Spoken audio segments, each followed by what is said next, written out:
They can't hear me. Surely they can't hear me. Big up, big up, big up, everyone.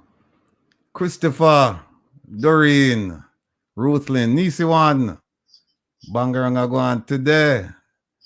Jamaican, Sonia, yeah, Kaz Robinson. First time here. Welcome, welcome, welcome. You're going to be hooked on this program, I can tell you that much. Maret, Arlene, Catherine, Blossom, Jaquan, Gloria Matis, Evie, Dorette, Lorraine, Ligris, or Lyris. Sorry about the pronunciation. Janet, Fear, God of Gadgets, Arlene, OT, big up yourself, Don, Ruthlin, Clinton, OT no Verizon. All right. Sonia, I love the name. The Rattigan. Yes, indeed. Sonia Herbert, Smith, BCA Smith, Sharon Clark. Let's see who else. Angela, Theo, Upton, Venus, Barry Ricketts. Big up yourself, my brother. Big up yourself. You're on the Shuka crew. Freedom, Roland, Thunder Stargate Communications, Marilyn. I said Arlene already. I Taylor, Leasia.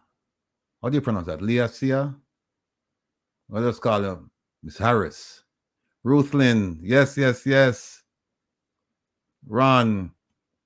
Sonia, Elaine, Wayne Vibes, Nerine, Yvonne.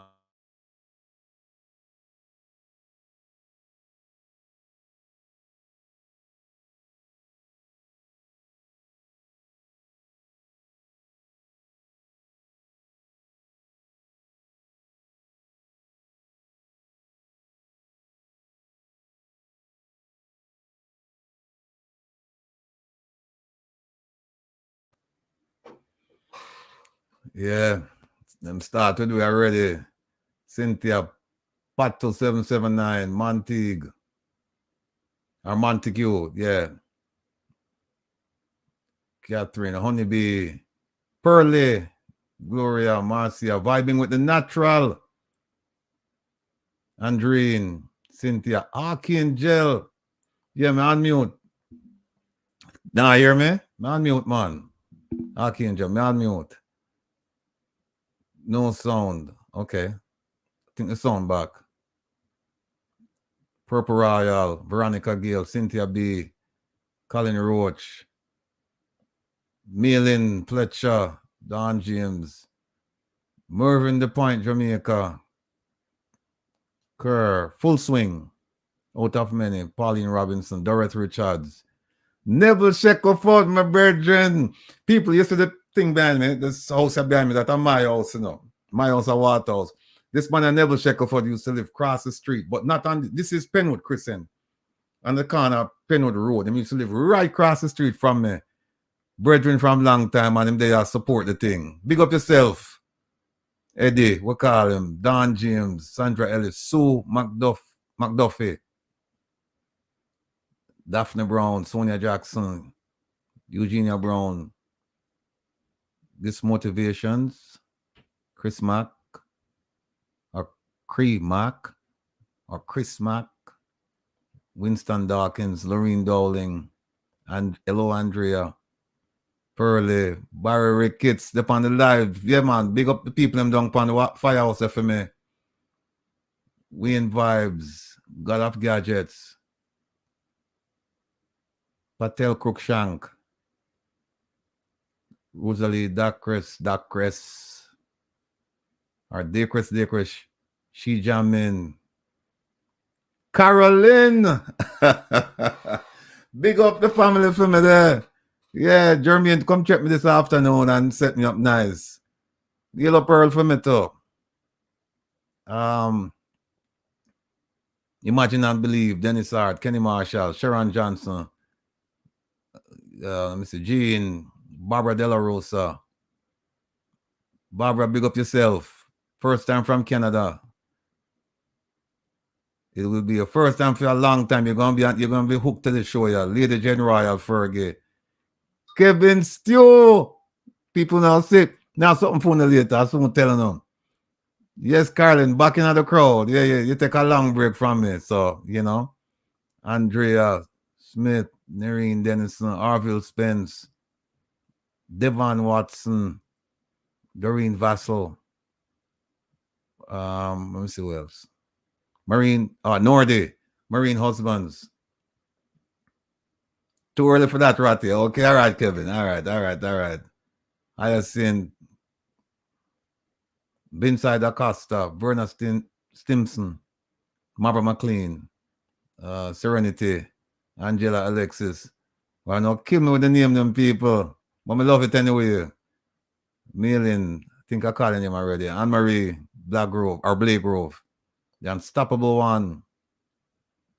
Merville McKee. Irene Lawrence. Marjorie Marshall. Charmaine, JNL, Don James, Gloria Morris, Edley Evans, Carol Banton, Colleen James. Yeah, Colleen, enjoy your vacation. And I tell you, I really appreciate the fact that you're on vacation and you find the time to tune in. Patsy, say happy Sabbath to all. No, man, otherwise known as Natty.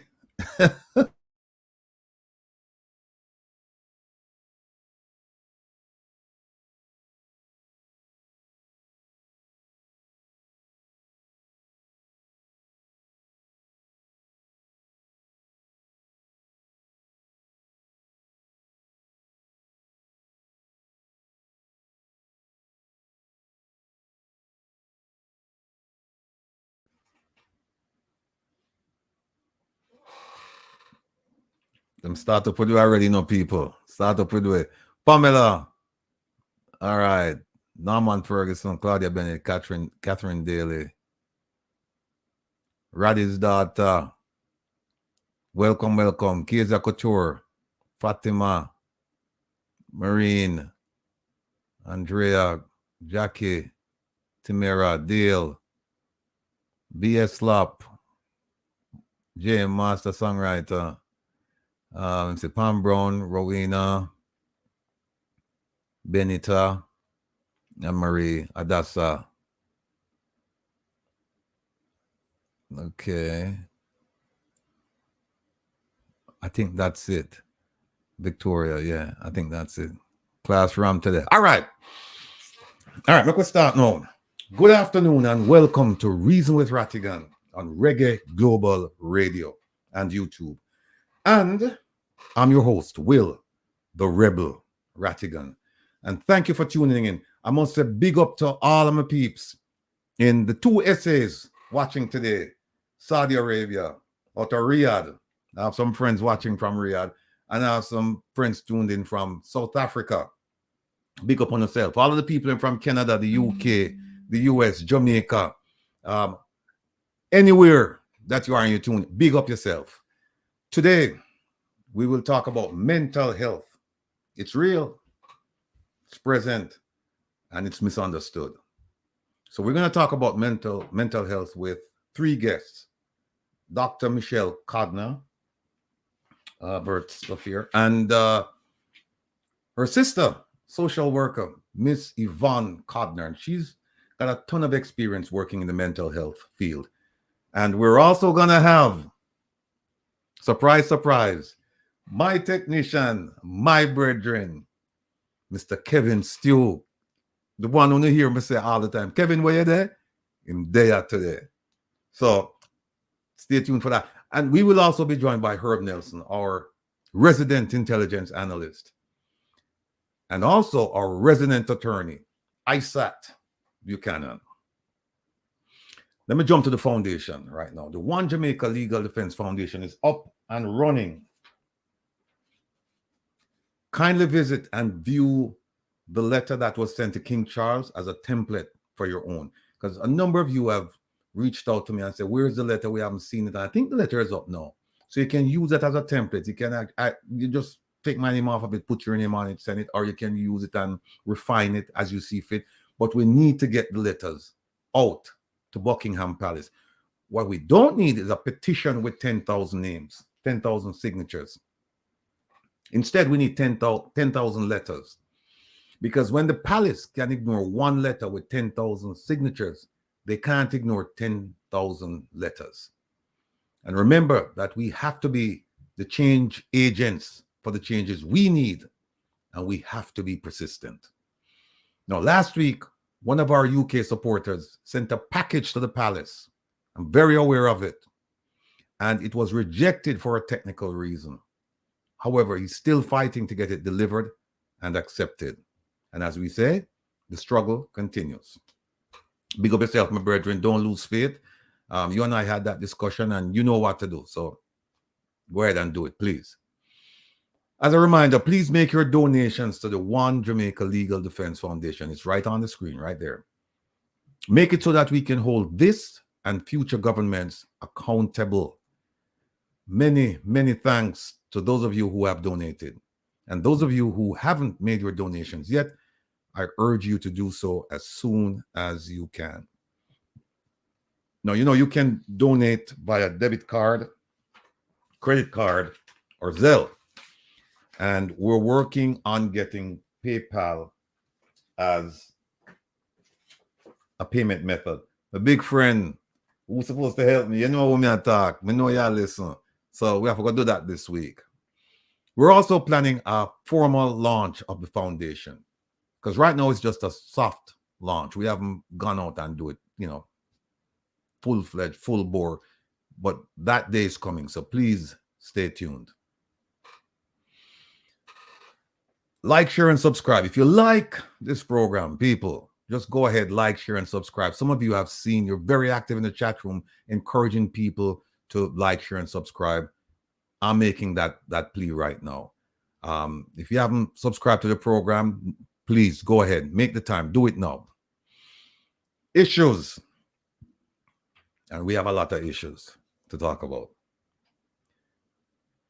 The next court hearing regarding the Minister Kamina Johnson-Smith matter is scheduled for this coming Thursday.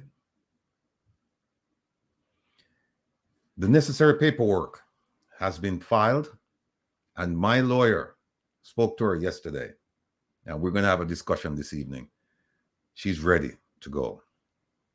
We will now await justice for the Jamaican people under the banner of transparency, good governance, democracy, and rule of law. So, folks, stay tuned for the hearing. We'll report to you next week, Saturday, what actually would have transpired. Now, I've been beating a steady drumbeat about the Jamaican media's 9-day wonder and the fact that former Minister of State in the Ministry of Foreign Affairs, Leslie Campbell, and former Speaker of the House, Marissa Dalrymple Philibert, should be prosecuted now that they have received their letter from the Integrity Commission. To date, the only thing I've heard is that Mr. Campbell is talking to the prosecutor, but that is not enough because they have received their letter saying that they have been subjects of the Integrity Commission's investigation and that there is a willingness on the part of the prosecutor to prosecute this matter in court.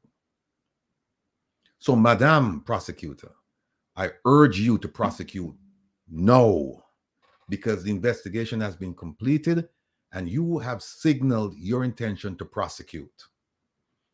So just remember this, folks. Justice delayed is justice denied. And again, I want to urge you to pay attention because these two people, they must be prosecuted. We don't want, the thing to just go away. So we have to keep focused on it. We have to talk about it. And we have to let the powers that be know that we're watching. We cannot lose focus on this. Cannot. So, former Minister Leslie Campbell, former Speaker Marissa Dalrymple Philibert, they have to be prosecuted. Have to be. I also mentioned last week, if you remember, I mentioned, maybe it wasn't on my program, maybe it was, but I mentioned the case of Dr. Grace McLean. Who is she? She is the former acting permanent secretary in the Ministry of Education. And I'm willing to hazard a bet that most of you, if you know about her, you don't know what's going on with her case. You don't know what's going on with the development of her case. If you recall, this is the case where the government alleged that approximately $124 million went missing under her watch, and she was personally responsible for a surcharge in the amount of $11.2 million that was paid to an organization. She was interdicted. She was sent home. Not sure how much she was receiving as salary, but it appears as if she was being paid. So they sent her home. Well, guess what? You won't believe this. The government had 3 years to bring this action to get the money back because they said, we're going to hold her responsible. We want at least the 11.2 from her.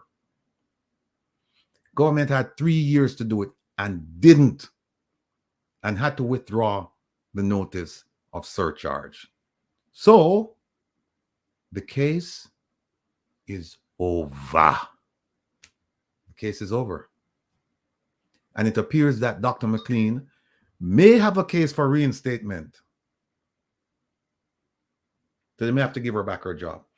She also, from what I'm gathering, is contemplating at least a defamation case because she's saying that her reputation has been destroyed. So look at this now. The case is over.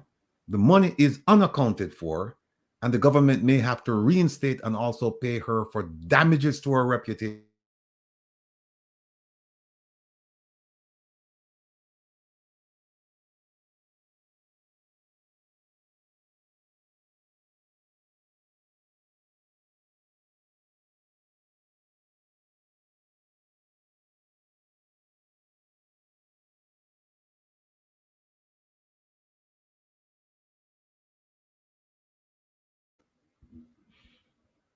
Somebody said she had no reputation. I didn't insult her. Okay, now I'm going to show you something, right? Most of you didn't even know this. Here we go. See that? This happened back in September, almost a month ago. The Finance Ministry withdraws surcharge against Grace McLean. Now, the Finance Ministry is now blaming the Ministry of Education for the fact that they now have to withdraw the surcharge against her. There it is right there.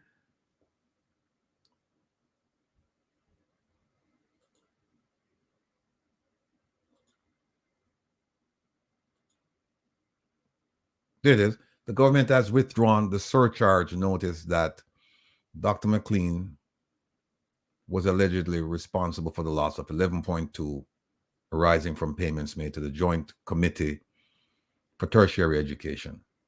So she's not paying that, right? And let me show you something. Here it is, right here.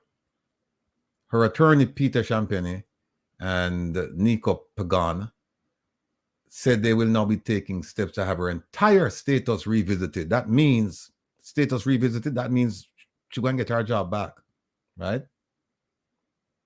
And September 20th, they sent that a letter saying that the surcharge notice was withdrawn.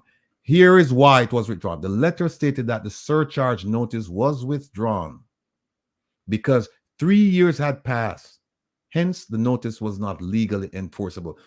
How could that be? And by the way, here is the law. Section 20, right here. Section 20, subsection 2 of what? The Financial Administration and Audit Act states that no such surcharge shall be made after the expiration of a period of 3 years. So the 3 years went by. Some people said they allowed it to go by. But the 3 years went by. Nobody sought to enforce it. And now the case is over. Oh, by the way, this act, the Financial Administration and Audit Act, is the same act that I'm claiming Minister Kamina Johnson-Smith violated. It's the same act. So, see, the judge went by the rule of law and said, the law says 3 years. You didn't do it. Case closed. I'm hoping that this Thursday, the judge will look at this same law, not this section, but this same law, and said, it says you should have filed for a gift. You didn't file for a gift. End of the matter. So, but this is unacceptable, people. It's unacceptable. 3 years. You have 3 years to bring that action. 3 years. And you let the 3 years just go. So now the taxpayers, that money is gone. Or at least this person is not going to pay it. Dr. McLean is not going to pay it. And taxpayers, get ready, because you're probably going to have to pay for her to get her job back. And she's going to get back pay if she didn't get full pay when she was on interdiction. And then the defamation case. You're going to have to pay for that too if there's a judgment. So, taxpayers, the Ministry of Finance, I saw it in the newspaper this week, is blaming the Ministry of Education. And that's why I'm telling you that we have to pay attention to these matters. Otherwise, they'll be resolved in ways we could never imagine, and in many cases, we would never hear about. That's why whenever you have a minister whose hand is in the cookie jar, you cannot let go. You have to keep talking about it, because what they're hoping is that you talk about it, but not keep talking about it. Just talk about it for a few days and then they'll move on to something else, then you'll forget about it. But no, we don't do that around here. Now, let me show you something. Is this okay, Kevin? All right, yeah. All right. No, my people, my family, there is an organization in Jamaica. It's an agency. It's called the Planning Institute of Jamaica. The Planning Institute of Jamaica is responsible for accounting for every single dollar of donor funds coming to Jamaica from, European Union, USAID, UN, so on and so forth. I think this year, it's like 16 entities, established ones, that gave Jamaica money. Now, when you do that, it must go through the Planning Institute of Jamaica. If you want to know how much money came into Jamaica through donorship from established sources, you have to go to the PIOJ. They're the ones with all the information. All right. Why am I telling you this? This has been something on my mind. This has been something on my mind for a long time. Because I always say, where does the money go? The money that comes in to help poor people, particularly poor people, and to help with infrastructure and to help with development of certain programs. Where does the money go? PIOJ. So I wrote to PIOJ and I asked them, where's the paperwork? Where is tell me where's the money and the purpose? In fact, you know what? Let me just pull this document up for you so you can see this. All right. Here we go.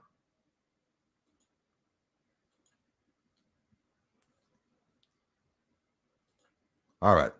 Planning Institute of Jamaica, right? Now, they wrote back to me, and here is what I asked them for. It's right here. It's right here. 1, information regarding all financial donations provided to the Jamaican government by individuals and entities, including but not limited to donor organizations and countries from 2016 to present. So I'm saying from 2016, give me all the information you have about all of the donations Jamaica received from these established donors, right? Individuals, entities. And I said, including but not limited to donor organizations and countries. So we're talking about everything. The second thing I asked for was this: the purpose for each donation provided to the Jamaican government from 2016 to present. Look at the response. Look at the response. Right here. It says, in view of the foregoing, we advise as follows. The responsible officer, that is this person, Kayan Robinson, she's responsible for all access to information requests. She's supposed to go talk to the people in the agency and get the information. But look at what she says. She said, the responsible officer has expended efforts to locate the requested documents. However, the Institute does not possess the requisite documents. People, tell me, don't believe my lying eyes. Tell me, do not believe my lying eyes. This is the organization that's responsible for all donor funds coming into Jamaica from established sources. They receive the paperwork. They're supposed to provide an accounting for how the money was expended. But look what they said. They said we don't have no paperwork. So how you get the money? And not only that, we know the money came to Jamaica. So what are they telling us? That there's no accounting. So where the money gone? Where is the money?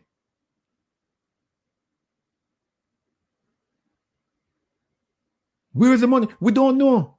We don't. This is mind-blowing. This is the organization responsible for keeping track of donor funds coming into Jamaica. And they're saying we have no paperwork. We can't tell you, we can't give you any information about from 2016 till now. We can't give you any information. Anthony Grant, you're right. Time for ramp up the lawsuits. And that's why people, you have to contribute to the One Jamaica Legal Defense Foundation, because we can't bring the lawsuits without the funding. But I'm glad to see that at least, you know, you are recognizing that lawsuits must be brought. And not just in Jamaica, but overseas. Because one of the things that we have to do now, we have to now go to these donor agencies and donor countries and say to them, the money that you gave to Jamaica, the Jamaican government is saying that they have no paperwork. So how was that money sent? And do you have an accounting for those funds? And either way, it's disgraceful, because if they have to give us the paperwork, it's disgraceful that we have to now go to a donor country or a donor agency or a person to get information that the PIOJ should be giving us. And if they don't have the information, then shame on them and shame on PIOJ, because now we know that the money, as somebody said, evaporated. And you're right, Mr. Grant. No one asked for it before, so they think they can just do whatever they want to do. And that's it. But the money, people, let me just put this in perspective. We're not talking about millions of US dollars. No. We're probably talking about billions of US dollars. Billions with a B. From 2016 to now. Because every year they get funding. And we know of at least 16 organizations, including the government of China and the government of Japan. We know about 16 of them giving Jamaica money on an annual basis. We know that they're giving money. And so now we don't know where the money is. I mean, folks, take a look at this again. This is the planning. If you don't believe me, check it out. The Planning Institute of Jamaica, they're responsible for donor funds coming into Jamaica, because they're responsible for putting out the development plan to say, okay, when we get the money, this is how it's going to be spent, blah, blah, blah, blah, blah. And they're the ones you go to for that. And when asked, this is what they say. The responsible officer has expended efforts to locate the requested documents. So what she's saying, I went and I looked for the documents. And then she says, however, the institute, she didn't say I can't find them. She did not say I look for them and I can't. She said, I look for them, expended effort. That means you expend, a lot of energy trying to get the stuff. And she said, however, the institute does not possess the requisite documents. Now, this lady, when she received this, she was supposed to take it to her boss, her boss's boss, whatever, and they're supposed to provide the info. But now they're telling her that, tell Rattigan that we don't have these documents. That's where we are. That's where we are, people.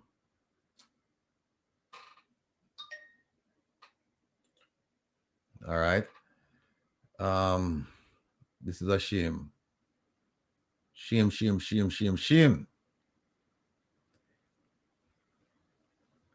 Another issue. So just keep that in mind. Just park that one side, but keep your eye on it. Don't forget that. Just keep your eye on that. Now we move to a second issue. Now, this second issue has to do with the famous or infamous Integrity Commission, right? And let me show you something here. All right. Now, in April of this year, I wrote to the Integrity Commission. Because, people talk to them, but people talk to them in secrecy. So I went to them and I said, listen, I want to tell you about what Minister Kamina Johnson-Smith did. I want to file a complaint because I want you to open an investigation. And I told them, I don't need anonymity, meaning you can tell her that it was me, Rattigan, who filed the complaint. I can tell anybody I filed a complaint. And I gave them some facts. They wrote me back. And I think Kevin finished with it now, so I think I can just put it up right now. Here it is. This is what they did was they took my complaint and they put it into something, into their format called a complaint report, right? Here it is.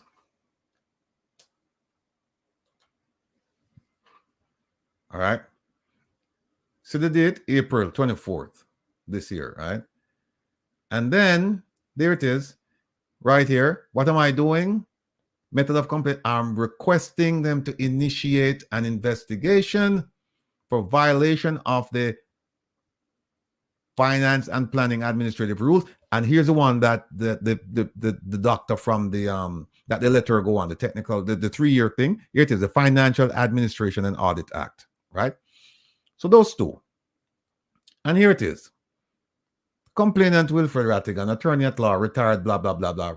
Kamina Johnson Smith, blah, blah, blah, blah, blah. And I laid everything out. There it is. Right? There it is. Mr. Rattigan continued, blah, blah, blah, blah, blah. Mr. Rattigan opines that, blah, blah, blah, blah, blah. Right? And there it is. Here's it. All right, look at this. Look at number 7. Look at number 7. The complainant, that's me, has requested that the commission investigate the matter expeditiously, being mindful of the possible abuse of process. What do I mean by abuse of process? That's the one that they use as a technical strategy to get to not to prosecute the people who were investigated along with the prime minister for that 2010 alleged act of corruption. They said, oh, we have the evidence, but it would be an abuse of process. It would be too much time passed for us to bring that. So I said to them, look, investigate Minister Kamina Johnson Smith quickly, because I don't want them to come back and tell me about this abuse of process. And here's the second part. Most people would say they're requesting anonymity. I said, I am not requesting anonymity, and I am ready to provide statements and documentation in aid of the investigation. Tell them all of that. There's the date. April 24th. All right. They asked me at that time, Mr. Rattigan, take a look at the complaint report and tell us if this is what you want, if you wanted to say. If this is the ground.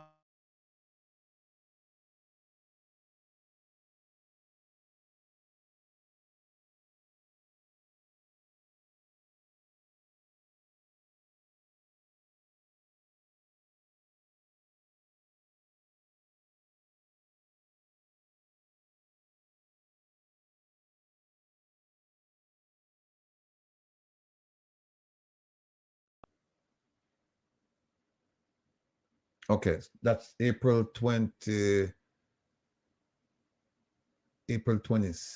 All right, here we go.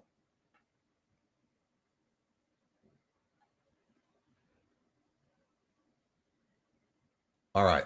So after I told them in April, right, yeah, man, that's what I want you guys to investigate. Everything is captured there.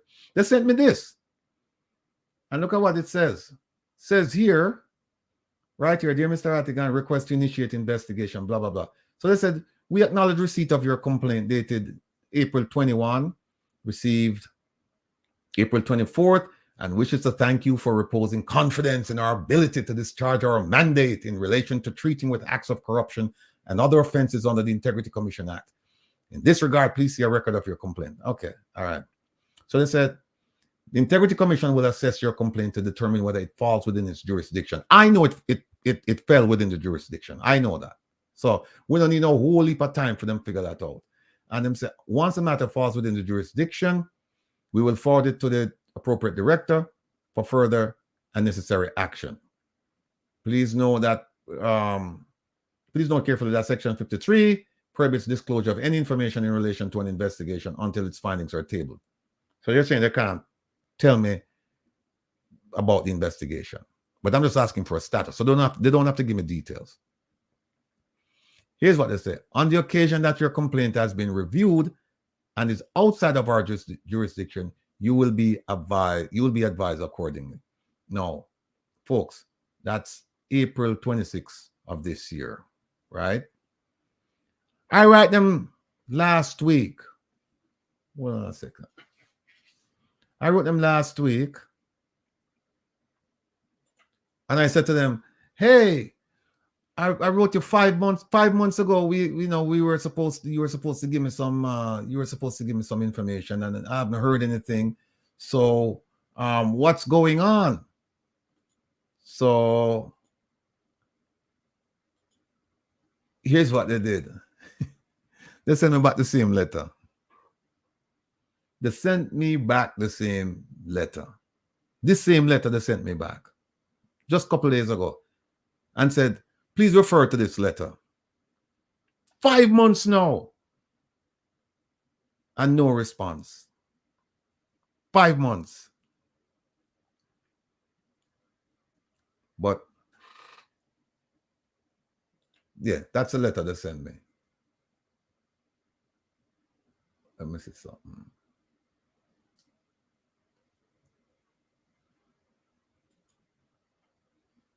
Yeah, that's the letter they sent me. Oh, Kevin, I was looking for the cover letter to go along with that, but that's fine. We really don't even need it. But that's the letter they sent me, folks. Right? So after 5 months, nothing has been done. Nothing has been done, at least based on what you're telling me. So that's okay. Now let's talk about the 6. Let's talk about the 6. Yeah, Tony. Yeah, it sounds like you're sending for the scrap heap. Well, I tell you what. Yeah, but one lawsuit will make them think twice. One will make them think twice. Because here's the thing. All this that's going on here. Remember now, we have options. And we don't have one option. One option is Jamaica. Bring an action in Jamaica. But we have other options. We have options, for example, the African American, the caucus in Congress. We have the State Department. We have the UN. And we can also, in some instances, we may be able to get jurisdiction in courts here. So we're not dissuaded by the fact that they're not responding to us. In fact, we welcome this kind of challenge because we're going to prove to them that we don't ramp around us all. That whenever we say we're going to do something, we do it. And we do it within the confines of the law. Right? We're not scandal nobody or anything like that. And if you notice, we quietly ask for the information. Please give us the information. And this is what they've given us. But that's okay. ICC as well. Now, the 6.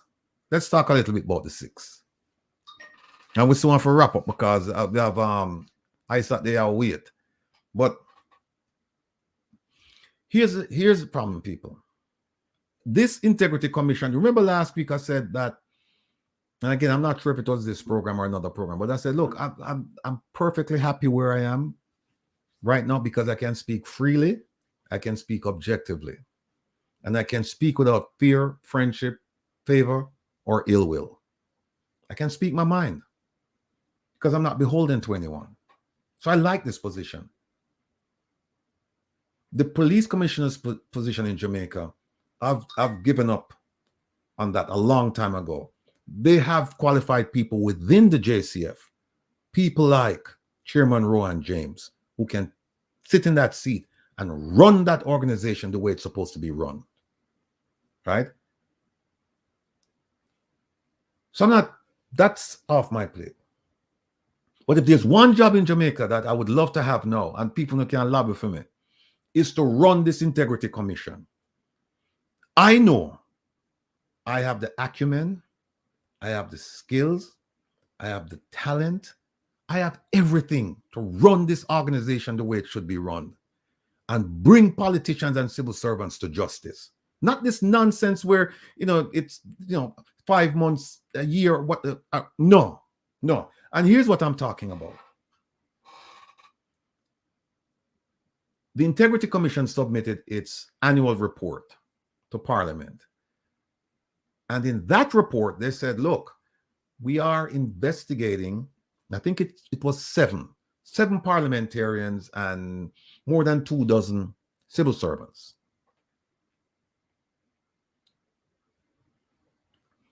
Some people saw that and believe that the names were submitted. If you're on investigation, the Integrity Commission will not provide your name to Parliament for the report to be tabled because the investigation is still ongoing. Now, what they did was they provided a report on Minister Leslie Campbell. That was tabled. They provided a report on Speaker Dalrymple, Philibert. That was tabled. They also provided a report on the gentleman who was in charge of the Water Commission. That was tabled. So everybody know that. But the 6, they have not provided the names. So when Speaker Juliet Holness, or the Honorable Speaker Juliet Holness, when she said there is no report from the Integrity Commission to be tabled by Parliament, she's absolutely correct. She's 100% correct. There are no names. There is no report. All the reports submitted by this infamous or famous Integrity Commission have been tabled. Minister Leslie Campbell, Water Commission man, former Speaker Dalrymple Philibert, and the annual report. They've all been tabled. But we are under the impression that the Integrity Commission gave them the 6 names, gave the Parliament the 6 names, and the Speaker is sitting down on that report and is not doing anything. Not only the Speaker, but also the President of the Senate.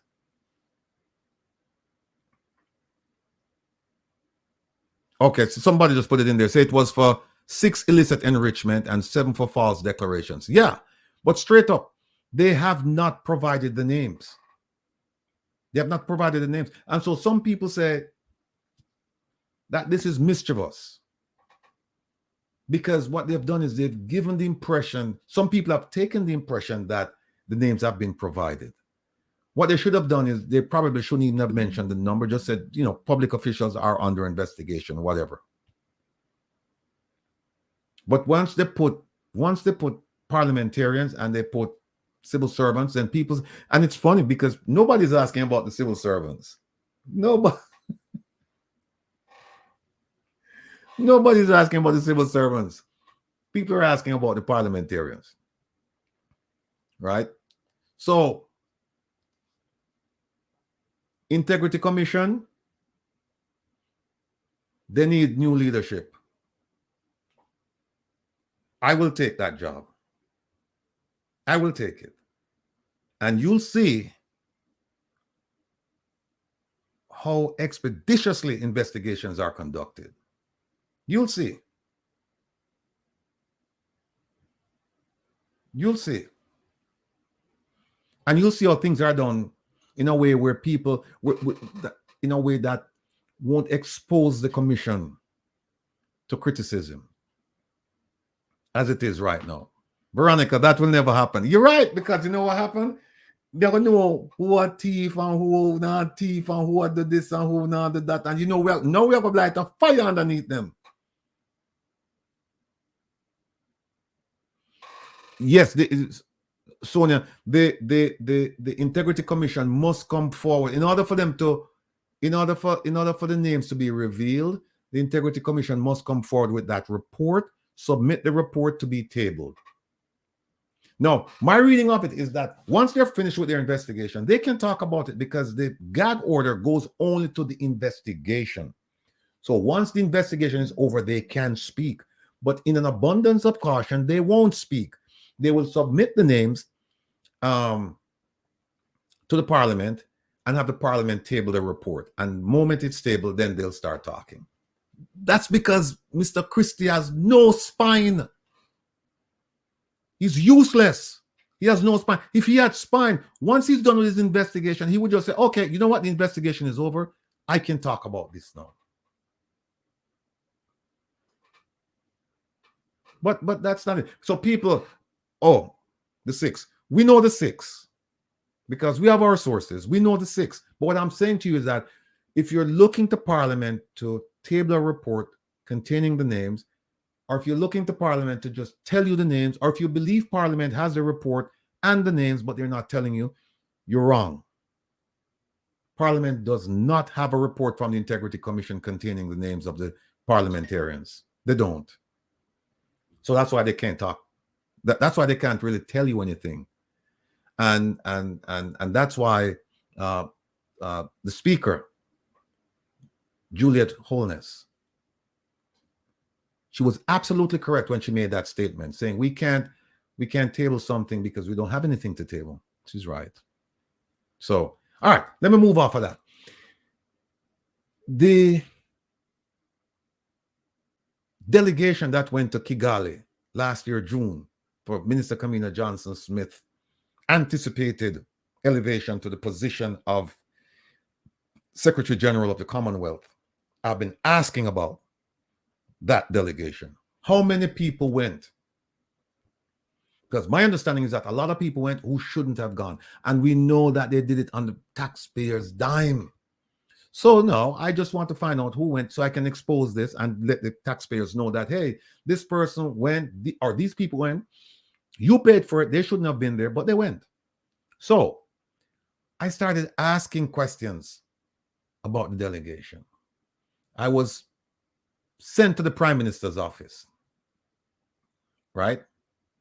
And let me see if I find the...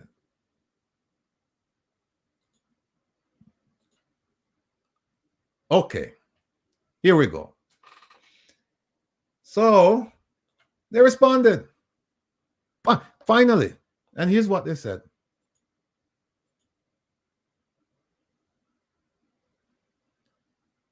They had asked for an extension. You believe that? I asked them for something. They have 30 days to give it to me. And 30 days came, and then they asked for an extension. They said, we need an extension to find the names. This is the office of the Prime Minister, because I was told, hey, the Prime Minister led the delegation, so they would have the list of the number of people who went, including the Jamaican ambassador to the US. It has been reported in the newspaper that she went. Me want to know where she go for. Right? So here's what I asked them. Delegation that traveled to the Commonwealth Conference in June 2022 that was held in Kigali, Rwanda. Actually, it's a little bit more than that. It was the names. They didn't put that there. They just said put delegation. So here's what they said. Please find attached the names of the government officials from the office of the Prime Minister. I'm not asking about office of the Prime Minister only. I'm asking about all government officials who went. So here's what they sent me. Well, here's what they sent me. 7 people. Now keep in mind that we've spent about 42 million Jamaican dollars. So they tell me only 7 people from the Prime Minister's office went. Now look at this right here. Look at this. Number 1. Just follow number 1 and go across, right?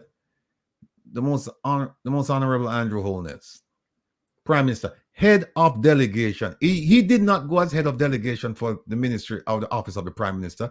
He went as head of delegation for all government officials who went. But they only give me 7. Now let's go down to 7. First one, the Prime Minister. Understood. Fine. His wife. Okay. All right. You know, maybe you wanted to show her, Africa. I don't know if she's ever been there, but I don't have any gross with that, with the Prime Minister and his wife going. Here it is, Honorable Robert Morgan, minister without portfolio in the office of the Prime Minister. Why? Why him go? Why?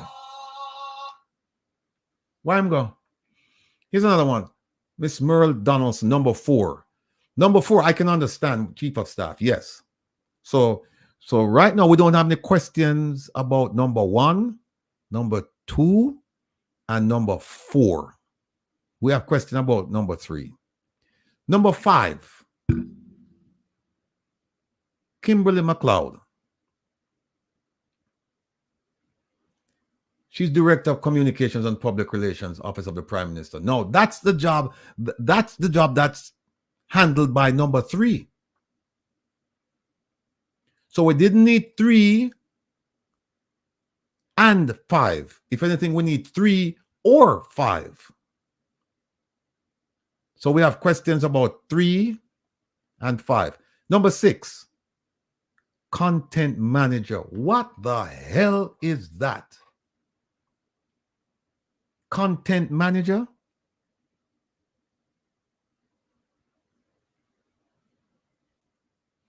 I don't understand the Content Manager going. That one I don't understand.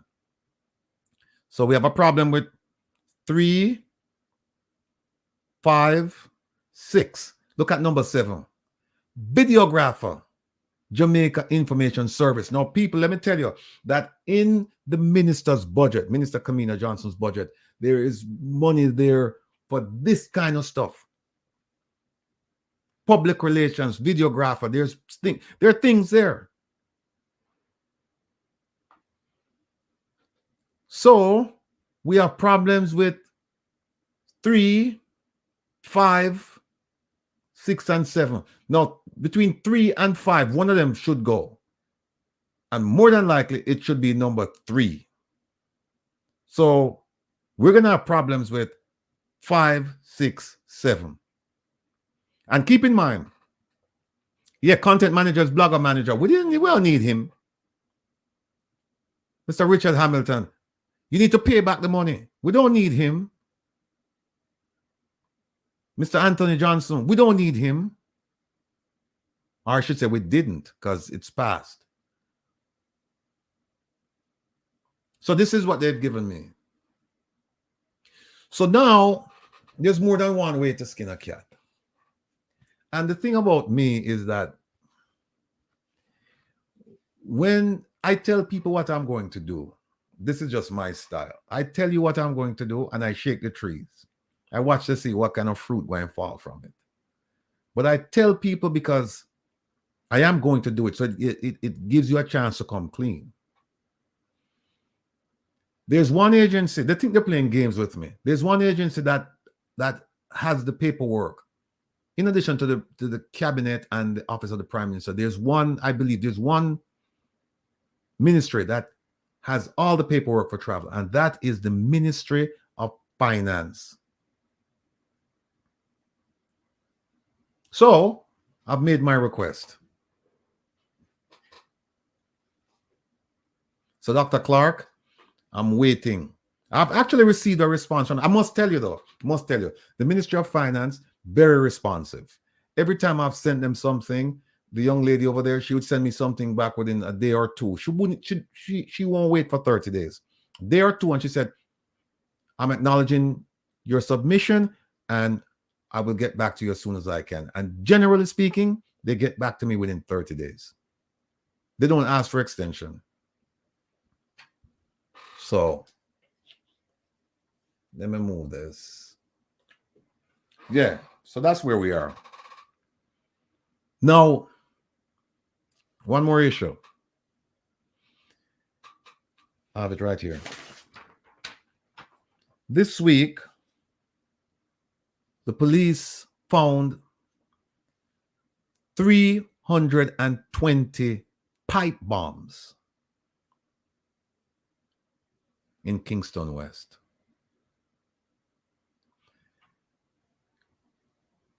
This is very unnerving, concerning, distressing. Think of all the reasons, all the descriptive terms to make you feel down, and you can use them for this. Because I've been warning Jamaica for years that, listen, you have people who are deportees who they're going to bring a skill set to Jamaica that will wreak havoc on Jamaica. You need to keep your eyes on them. Deportees, that's one. Jamaica is not known for pipe bomb. We know for Molotov cocktails. You know, you put some kerosene in a bottle and put a piece of newspaper in it, and that's it, right? And that's one of the reasons why I have some videos that I could have shown regarding some criminal activity and how to address them, but I didn't because of this. The use of explosives. 320. No. Why am I stressing all of this? Because it should be stressed. This is a new era in Jamaica. The police know they're going to have to be on their tippy toes. They're talking about, oh, high quality intelligence and this and that. They haven't told us if they arrested anyone. Ah, David, you know the thing. You know where me I go.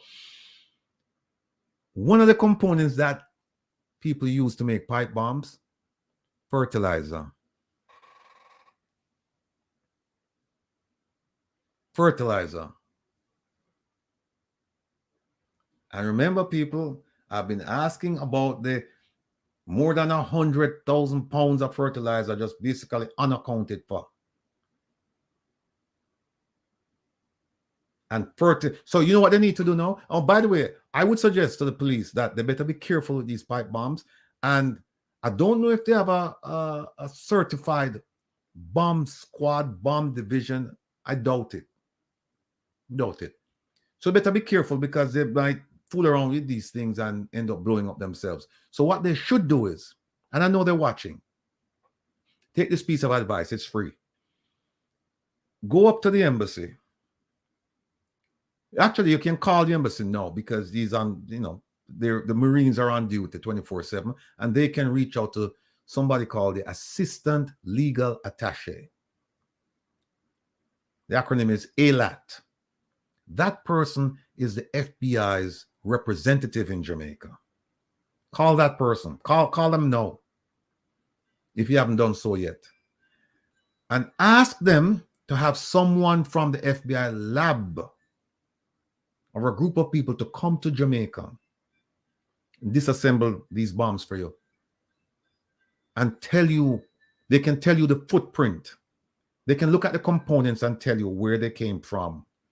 For example, if they find fertilizer in this, they can actually track and trace and tell you where the fertilizer came from. Not just this fertilizer and it's from overseas, but they can tell you if the fertilizer came from Morocco. And if it came from Morocco, they can actually tell you where in Morocco it came from. So if you don't want to take my advice, that's fine. But this is serious stuff. This is dangerous stuff. Dangerous stuff. So you need to do something about this, Mr. Police Commissioner and Mr. Minister of National Security. You need to do something about this. This is a different era. You know, we went from the one pop when we in Jamaica. Man used to take bicycle parts and they used to make guns out of them. They moved from that to the Saturday Night Special to the 38 to this to that. No, rifle. Right? Semi-automatic, automatic. And now they've gone to this. This is terrible. This is terrible. This is not something to play around with. And the number that they found also, 320. They need to come out and let the people try and give the people, you know, some confidence in what they're doing. What do I mean by that? By coming out and saying that, yeah, we have the 320, but we've arrested people and we're conducting our investigation to determine if, first thing, if there are more pipe bombs, because if there are more, you need to find them as quickly as possible. Then you need to find out Who's responsible for these pipe bombs? Were they assembled in Jamaica? Were they imported into Jamaica? Meaning somebody put them in a container or whatever. And if it's done in Jamaica, where you get all of the components? And a million questions. Million questions. In fact, next week I may just have on one of my FBI buddies come on the program and just explain to you, the whole pipe bomb scenario and terrorism, because this is terrorism now. They have something called CTOC, counterterrorism. If a terrorist walked up and boxed one of them wouldn't even know. They wouldn't know. So I think next week I'll have somebody come on and talk about terrorism, particularly in the Caribbean, and give them some advice. So anyway, folks, those are my issues. I'll have more to talk about as we go along, but those are the ones I'd like to bring to your attention. PIOJ, Integrity Commission's response, Integrity Commission and the 6th Office of the Prime Minister's response, the pipe bombs and possible component, fertilizer, because we don't know. That's that.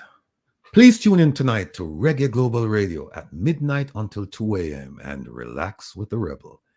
Tonight will be a smooth, warm, honey-coated quiet storm session. So tune into that. If you love soft music, tune in. Shout out time. Blessings, Mama Eileen, Papa Trevor, South Africa. Big up on yourself. Ma P, Desmond, Paul, Queens, Long Island. Ma Jean, Florida. Mrs. Nelson, Virginia. And my brethren, Mr. Baxter, Florida. Big up on yourself. Big up the Reggae Global family, the Meadowbrook crew, the Firehouse crew, and the Rollington crew. For future presentations, we're going to have, next week, I think we have an educator, well-known, world-renowned, won't call her name, but she's going to come on and she's going to talk about the state of education in Jamaica and ways to improve it. Because we're not only, see what we do around here, we don't only critique, but we provide solutions.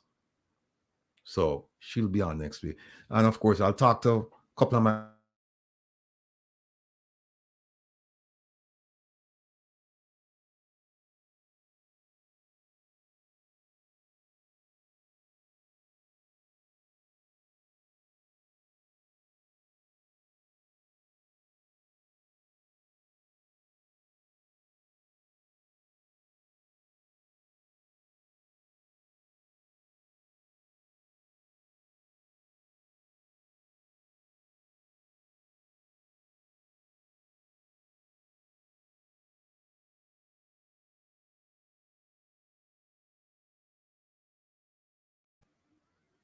all right. Well, I'm on strongest supporters. Send me and say soft music, soft. You know who you are. Yes, we're going to play soft music tonight, and you're going to love it. Trust me on that. Let me see something. All right. Now, I promised to do a segment. Last week, I promised you that today I would do a segment on the Honorable Juliet Holness, MP and Speaker of the House of Representatives. And I promised you that the segment would focus on her alleged questionable business practices, her cunning and persistence, her attempt to steal land with the assistance of at least one government agency, her actions that could destroy the fabric of a quiet community. These are all the things I promised that I would tell you about today. And also why the Integrity Commission should investigate her if they're not investigating her already. I promised to show photographs, letters, emails, building plans, videos, reports, and a community presentation. I promised you all of those things. And I was sincere when I promised you all of those things. But unfortunately, I won't be able to deliver on my promise or my promises today.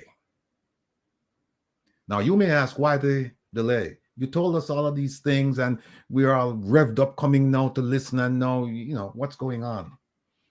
Here, it's a very good reason. Here's why. I have the material. But it's much, much more than I anticipated. One document is about 400 pages. Another and the relevant document. Another one is about 300 pages. Then I have letters to go through. I have reports to go through. I have photographs to look at. I have emails. And it's all about one person. Speaker of the House, the Honorable Juliet Holness. It's a lot, people. And I got the stuff this week, like maybe around midweek. And when I started looking at the stuff, I said, wait a minute, there's no way I can do justice to this in a few days for Saturday. In fact, I even asked a friend of mine to say, help me, because I know he's looking at some things that she's doing as well. And I said, help me, so that we can collate, we can coordinate the stuff that you're doing with the stuff that I have, because it's a lot. And I have to tell you, I don't regret not doing it today, because I wouldn't be able to do justice to it. Plus, we have the mental health folks coming on. We have ISAT coming on, and we would probably go until, I don't know, till tomorrow morning, the wee hours of the morning, just looking at the stuff. It's very, very damning information. So if you can just please bear with me and just hold on till next week, Saturday, then we will do it. But it's going to take up a lot of my time this week to do it, because, I had to say to some of the people, because it's not just one person giving me stuff, it's a lot of people. And I had to say to some of them, look, you're going to have to just walk me through this. Just tell me what pages to look on, because I can't look at 700 pages and go, because, I'm an avid reader. And when I read stuff, I read it and I read things critically. And when I read, I have questions. I can't do 700 pages plus maybe another 500 pages in a few days. So I'm going to have to work with those people, and I'm going to have to work with a collaborator, somebody that I trust, and I'm going to work with them. And in fact, I tell you what, my mother used to say, God works in mysterious ways. And she's right.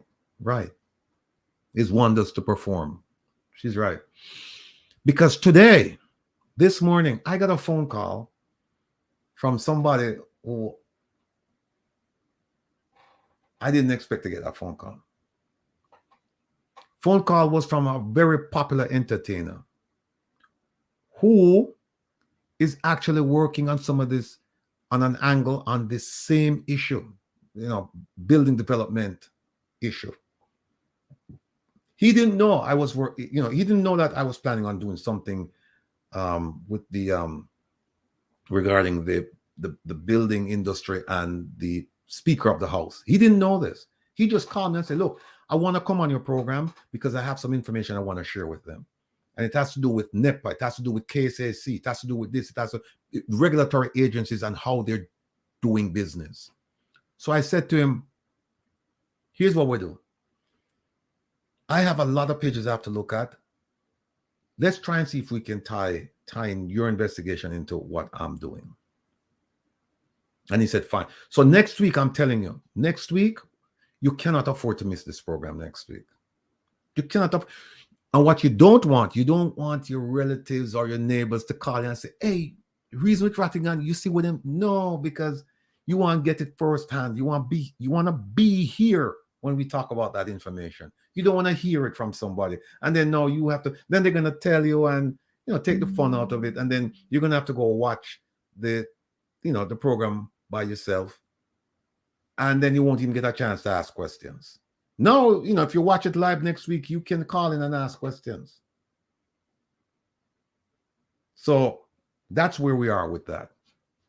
It's much, much more than I anticipated, and it will, I will have to carefully analyze it before doing the presentation. So God willing, I'll have everything ready for next week. So Grant, I must send it.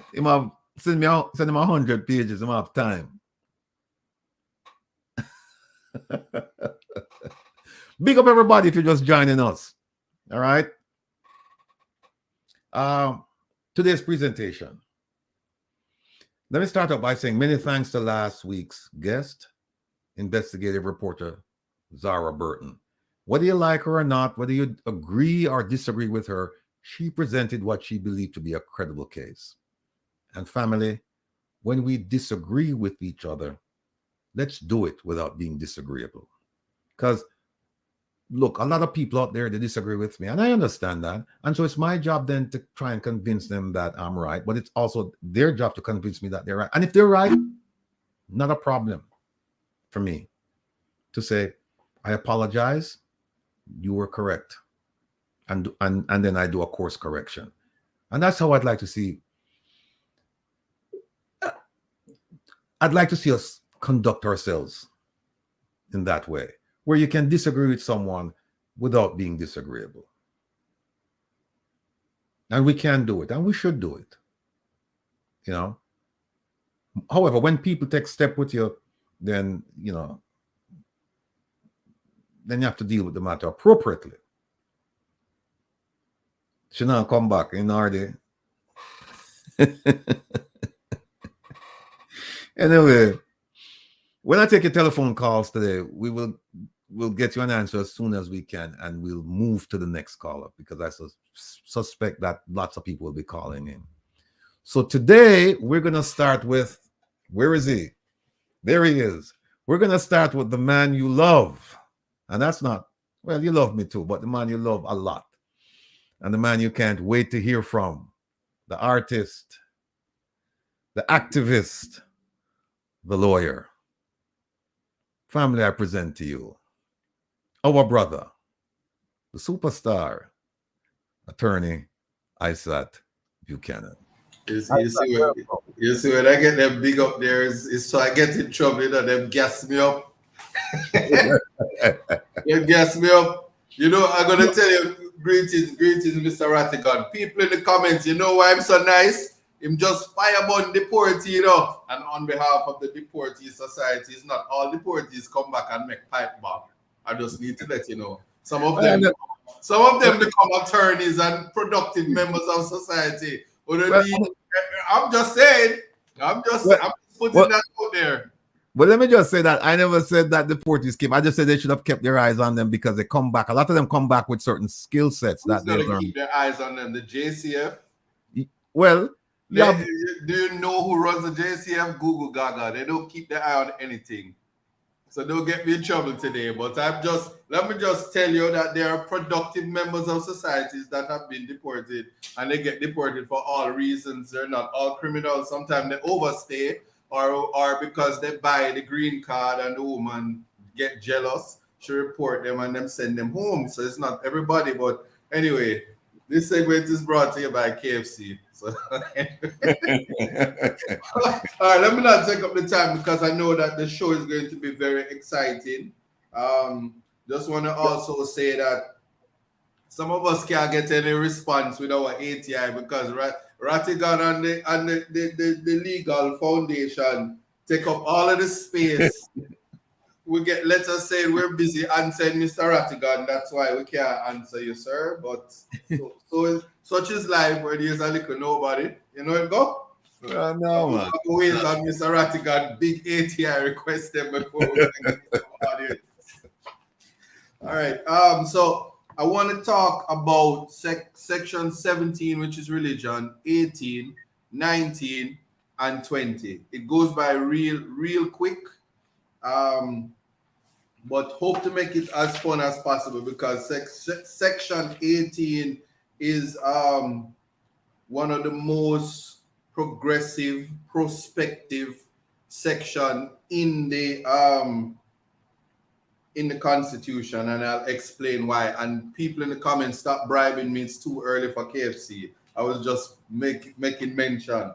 All right, so section 17 speaks about it's about religious freedom, and it's so funny because we spoke about that in terms of this Constitution speaks about protecting this right in so many ways in terms of your religion, your belief system, but it goes out to set out in terms of your practice of religion, which is it's so important. So let's start. It says 17:1, and we're still at chapter 3. It says every person shall have the right to freedom of religion, including the freedom to change his religion, and the right, either alone or in community with others, and both in public and in private, to manifest and propagate his religion in worship, teaching, practice, and observance. Now, the Constitution, this is 2, of a religious body or denomination shall not be altered except with the consent of the governing authority of that body or denomination. And at 3, it says, every religious body or denomination shall have the right to provide religious instruction for persons of that body and denomination in the course of any education provided by the body or denomination, whether or not that body or denomination is in receipt of any government subsidy, grant, or other form of financial assistance designed to meet in whole or in part the cost of such course of education. And finally, no person attending any place of education except with his own consent, or if he is a minor, the consent of his parent or guardian, shall be required to receive religious instruction or to take part or attend any religious ceremony or observance which relates to a religion or religious body or denomination other than his own. Why is this so important? Let me tell you something, man. There's a bunch of people in the comments in Jamaica. Jamaica is so divided because every 2 gates on any road is a church, and Jamaica is a Christian society, and because of that, it comes with a lot of religious discrimination. Persons with little understanding of the right to freedom of religion often force religion onto its people, and then you have situations where when it comes to a time of war, statements made and people take sides in religious conflict, and it can be very dangerous, especially when you're a little country situated and don't have the means to even defuse pipe bombs when deportees come with the skill set to make them. But this religion aspect is this. Take for example, going into a school and your parents who are a part of the religion of fully dunce decides that they want to give you a bag that says dunce on it and fully dunce, and it's a part of your religion to be fully dunce. Well, the Constitution protects your right to exercise that religion, and it ought not to be questioned if you have a genuine belief. There are persons who take a moral high road and say that some religions aren't religions, but the Constitution protects it as long as a group of people come together and say this is the type of worship and it's not doing harm to other people. They don't have the right to tell you that you can't be a part of that religion, and where you say that your religious right is being violated. And I'm being very serious now. If there is a religion where people believe that exercising the right to be fully dunce is a part of your religious belief, where we worship valiant because we are at the back of the class and we don't have any subject, guess what? People who feel how them feel in the name of whoever their Lord and Savior is have to accept that this is how you worship. And when you send your kids to school, the usual gatekeepers can't come and discriminate against you. even though there are some times when you do it and when you complain to the court, you might find that the court might believe also that you do have that right, and then you have to go all the way to the Privy Council where necessary, while the Privy Council is still the final court. And so we are humans, we believe what we believe, but what we need to know is in relation to Section 17, along with what I would call a crazier indulgence, so that you have an idea. Here it is, yes. The Section 13.2b and also Section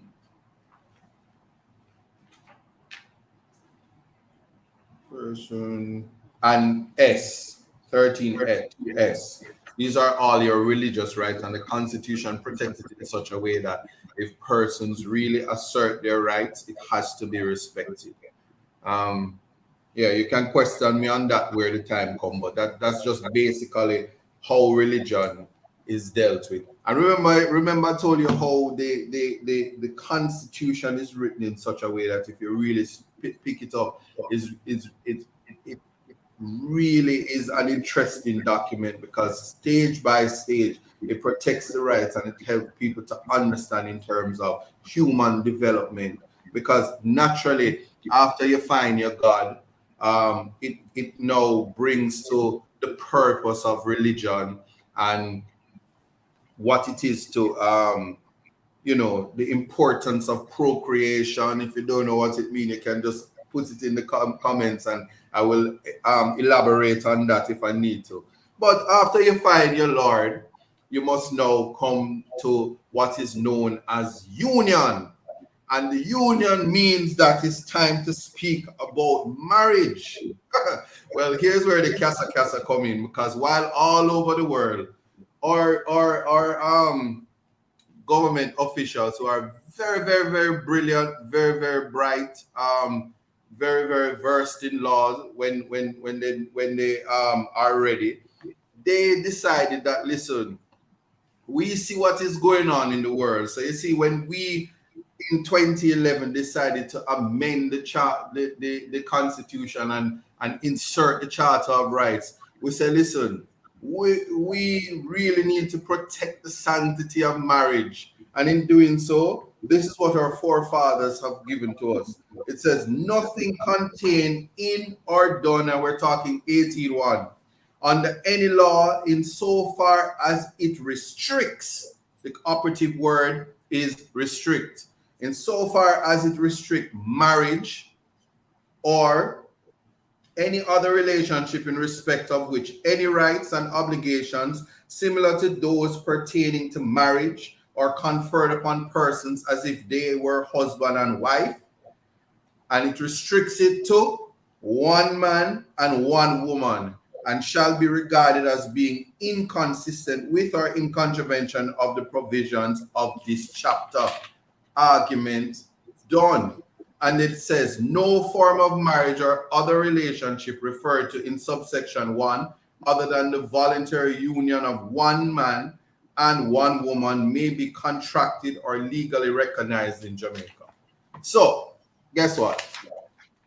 All the talk, and I love Baroness Scotland, because you could have raised your flag high, you could have run off your mouth low. The very Constitution that we respect says, listen, marriage is between a man and a woman. We don't recognize any other union. And there was this big cas about some letter sent to Ampina's ministry to indicate that there was some civil union and they needed diplomatic protection.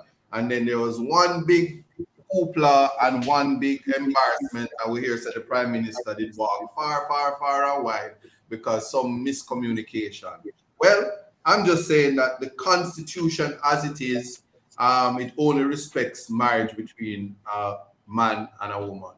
So if you're taking people, man, and him already married, you're not gonna be entitled to the inheritance.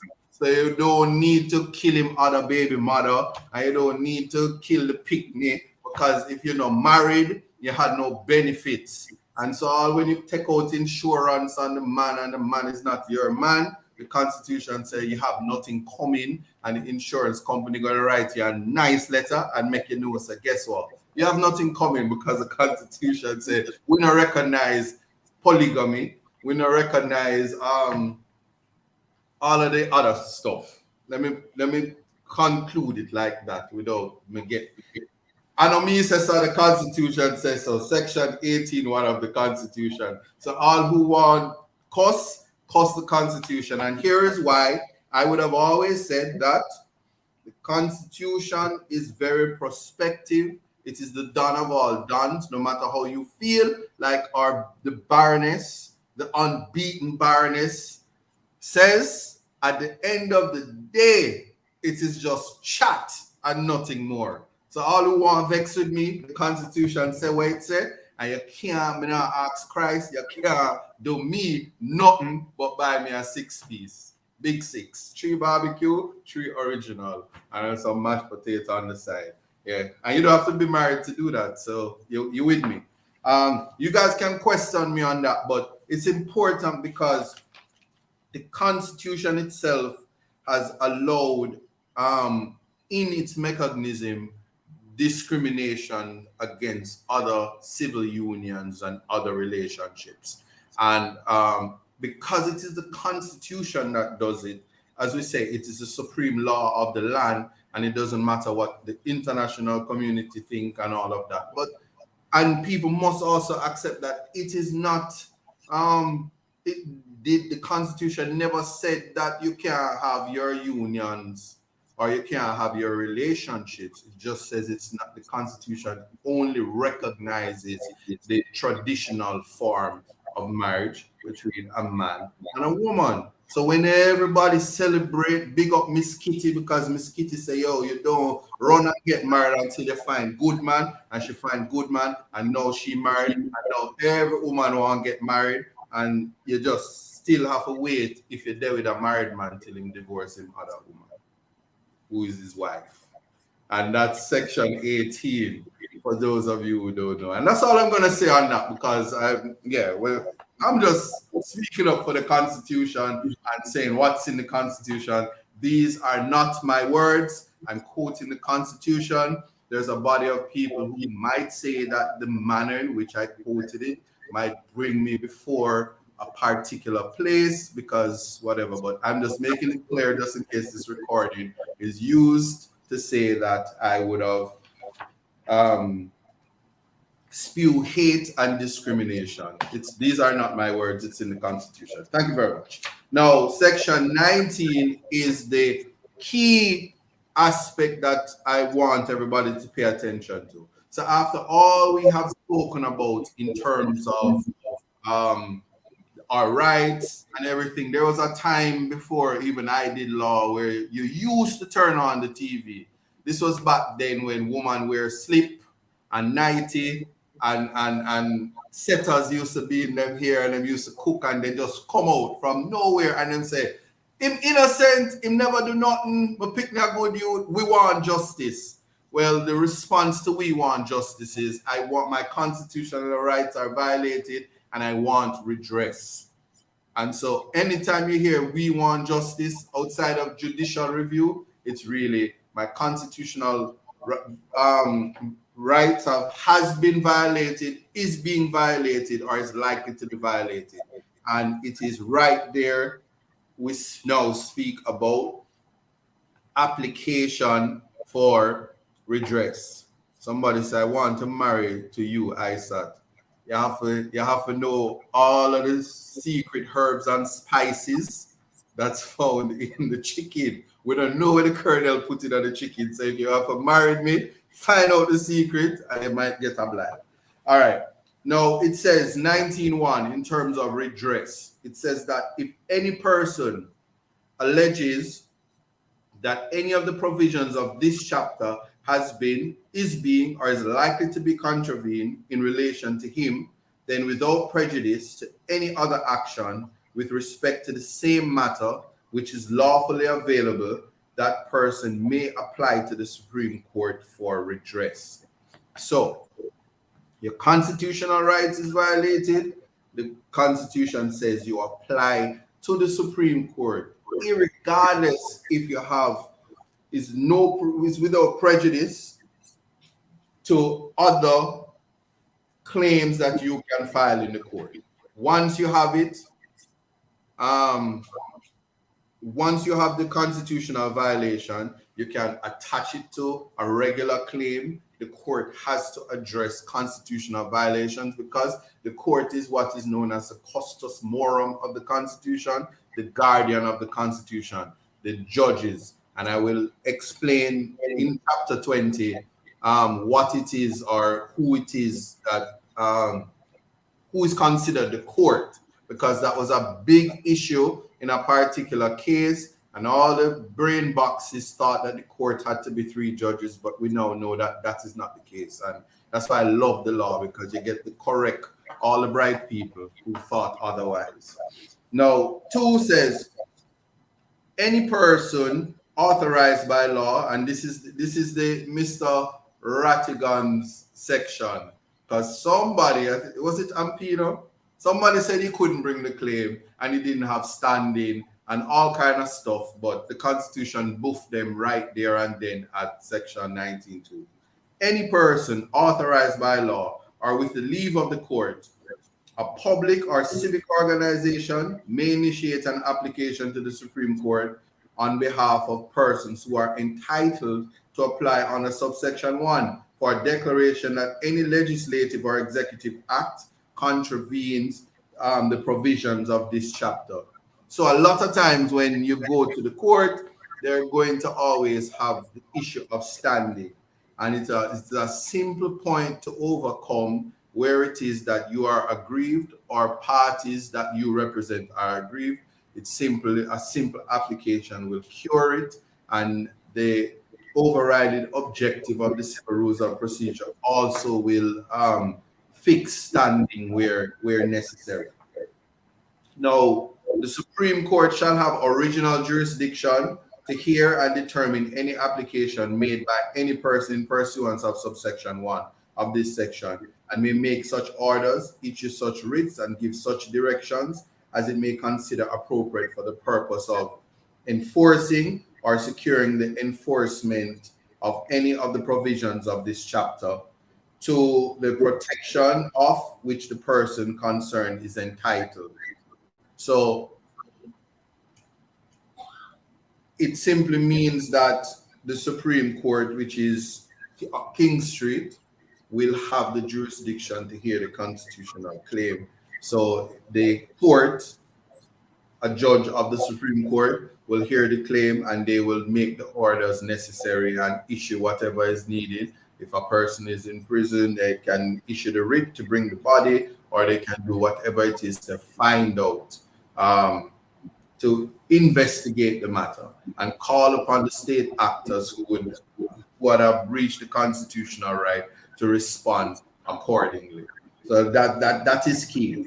Now it says, where any application is made for redress under this chapter, the Supreme Court may decline to exercise its powers and may remit the matter to the appropriate court, tribunal, or authority if it is satisfied that adequate means of redress for the contravention alleged are available to the person concerned under any other law. Here's why this is important. Because the court doesn't act in vain.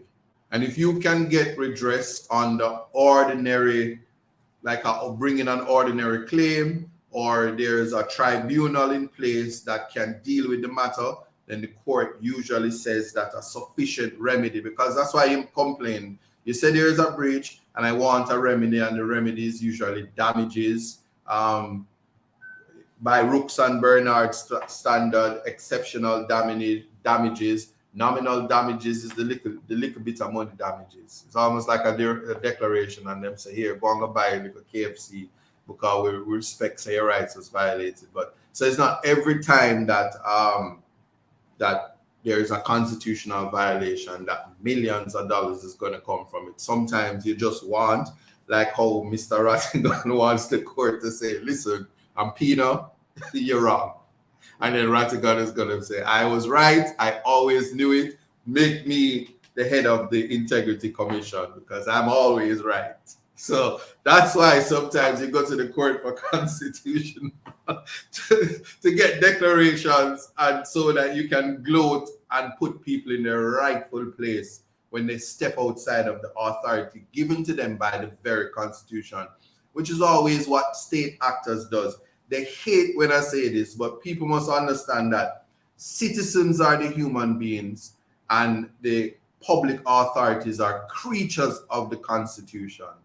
They are beneath you, and they hate it because they go around thinking that when they have the positions, they are superior to you, but they're not. They are your servants. And if we went back on the plantations, we would be the masters and they would be the slaves. So it's important that when the Constitution refers to public servants as creatures of the Constitution, it is significant. It's not a rude thing. The Constitution says so. It's just that when you say it, they make up their face like the picture behind me. Like you know, the actual word creature just really irks them because they know that the importance of being a human being and human rights make you that much bigger. Like you're better than a dog that you have in your house. You are master, they are servant. All right, so any person aggrieved by any determination of the Supreme Court under this section may appeal therefrom to the Court of Appeal.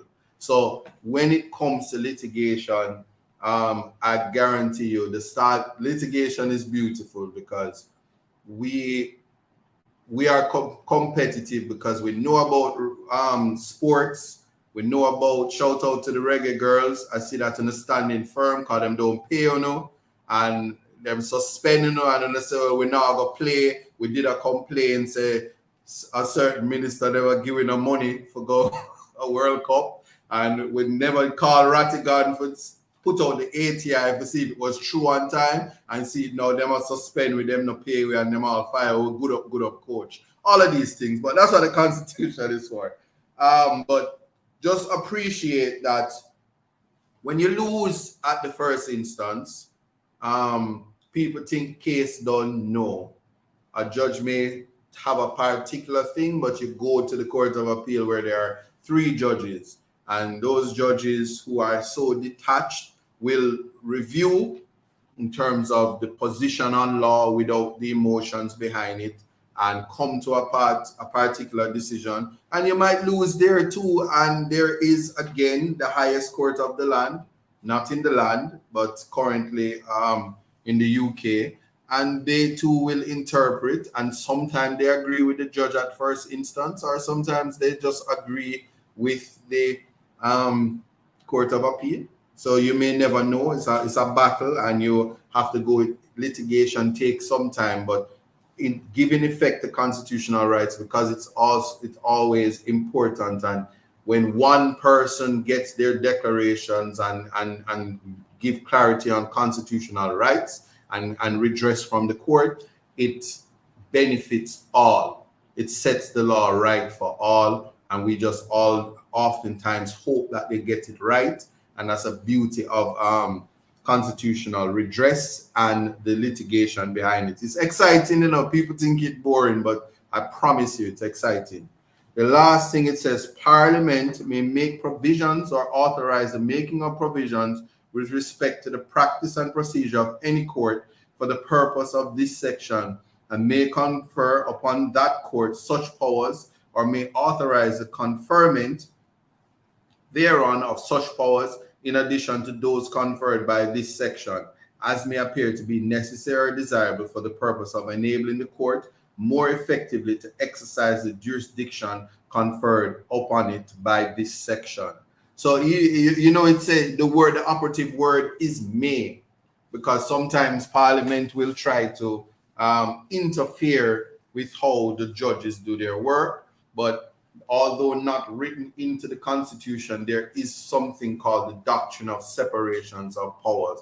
And it is that doctrine that oftentimes protects you, the citizen, from the other branches of government. Because one can understand that when you're complaining against one people to say that they breach your right, the Attorney General is going to represent and step into the court. And your hope is that there is an independent tribunal that will hear the matter and give effect to the right. And I can tell you this, no matter what it is, they are so impartial and unbothered.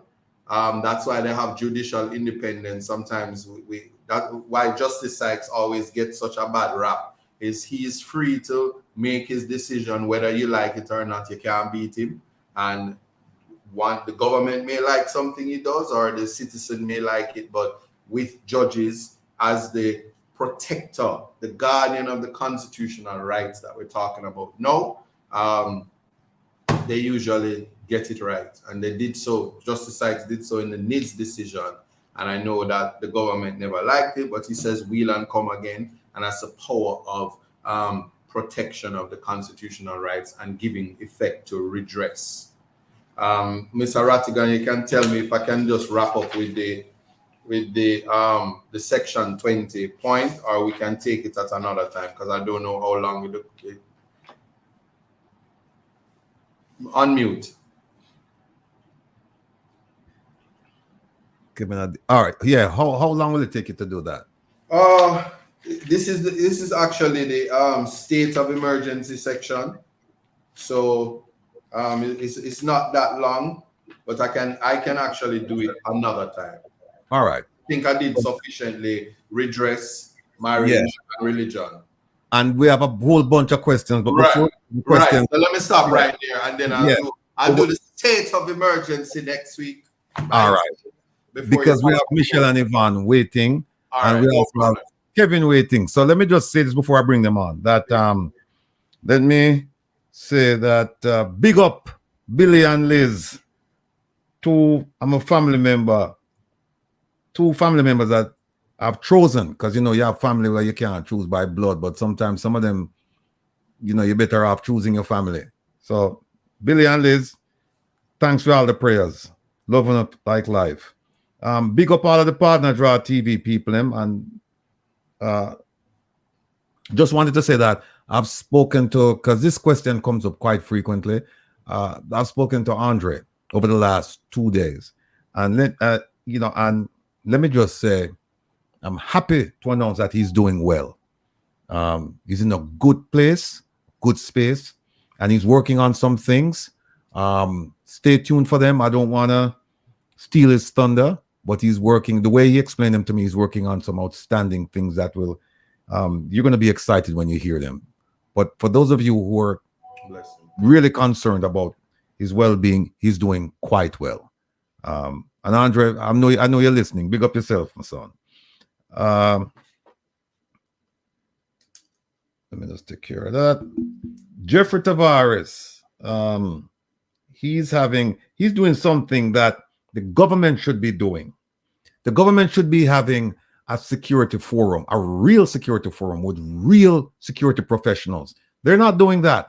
Jeffrey Tavares has decided to go out on his own and to do something that they should be doing. And I commend him highly for that. So next week, Sunday at 11 a.m. New York time, that's October 29th, he's hosting a Jamaica and South Africa security forum.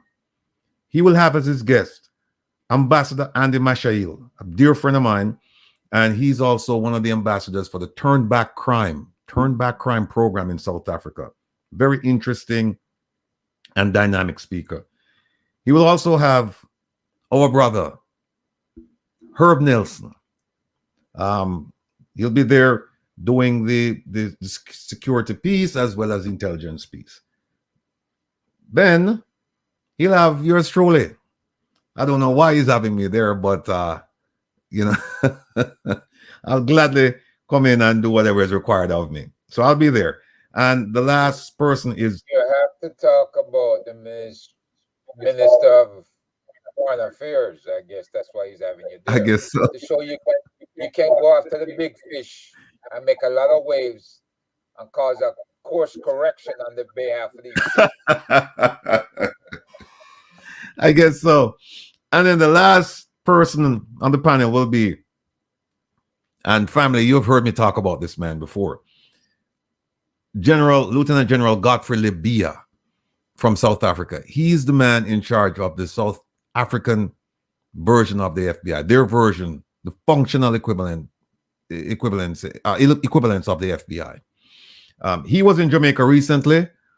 I made the announcement. The Jamaican government didn't see it fit to engage him. Since then, since his return to South Africa, I've been contacted by government officials who would like to speak with him. Well, Mr. Jeffrey Tavares is having him on his show next week, Sunday. So again, it's a Jamaica and South Africa Security Forum. Speakers will be Ambassador Andy Mashail, Herb Nelson, the General Godfrey Libya, and yours truly. It will be hosted by Jeffrey Tavares. So tune in for that. Also, tomorrow at 4 o'clock, we're going to have Waterhouse Vibes, hosted by Mr. Michael Nita. The support for that program is growing strength to strength every single time he comes on the air, every Sunday, and he's grateful for that. I'll also be on, Herb and I will be on the town hall meeting with Wayne Lonesome, and that will start at 7 p.m. New York time. So we will be on Waterhouse Vibes from 4 to 6 or thereabouts, and then on Wayne Lonesome's town hall meeting from 7 to 10. You cannot miss it. You must tune into that. Now, ladies and gentlemen, family members, we have 3 exciting guests that it just fills my heart to bring these people on, because we're going to learn a hell of a lot about mental health today. The first person is Dr. Michelle Codner, and she's a licensed psychologist and nationally certified counselor. She's also the attending psychologist in outpatient psychiatry service, behavioral neurology at Boston Children's Hospital.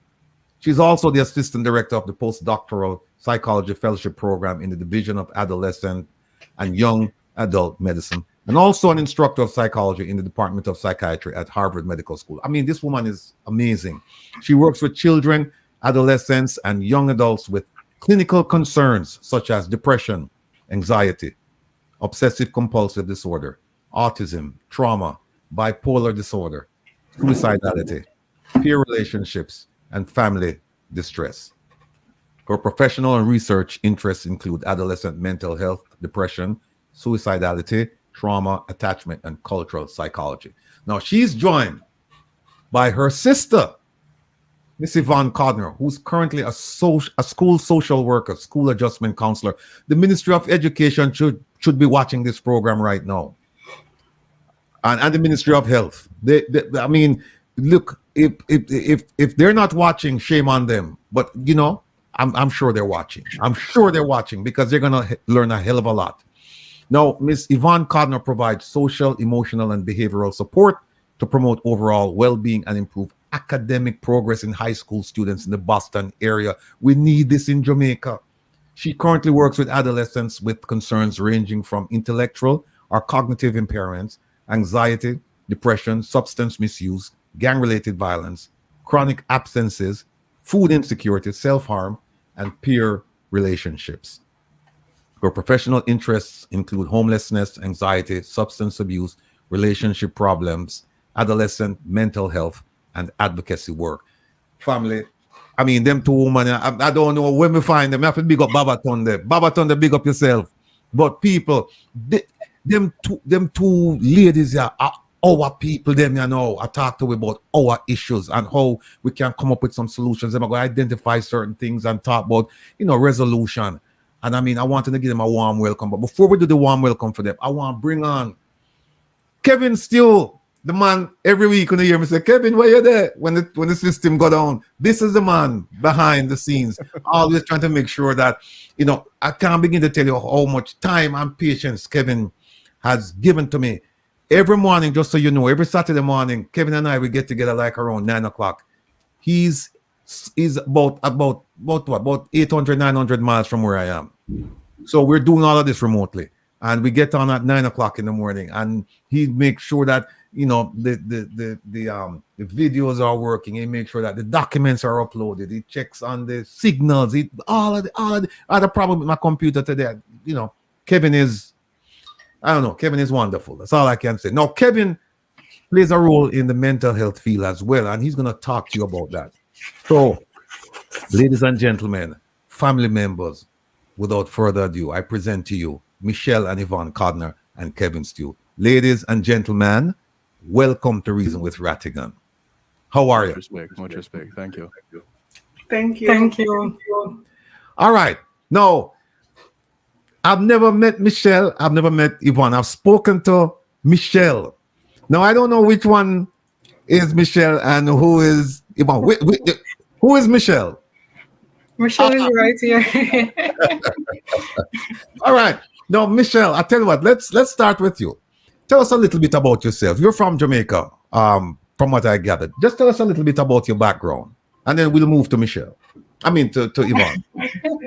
Hi, good evening, everyone. Thank you so much for having us on, Mr. Rattigan. My name is Michelle, as you all know. I am a psychologist, and I'm from Spanish Town, Jamaica. I currently reside in Massachusetts, and I enjoy interacting with people. I love watching basketball and soccer. Those are my favorite sports. And I love the work that I do. I just love seeing the impact that I can make in people's lives. And by having this opportunity today to give information about mental health and also to raise awareness, because as we know, mental health literacy is very low in Jamaica. So I'm incredibly grateful for this opportunity today. And that's a little bit about me, in addition to what Mr. Rattigan I said already.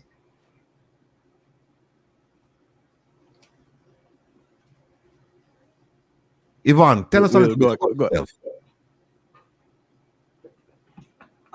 Well, I also was raised in Spanish Town. I have my master's in clinical social work. I am passionate about what I do because I enjoy looking at not just a person, but the person within their environment, see how different systems impact their overall well-being.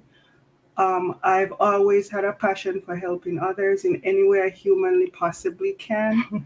So very passionate about my job, my career. Love advocacy work because change is a big deal for me, and positive changes means a lot. So I try my best to go above and beyond to make little impact. So I try to think globally but act locally. So I do what I can with the resources that are available to me.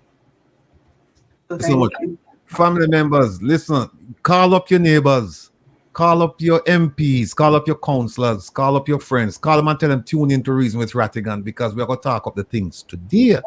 And the information that will be imparted is information that is you cannot get this just walking on the street. Although, we should have more counseling sessions, we should have more counselors in Jamaica. We don't. And so you're going to hear some things today that will probably help you put you in the right direction. And also, once you share this link with your MPs or whatever, it will give them an idea of what they need to do to improve the mental health and the stability of the community. Now, having said that, let me bring in Kevin Stew. Now, Kevin, tell us a little bit about yourself, besides the fact that you help me out every Saturday. All right. Greetings and salutations, all. I am a multimedia broadcaster. Have been doing this broadcasting since 2010. Aired on my own platform, kevinstew.com, simulcast in the UK, New York, Connecticut, and Jamaica, and also out of South Florida, where I reside. Some of my main issues that I have been addressing is wrongful incarceration, human trafficking, mental health, and how we and physical health also.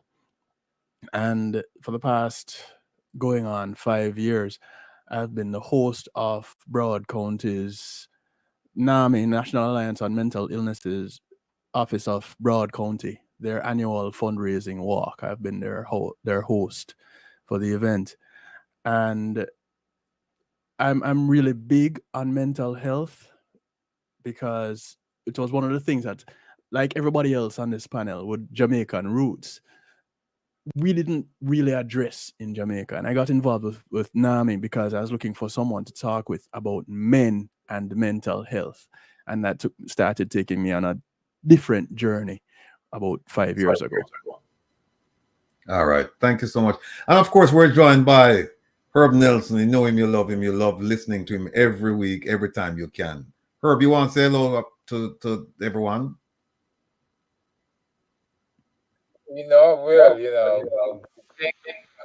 Ladies, Michelle and Yvonne. I have a niece who is advisor to many athletes, especially those who find themselves unable to perform up to their best. She is a psychiatrist and she works voluntarily in the community, but this is in California as well. Kevin, I can't tell you how much we appreciate your interventions. And you save us from going mad so that these ladies don't have to counsel us. Counseling is not such a bad thing, Herb. But really and truly, welcome, folks. And you have one of the most educated listening audiences listening to you right now. And greetings to and blessings to everybody out there. Yeah. So, all right. Don't let me forget you. I see you ducking down where we can barely see your eyes, but you're gonna have to come up, stand tall, and let these ladies scope you out because I know they want to know whether you're single or not. And ladies, the man up top to the right there is Isaac Buchanan, our resident attorney. He's doing a presentation every week on the Constitution. We're teaching our people the Constitution because a lot of them, they're not aware of their rights. And so he's informing them, he's enlightening them. So he's a regular on our program. He might need some counseling too. So, we'll get to that. You didn't even give me the opportunity to tell them my favorite song is Mad Me and Mado. Malian song is my favorite song, but the government wants to ban it. But I'm happy to be here. As I always tell people to move out my way, but I'm going to behave myself to learn something. And so I will take what you're saying as counseling. Just don't tell me don't eat KFC. You don't want the personal counseling. You just want to take the general counseling. No, I would take general. No, I would take it general. I would take it general. No counseling today. Okay, counselor, you won't be taking any counseling today. Yeah. Michelle and Yvonne, my understanding is that you have a presentation that you would like to make to us, and we're waiting. So at your convenience, at your leisure, the floor is yours. All right. On that note, we'll dive right in. And thank you, Isaac. Nice to meet you. I'm an avid supporter of you, so it's a pleasure. Again, thank you, Mr. Rattigan, for this wonderful opportunity, and thank you to everyone who are tuned in. We really appreciate your time and support. So today we're going to be talking about a really important topic that's near and dear to our hearts. So we hope by the end of this session, you will learn to distinguish between mental health and mental illness, identify risk and protective factors for mental illnesses, identify symptoms of depression, anxiety, and trauma in yourselves and others, apply coping strategies to manage painful feelings and thoughts effectively, and lastly, learn how to respond to someone in a crisis, including what questions to ask and just providing the resources that are appropriate. So I've already introduced myself and Michelle. So right now I'll just invite you all to participate in a brief mindfulness exercise just to help us focus on the content that we will be sharing with you today. So we will now invite you to participate in a grounding technique. It basically focuses on the 5 senses. So people, please feel free to type in the chat your responses as we go along if you would like. So we will start by asking, I'll use Michelle as my assistant. So search for 5 things you can see currently in your environment. I see a book. I see a pen. I see my calendar, my shredder, and my printer. Good. 4 things you can feel. I feel my toes in my sandals, my dress on my skin, my stress ball in my hand, and my butt on my chair. 3 things you can hear. Your voice, the sound of my clock ticking, and the sound of the computer. 2 things you can smell. My cologne and my hair. And 1 thing you can taste. My saliva. Good. Thank you. So why mental health is important area to recognize. Why is it important? So, well, because so much is happening in our society today, and considering the impact on our daily lives, it is very important that we be kind to our mind, not suffer in silence, and seek help as needed. So hopefully we will have a takeaway after the presentation, and please feel free to type in the chat just one takeaway or something new that you learned, or just anything that you got from this presentation. And we'll start by just overall well-being. So what is well-being? It's a state of being healthy, both physically and mentally. It comprises of 7 interrelated dimensions of health, but we will look at the emotional, social, and physical dimensions today. However, just to share them, they include environmental, spiritual, social, physical, emotional, career, intellectual. So we will begin with a definition of mental health. So, what is mental health? It's basically a state of mental well being that enables individuals to cope with life stressors or adversities.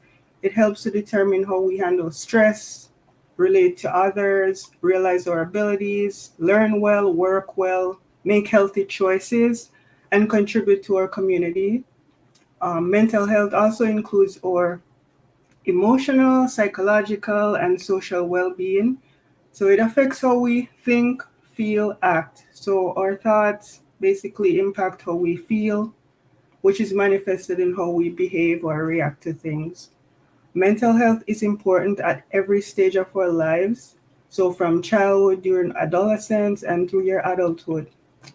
So it's that mind-body connection, which is very important. So not neglecting our mental health and just focusing on the physical health, because they go both hand in hand.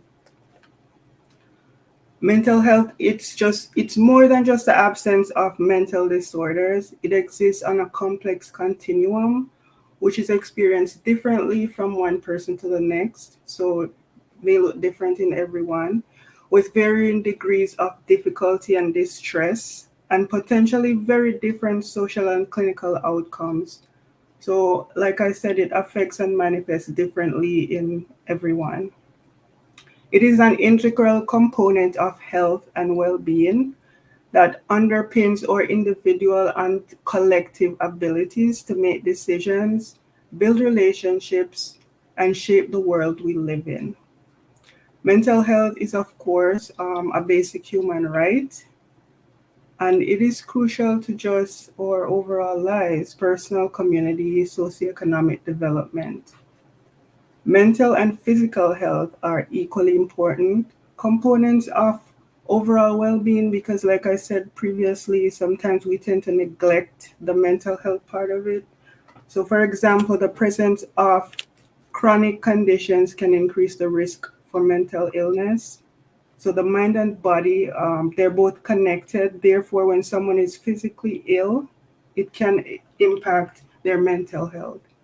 So, again, And vice versa. yes. And then we move into what is a mental disorder. So basically, it's characterized by a clinically significant disturbance in an individual's thinking, emotional regulation, or behavior. It is usually associated with distress or impairment in important areas of functioning. 1 in every 8 or 970 million people in the world we live in with a mental disorder with there are many different types. However, anxiety and depressive disorders are among the most common ones, and we will dive deeper into that later. So some other types of mental disorders include neurodevelopmental disorders, which can include ADHD, so attention deficit hyperactivity disorder, autism, learning disabilities, among others. You have the schizophrenia spectrum and other psychotic disorders, bipolar and related disorders, depressive disorders, anxiety disorders, trauma and stressor related disorders, feeding and eating disorders, sexual dysfunctions, neurocognitive disorders, which includes dementia, and last but not least, personality disorders. So Dr. Connor will be discussing in more detail some of the most common mental health disorders later in our presentation.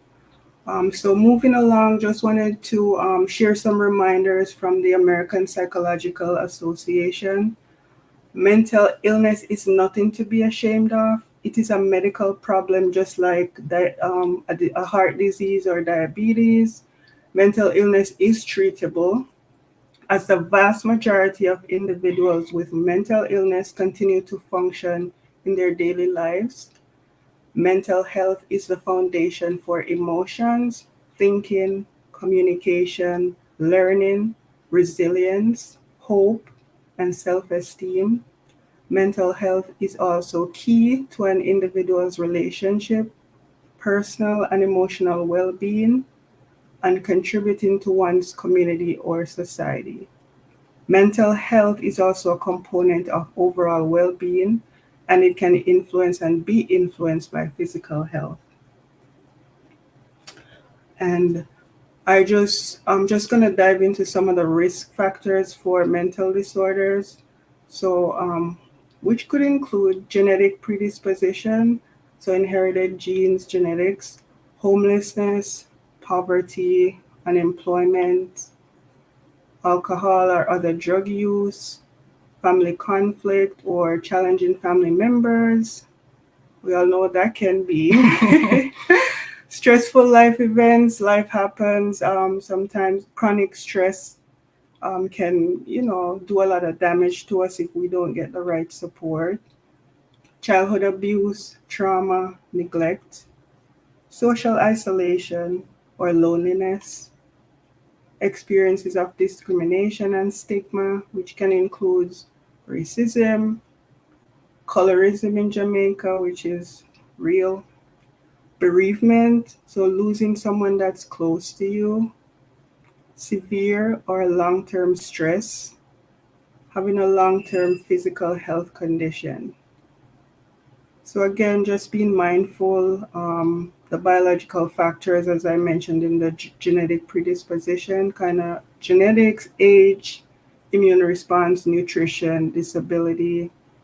So we want to make sure that we are kind to our bodies, try to eat healthy, and just monitor our sleep patterns too, because we need sleep to maintain a healthy lifestyle.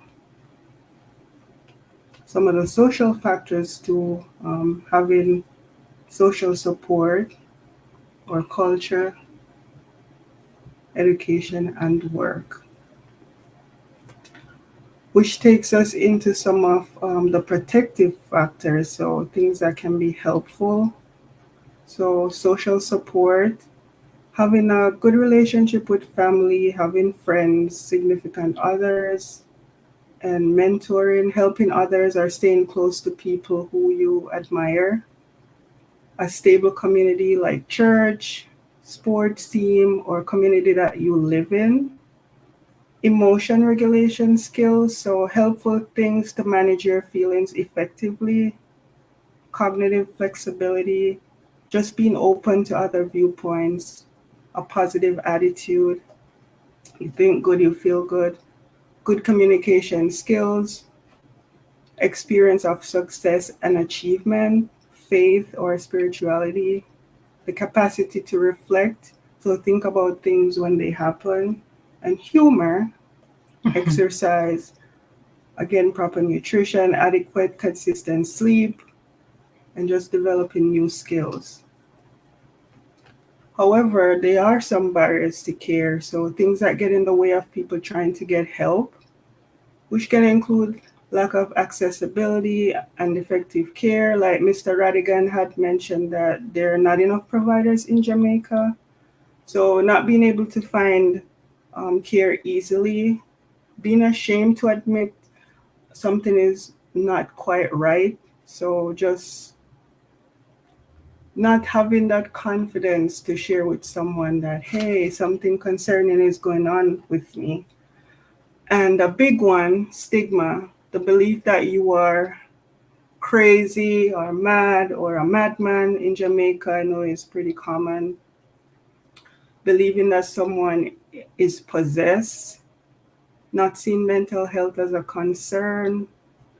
No one wants to be associated with these labels and will not feel comfortable getting help. So knowing that you possibly have a mental illness is in itself like a turnoff for individuals.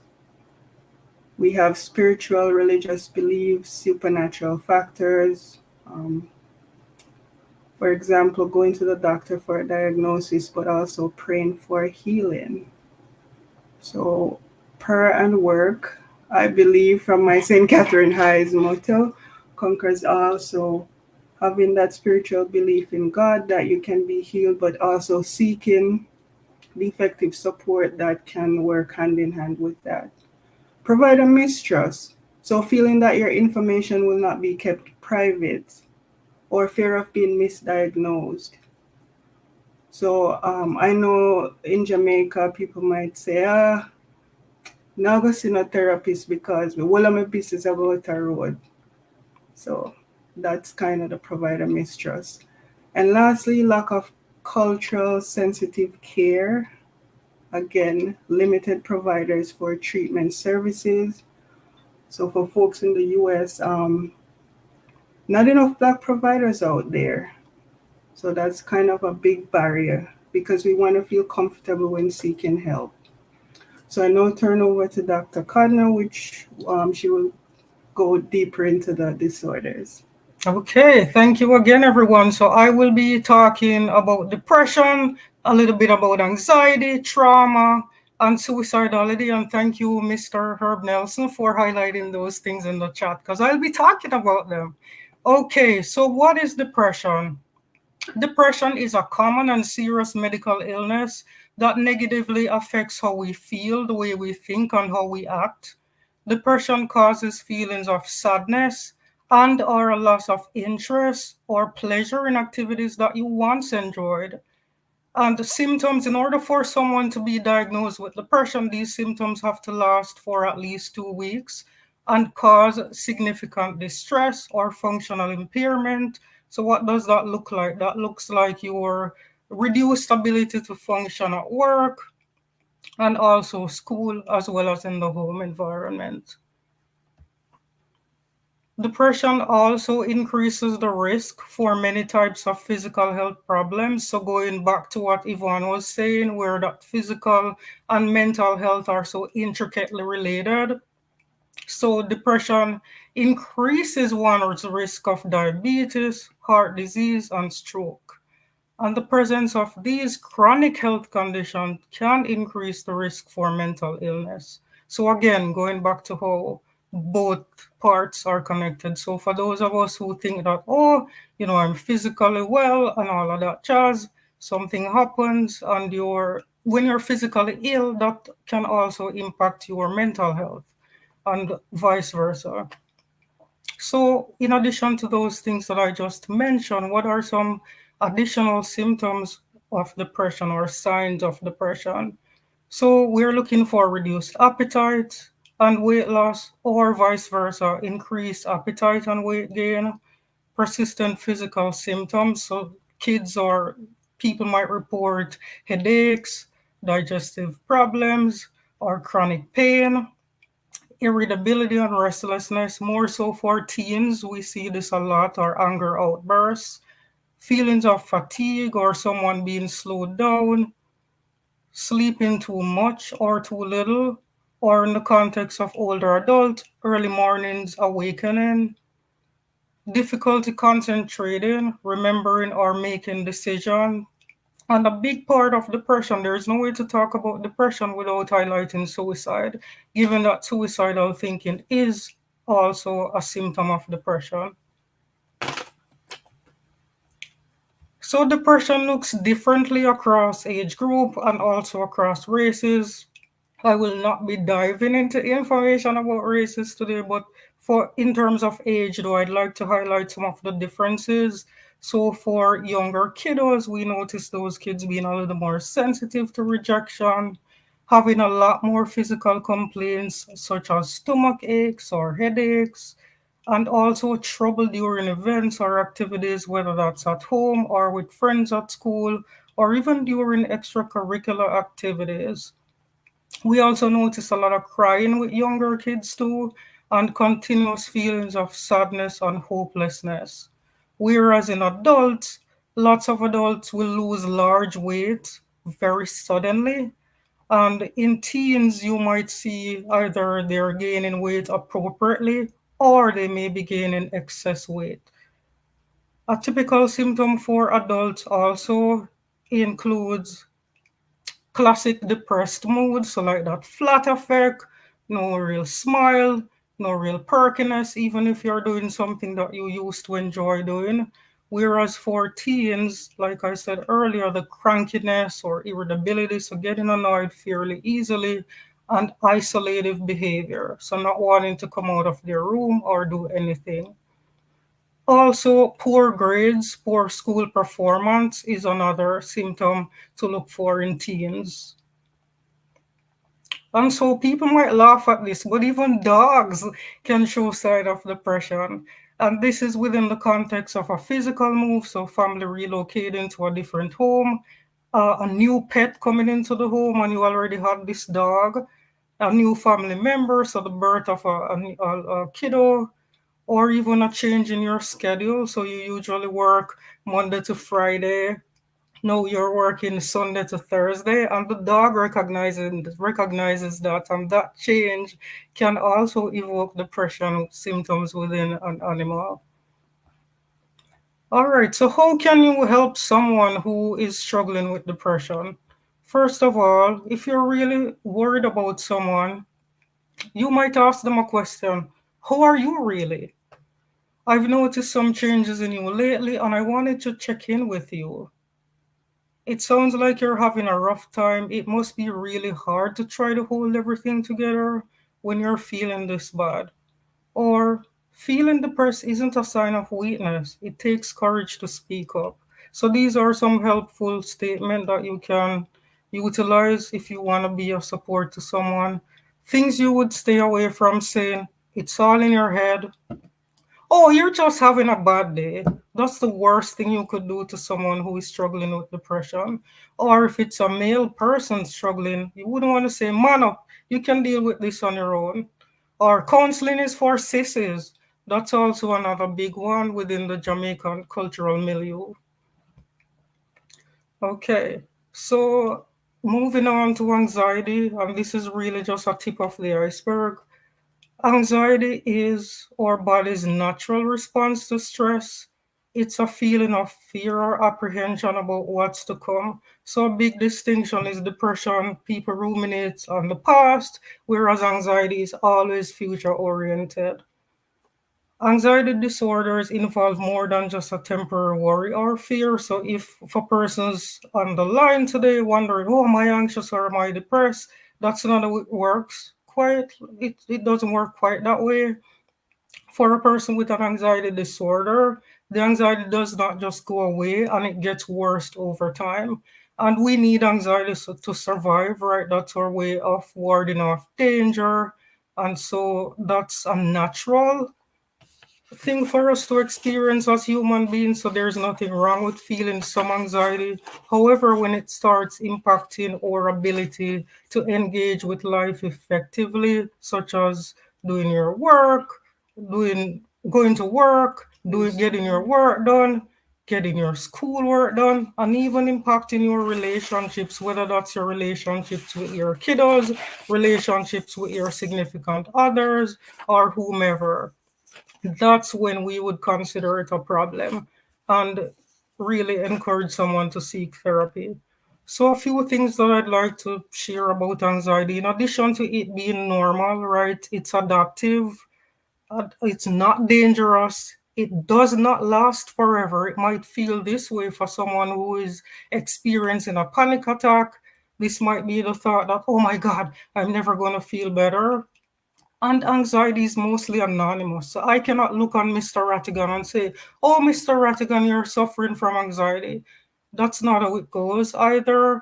It's mostly anonymous in the sense that people experience these physiological sensations or physical symptoms that are internal. So outside of the behavioral cues, like somebody hand shaking, maybe you're hearing their voice a little shaky, people speaking very fast, those are some behavioral symptoms, but outside of those cues, I cannot look at someone and say, "Oh, you're such an anxious person." Anxiety, I like to describe it as like a smoke alarm system or the body's alarm system, right? So it becomes a problem when the alarm system keeps going off and there's no real danger. And one example of that, of the alarm going off when there's not a real danger, is say you are someone who struggles with social anxiety, where it's hard for you to speak up in social settings.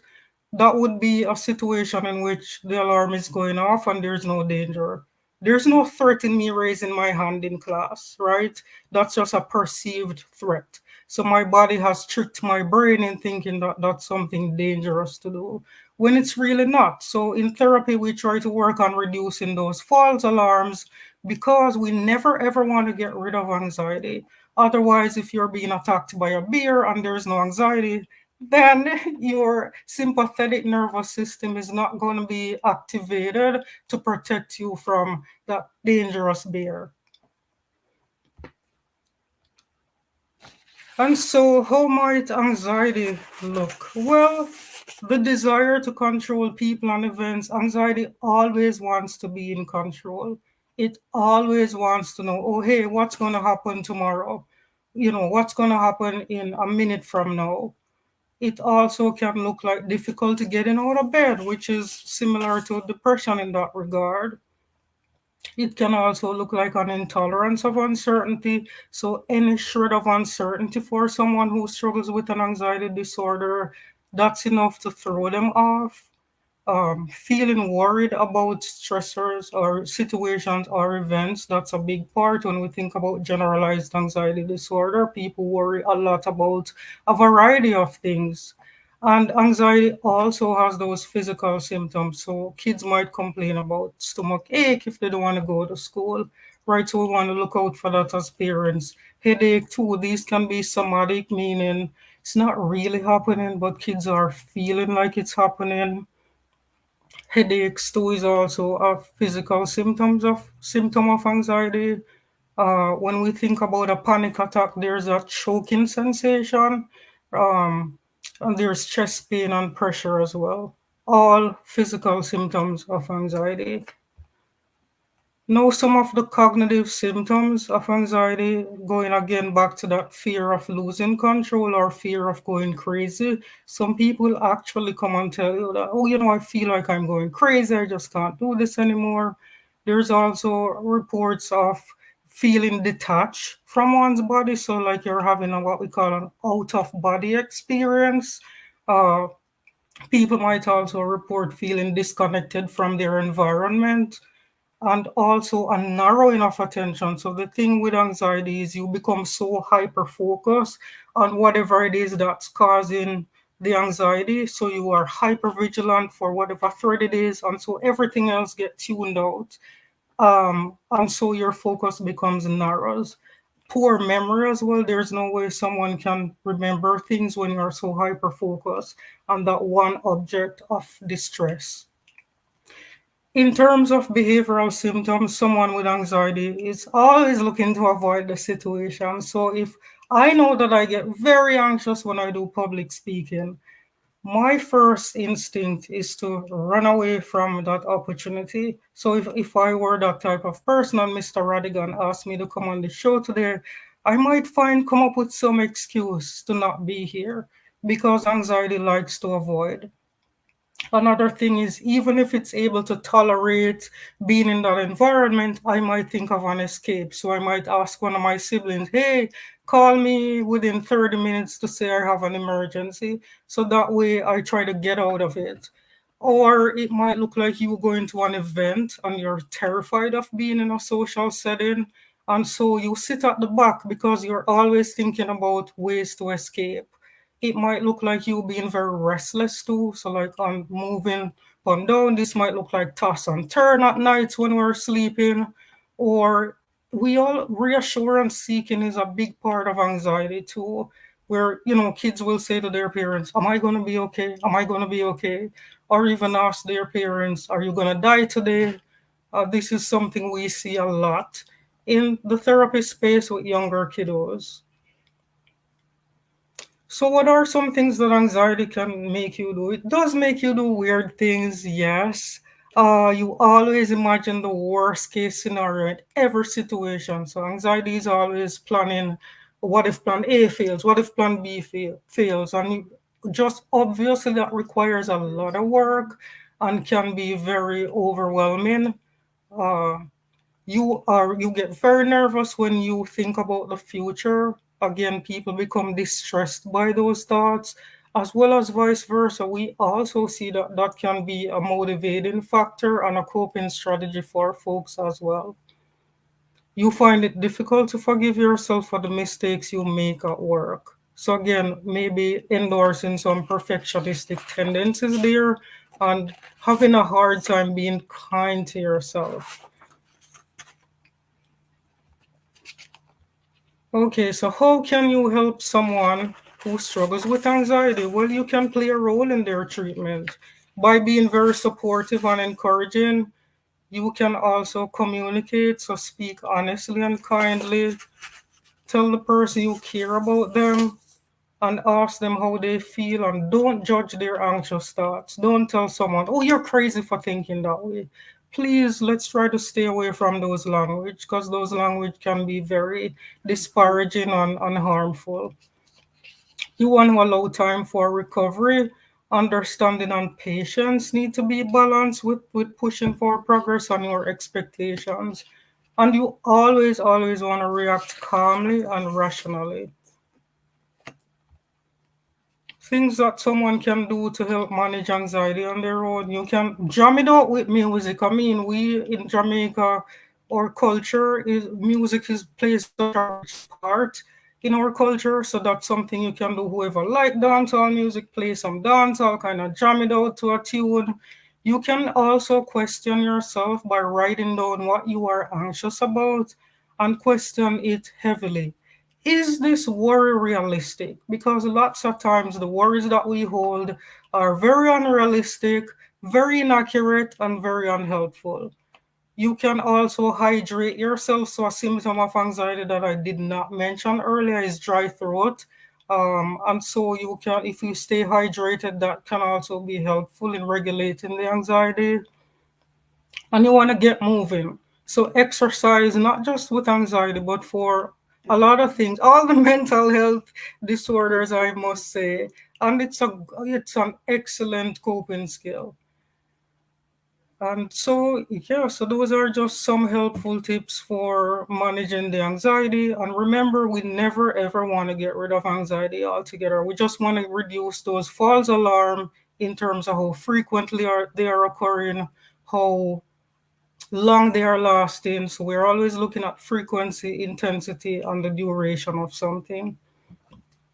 And now to know a little bit about trauma. So what is trauma? Well, and this is something that's not even talked about in Jamaica. We all experience trauma at one point in time or another within the Jamaican milieu, and it's never been acknowledged.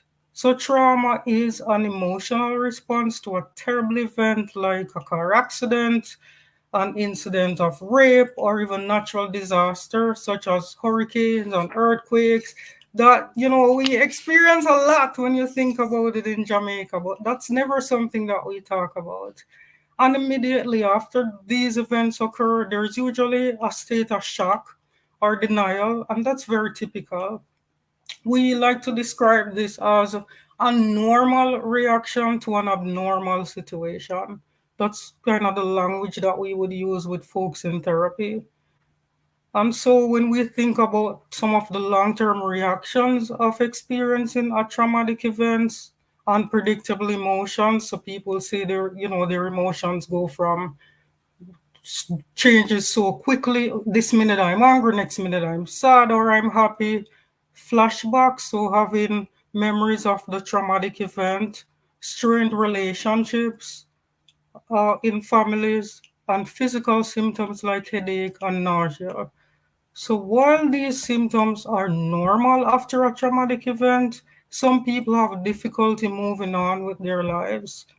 Um, and so a few years ago, there was a study that's called the Adverse Childhood Experiences Study, and what they did, they categorized the traumatic experiences of folks into three groups, and that's abuse, neglect, family/household challenges. And what this study found was that these experiences are common across cultures and across races. But again, in our society in Jamaica, these things are not even talked about. And so when someone experiences a traumatic event repeatedly, so over and over, so I was raped, I experienced a hurricane, I experienced maltreatment, over time these can have a cumulative impact, and this is often these earlier experiences of trauma can leave a deep imprint on the way you see the world, your sense of self as a person and sense of worth, and also impact your life, your relationships later in life. As the number of adverse childhood experiences that we endure increases, so does the risk of a lot of things.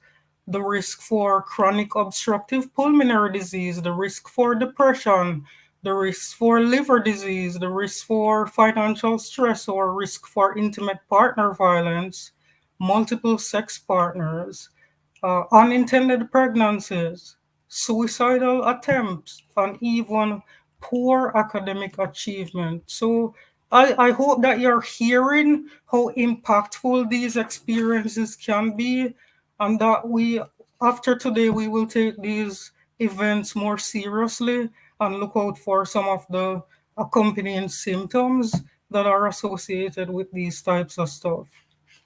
So, what are some types of trauma? There's bullying. So, for those of us with kids in school, when our kiddos experiencing bullying, that's not something that you would take for granted, because even if you don't see the psychological consequences now, later on in life, this might be impactful. Community violence, going about your business, witnessing people fighting, stabbing each other, all these things does play a role in terms of the way we view ourselves, the world, and others. Physical and sexual abuse, and unfortunately, I was reviewing some studies a few months ago. Come to find out that sexual trauma is extremely high, not only in Jamaica but across the Caribbean, and that just breaks my heart. There's medical trauma too that people can experience, and traumatic grief, right? Witnessing the death of someone. And so, what are some of the symptoms of trauma? So, what, in addition to what I mentioned earlier, what are some other things that we can look for with people demonstrating after experiencing a traumatic event? Well, there's anger and irritability. There's the flashback. People will tell you, I can't sleep. I'm having a hard time sleeping. I'm having these nightmares. Increased feelings of guilt, so feeling like I did something wrong, as if they are somehow responsible for the event. If I didn't do this, daddy wouldn't have done this to me. An altered sense of shame, feelings of isolation and hopelessness. So sometimes people will just get rid of their friends because you feel so ashamed of being inside your own body. And so I don't want to be around anyone. I'm not worthy of help. Others can't help me. No one will like me. Difficulty with sleep and concentration, so our sleep becomes impactful, and also feelings of isolation and hopelessness, and that hypervigilance as well. So always thinking everything is dangerous. Who I'm around can be dangerous, going to places, being so hypersensitive and jumpy. All those things are normal reactions to having experienced a really hurtful event. And so lots of people experience traumatic events, things that are not dangerous. Again, going back to that alarm system that I spoke about with anxiety, things that are not dangerous, they now perceive as dangerous. So you're always in that fight flight mode and that's because of a lot of things. One of the reasons is the animal part of our brain, which is the amygdala, and the amygdala is responsible for our emotions, whereas our hippocampus, which is the memory part of our brain, that they are good at protecting us from life-threatening situations, but now they become overactivated when someone experiences a traumatic event. Likewise, the higher order, later evolved part of our brain, which is the frontal lobe that's responsible for our reasoning, thinking, problem solving, that's short-cutted and underactivated. So hence the reason why we're unable to recognize that things are where we misinterpret things as being dangerous that are not really dangerous. It affects how we view ourselves and others because it compromises our ability to think just as we would prior to experiencing those traumatic events.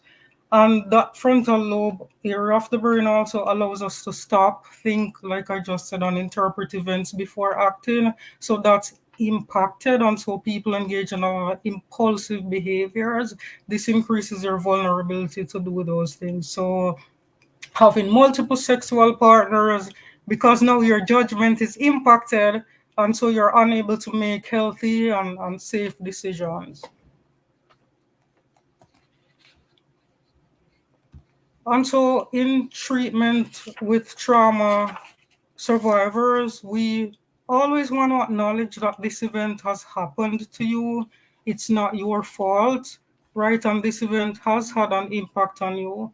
We work on creating safety, right? So, allowing someone to feel safe in their bodies again, because that's something that's impacted by the traumatic experience. We allow them to process the event in detail, and this is usually a very slow approach and deliberate approach that we utilize in therapy. And we do have evidence-based techniques that we utilize in our work with folks who struggle with trauma.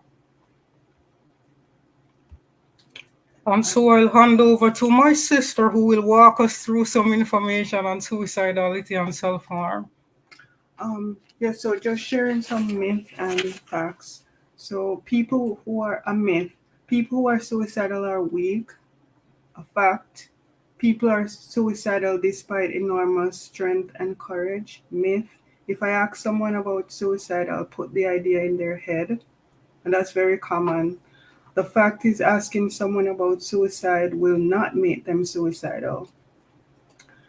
And just to share, young people use social media to communicate about suicide in several ways. And while social media can be a source of support and associated with positive benefits, it can also be a source of potential distress and contagion. So, what is suicide? Suicide is death caused by injuring oneself with the intent to die. A suicide attempt is when someone harms themselves with any intent to end their life, but they do not die as a result of their actions. Suicide affects people of all ages and people who have experienced violence, including child abuse, bullying, or sexual violence, have a higher suicide risk. Suicide and suicide attempts can cause serious emotional, physical, and economic impacts.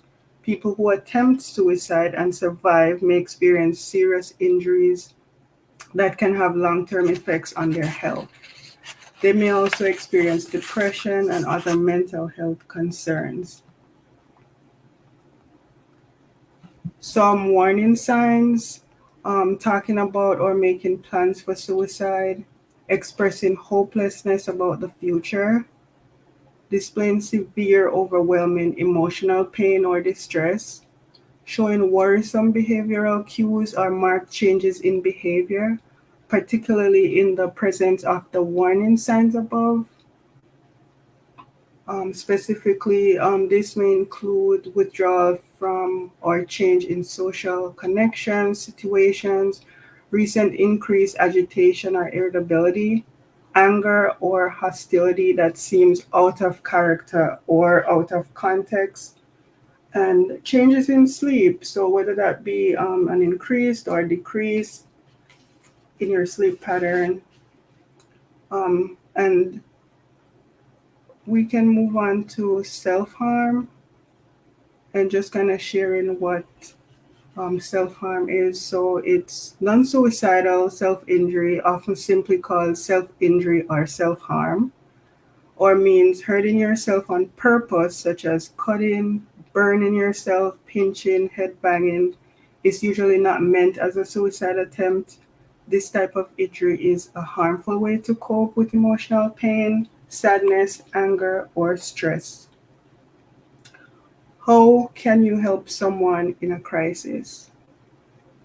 So, we have 5 action steps for helping someone in emotional pain. So, you can ask, are you thinking about killing yourself?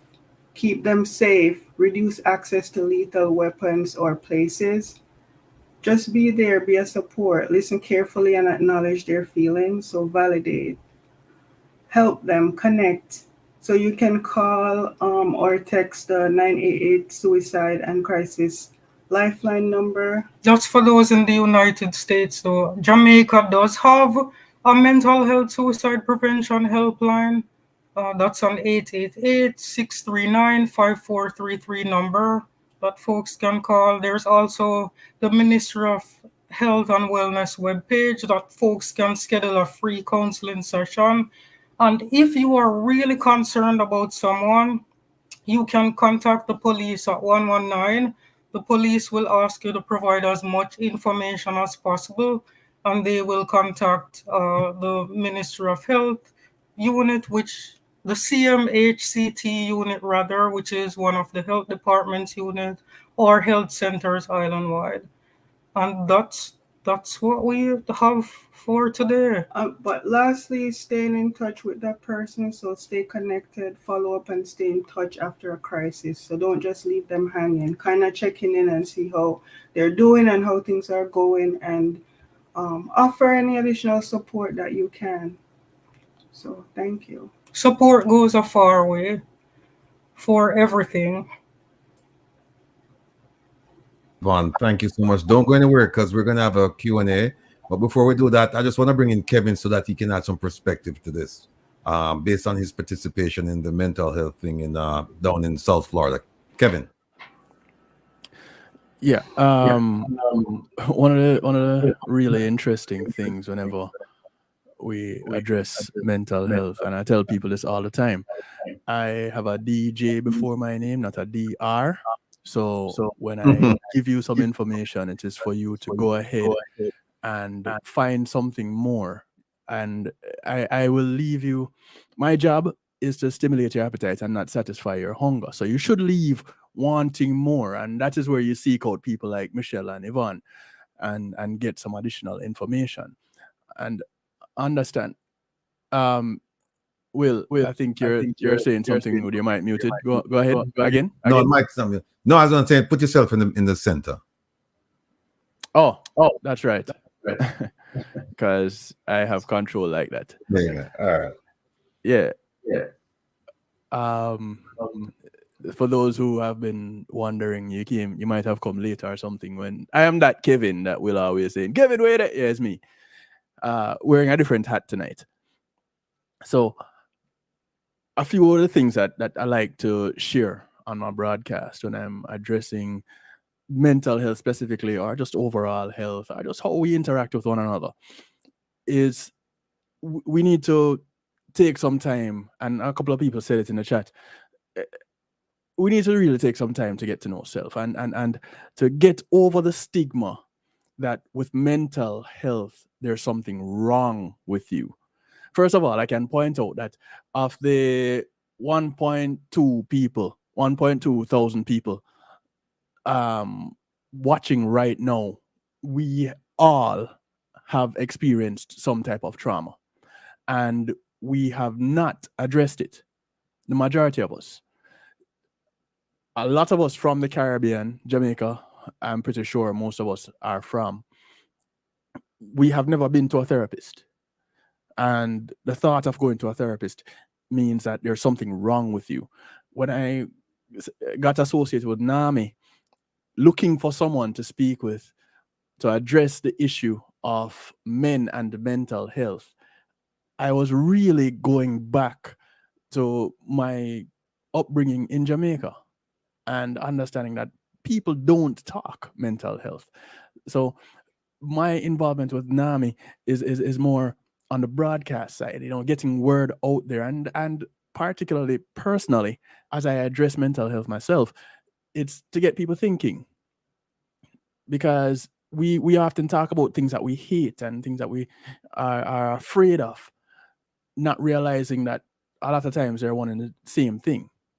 So my job, a part of my job, is to encourage people to have acceptance through enlightenment. Get to learn something about something before you cast judgment on it. We have a tendency in Jamaica and the Caribbean to cast judgment on those who are going through a traumatic event. The ladies mentioned post-traumatic stress disorder. First of all, living in the Caribbean, we experience PTSD every year, because every time June rolls around to November and we're going through hurricane season, we're wondering, okay, what's the next disaster that is going to come our way? Can we deal with it? Living in South Florida, we have that experience all the time. So as soon as you hear that there's a storm coming, the shelves go empty. That is a reaction to a past trauma, something that still people don't address. And so it's these little things that people overlook and think that there's someone that is going out and doing something that is beyond what we consider the norm in society. We really need to stop and even talk to that individual and listen. Another thing that we don't do is listen. So we say, hey, how you doing? As we're passing someone in the hallway or on the street, and we do it out of habit. The moment that person stops and says, I was looking for someone to talk to, it's, I hope you get help with that, and they keep going. No, you just presented yourself as being available because you asked the question, how are you doing? And the moment that we start getting back to that point where we're going to stop and listen to hear the response, then we start changing things in our community. Another big thing that is happening in our community is that we're so disjointed. We don't know people that are right next door, but yet still we jump on our devices, and it's all about how many friends you have and how many likes you can get. And when you don't get them, now you end up in another state of depression, and you're reaching out to Michelle and Yvonne again because you're depressed. My best friend on Facebook didn't like my last post. What must I do? Now you're going through this anxiety, and you keep looking to see when is this response going to come? When is this response going to come? And you start now not doing what you're supposed to do. So the job starts to suffer. The child that is now crying because you forgot to put on the bottle because they're hungry, they start to suffer. And all as a result of a little simple thing. People, get in touch with self. And the ladies can tell you, the moment you start getting in touch with self is the moment that you start to rise above some of the problems that we're affected by. And now we start listening to self.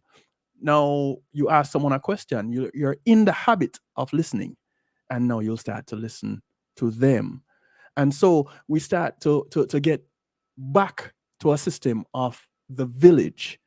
Yeah, we're now in a global village and nobody is listening to each other. Everybody is speaking, nobody's listening. Where are we gonna go? What are we gonna end up with? More trauma. Because now the person that is speaking feels that they're not being heard. So you're not being heard, now you're talking, now you get depressed. Oh my goodness, they're not listening to me. Why am I going to even bother? And I'm having a real situation here and nobody's listening to me. And Yvonne and Michelle are not available because they just got an appointment and they have the next hour on Reason with Rattigan and they're not available. So nobody's listening to me and my social media friends not really reaching out to me, and panic. Just calm down. It ain't that serious. And the ladies, am I wrong, ladies? You can unmute and respond to me. I'm not doing a presentation like you can respond to me. Am I wrong in what I'm saying? Talk to me here.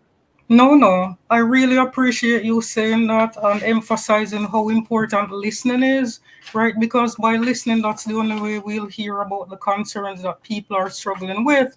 And that's the only way we can provide the help that's needed. Thank you. And so, ladies and gentlemen, as you're listening and watching this broadcast right now, you're reaching out to some people and telling people, like, subscribe and donate and everything. Yes, good. Please do. In the midst of that, also ask one of them, wait, how are you really doing today? No, really and truly, how are you doing today? And stop and look at them and be intentional about getting their response. And watch the difference it will make for the rest of that day for that one individual that you have done that to. Watch and see. Rebel. I'm sure when we start taking calls, we're gonna get some calls on those points you made. Going back to you say must like up the thing. Okay, there are 1,236 people, 1,236 devices tuned in. So people, go ahead, like, share, subscribe. Somebody mentioned in there that the one way to deal with depression is drink some white rum and eat KFC and go club. That must be a joke. It's a joke. It's a joke. It's definitely a joke. But I think they're referring to ISAT. KFC is never a joke. But Kevin, you mentioned a good point a while ago when you said, you said to somebody, "Hey, how you doing?" And the person stopped and said, "Well, I'm not doing well." Then you start looking at your watch and say, "Well, I gotta go." We used to do something when I used to do surveillance in New York City, and I'd like the ladies at some point to talk about the environmental and the societal impact on one's behavior, one's perception, right? We used to sit in a car. Because they say in New York, people don't want to know your business. And it's true. I lived next door to a family, and for years never spoke to them. They never spoke to us, and we were fine with that. And I found it strange in the beginning because in Jamaica, everybody knew everybody, right? And here, it was like, and I was told that here you just mind your business. Nobody wants to know your business, and you shouldn't want to know anybody's business. So one of the things that I used to do with my partner, and I'll bring him on next week, Steve Coco. I'm sure he's watching from out of Phoenix right now. First FBI partner. When we were doing surveillance, we used to sit in the car and we used to watch people. They're just bustling, to get to work. And we would wind down the window and say, "Good morning. you would be surprised at the reaction. Some people want to run, some people hold on to their bags, some people trip, some people smile. I mean, the reaction was just, it spanned the entire spectrum, except very few people actually said good morning. Very few. And I don't know if that was because of, the societal thing, in New York, it's like, it's just impersonal. People don't care about you and they don't care about your business. Everybody's about self. They want to just move on with their lives. So there's no space for strangers, especially strangers on the street. So I wanted to share that. And the last thing I want to say before I have Herb jump in and then we're going to open up the phone lines is that the people who tuned in today to listen to the expose on the Prime Minister's wife, I'm terribly sorry that unfortunately I won't be able to do that presentation. The reason being, and I'll repeat it, for those of you who were with me in the beginning, please bear with me. I received the information, but we're talking hundreds of pages. One document alone, I looked at it was 400 pages. Another one was 300. And I mean, it's just hundreds and hundreds of pages. I would be doing the audience a disservice. I would be also doing myself a disservice. And I think I'll be doing the minister's wife a disservice if I try to rush through it and then present the facts as they were presented to me. And these are facts, by the way. These are not conjectures. These are not ideas. These are not hearsay. These are facts, because we're talking about official government documents in some instance. In other instances, we're talking about other types of documents, but this is a documentary case. So for those of you who tune in for that, I apologize, but tune in next week. But the perfect substitute, the two ladies you see right there, Michelle and Yvonne, and Kevin Stew, because you're talking about a subject that is very, very relevant and impactful, but impactful not only on the level of what's going on over there with that person, but also what's going on with you in your life. Because as you've heard, most, if not all of us, if you live beyond a certain age, you've had some experience with mental illness or mental trauma, something to that effect, right? And that's why they're here. They're here to help us to identify these things and to help us. So the perfect substitute for Speaker Juliet Holness is Michelle and Yvonne Codner and Kevin Stew. So with that said, I'm going to open up the phone lines, and all of you people out there who would like to talk about mental health, who want to ask questions, and I see a lot of questions in the chat room. In the chat, yeah. Feel free. As you're opening the line, Will, just a couple of things. Before I started, that I saw in the chat that I wanted to address. One of them being something that you said, talking about family. And I like to leave people with little nuggets that have them thinking. One of them being, you said, big ups to your family, and you mentioned relatives. I like to say this. Relatives, you cannot choose. Family, you can. And when you think about all the people that you can say, boy, my brother, my sister, and you really mean it.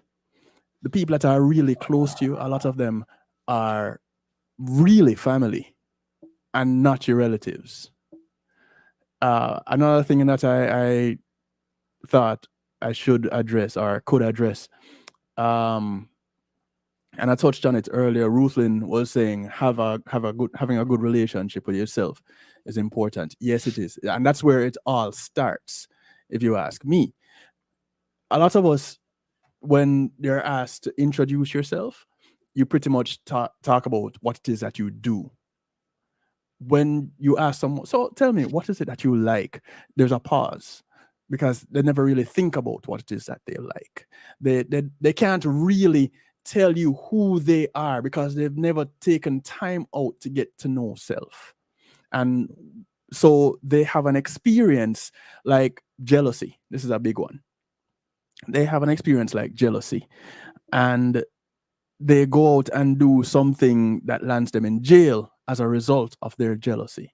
not recognizing that being jealous is just a matter of comparing yourself with someone else, and sometimes unnecessarily so, because the qualities that you see in this individual is probably just one thing that they're highlighting when you have about 5 in your arsenal that makes you so much a better person. But yet still, for this one thing, you want to compare self. Stop for a moment and think about it. Ask yourself, why is it that I am experiencing this emotion? Because at the end of the day, we are spiritual beings having a human experience. And when you go forward thinking or operating in that sphere, it puts you somewhere else. All right, Rebel, you get no calls yet? No, but I get a bunch of people writing stuff to me. Let me ask Herb. You wanna chime in before I ask it? Yeah, I appreciate it, folks. As usual, I'm board chair for the Crime and Security Committee for the Institute of Caribbean Studies, and we're think tank here in Washington D.C. And a key area for us is human trafficking. And the generators of human trafficking is what interests us, because in Jamaica and other Caribbean islands especially, we see where child abuse is one of the drivers for psychological trauma and for, for mental illness in children. Then we see where a lot of parents are taking their kids to the shrink, not to psychologists who may be able to do a better discovery, but take them directly to psychiatric specialists. And psychiatric specialists is giving them a variety of tablets, including some of the worst mind-bending, mind-controlling tablets that you have. And a lot of times, I don't think that they get to the very bottom of what it is that impacts our kids. Now, Jamaica and other islands have an issue with incest. I'm in the sports business, so I get a lot of calls, and I've been investigating, and I'm doing a lot of probing, because certain members of the Football Federation have molested kids as young as 14 years old at some of the top football clubs in Jamaica. Football players have a tendency to have 3 and 4 baby mothers. And we see the issue with boiling over now with MP Paulwell and his 2 baby mothers that we know of, and what one baby mother has done to the other and her baby. Now, indeed, a narcissistic personality is what might be featured in that baby mother killing another, right? Now, is there an awareness of how far people are willing to take jealousies and other issues of incest? Are they willing to do away with their own parents if they're not getting any protections, if they're not, if there's no professional interventions? I spoke in the past of the counselor from Hear the Children Cry going down to investigate a 12-year-old being molested and found that her 14-year-old sister was pregnant. Now, when you have kids living with their predator in their midst, how much anxiety, how much depression, how much PTSD, how are these things generated? Because we know they're senior players on the women's team who have gone through trauma, right? We know there are players on some of the men's team that have gone through trauma, sexual trauma. I'm directly referring to. And since Jamaica and other Caribbean countries are some of the leading areas for incest, maybe we can address directly the depression, the anxiety, the eating disorders, addictive behaviors. What is it that school counselors, teachers need to look for specifically when it comes to those issues, right? And what it is that the football associations, CASAFA and Kingston, and the various parish associations, as well as the GFF, need to do when they're vetting their coaches before they appoint them and put them in charge. Is like the rat in charge of the cheese factory. You know they can't resist the cheese, right? How do we know whether our caregivers or our coaches, how do we know that they're stable? How do we know that they're not going to effectively, as I said, start nibbling on the cheese because they have availability?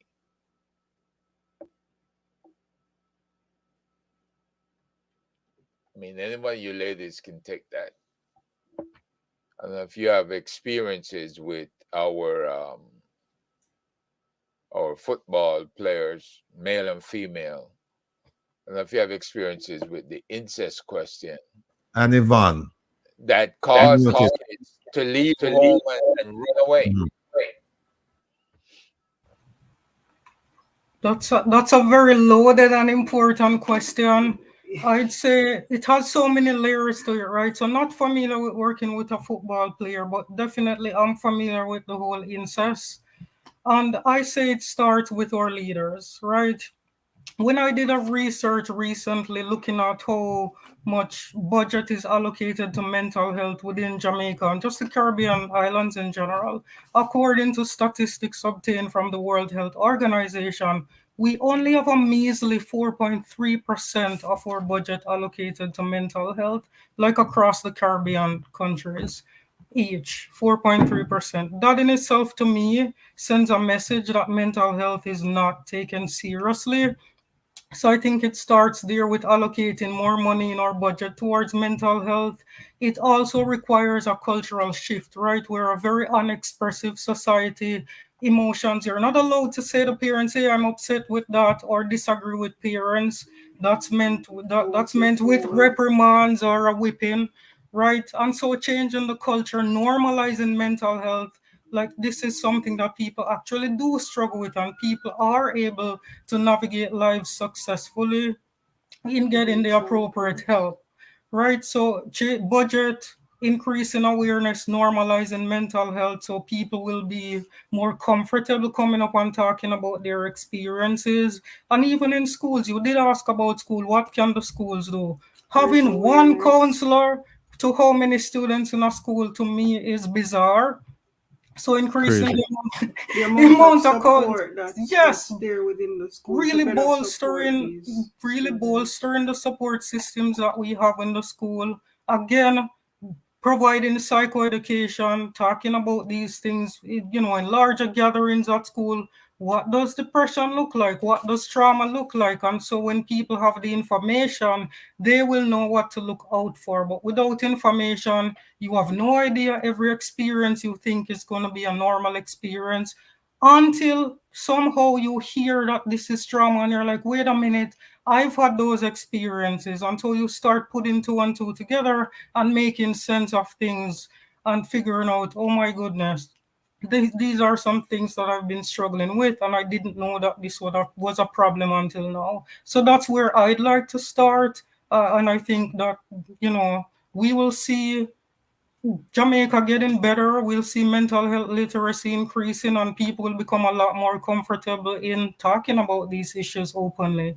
And seeing the importance of it, because as you had mentioned, sir, and Kevin had mentioned that these issues are real, people are experiencing it, and our students, but the lack of awareness, the government not rationing enough resources, like Michelle had said, just to provide more support within our school system.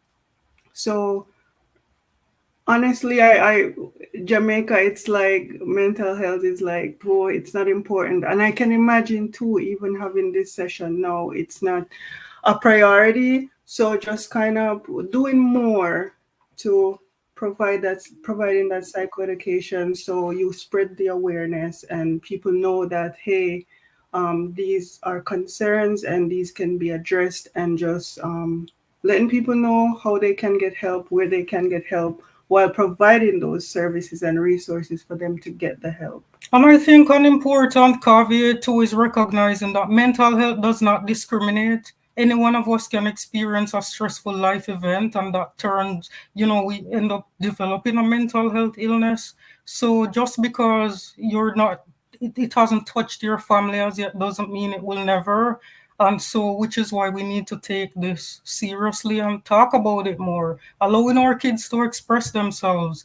Just because you're allowing them to express themselves doesn't mean you're giving things approval. I can allow my child to say, hey, mom, I really didn't like what you did there, without saying, hey, who y'all talk to, go sit down and mind me if you give a whipping. That's just, we really need Provide to. a safe space. Hold on 1 second. Hold on. Let me take a call. Caller, go ahead. Thank you for being patient. Yes, so born here, right? Yeah. Hello? No, normally when you go to a doctor, after you sign in, they give you a form. Sometimes it's back and front, sometimes it's 3 pages. And you start filling out, and it asks you questions about family background. Oh. We just lost him. Oh, dear. I can ask one question in the meantime, please. Yeah, sure. Yeah, so I was listening to you, Doc, and you were saying about we have a culture where we keep saying that nobody think it is important, but nobody listens to kids when they're speaking out, or because of generation gaps. And this is where I get inappropriate and say, like, old people hold and fall up, and so they don't listen to the culture in terms of how young people express themselves, whether in schools, in peer groups, and when people say, I'm not okay, everything is people laugh it off, so it's pointless to tell people you're not okay. And we are a reactive nation rather than preventative. So you see me drowning, and what you get is ridicule. You see me say, listen, I'm mad, and I'm mad. It's a laughing matter.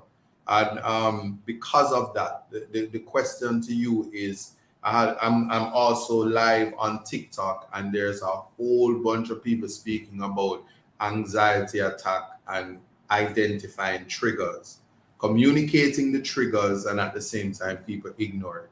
One guidance counselor in a school, I'm doing the herb thing now, I'm loading up before I shut up. Yeah, one guidance counselor who does not have the requisite training to respond to the overwhelming need because of children coming from broken homes, environment, and wrap that up in like a zinger, and poverty is the whole of we are suffer, the whole of we poor, the whole of we managing life. Go and go sit down about your mind, go fix that. How do we address those real issues among the major issues? Go micro instead of just thinking things macro. And that's for the benefit of the persons on my life who is speaking about anxiety. And I just learning for the first time while you were speaking that can be considered mental illness, because we just don't think that these things are. Yeah, thank you. That question, just keep that question in mind. That's a very significant question. But let me just take this one call, because we've been inundated with calls here, and some of them they drop off the call. But caller, go ahead, please. Good evening, everyone on the panel. Thanks, ladies. You did well. Mr. Herb, thanks for asking that question as well. Now, in regards to the question Mr. Herb asked, with children living with the predator, how traumatized they are, and knowing in the sports world and other situations,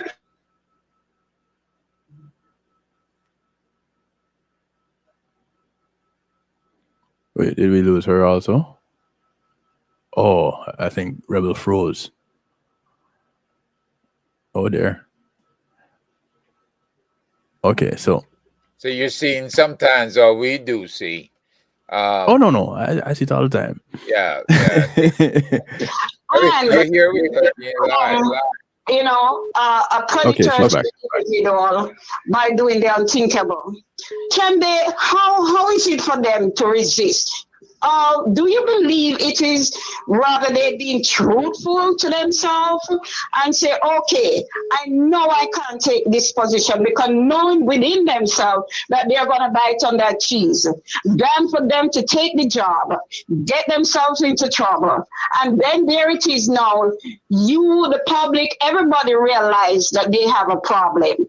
Then if they go to jail, they are not put in the position where they get remedial treatment. They are put in jail with the regular person instead of getting help for the situation. Can you elaborate on that for me, please? Thank you.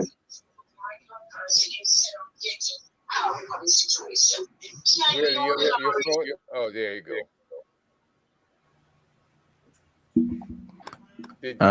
I think that was directed at Michelle and Yvonne.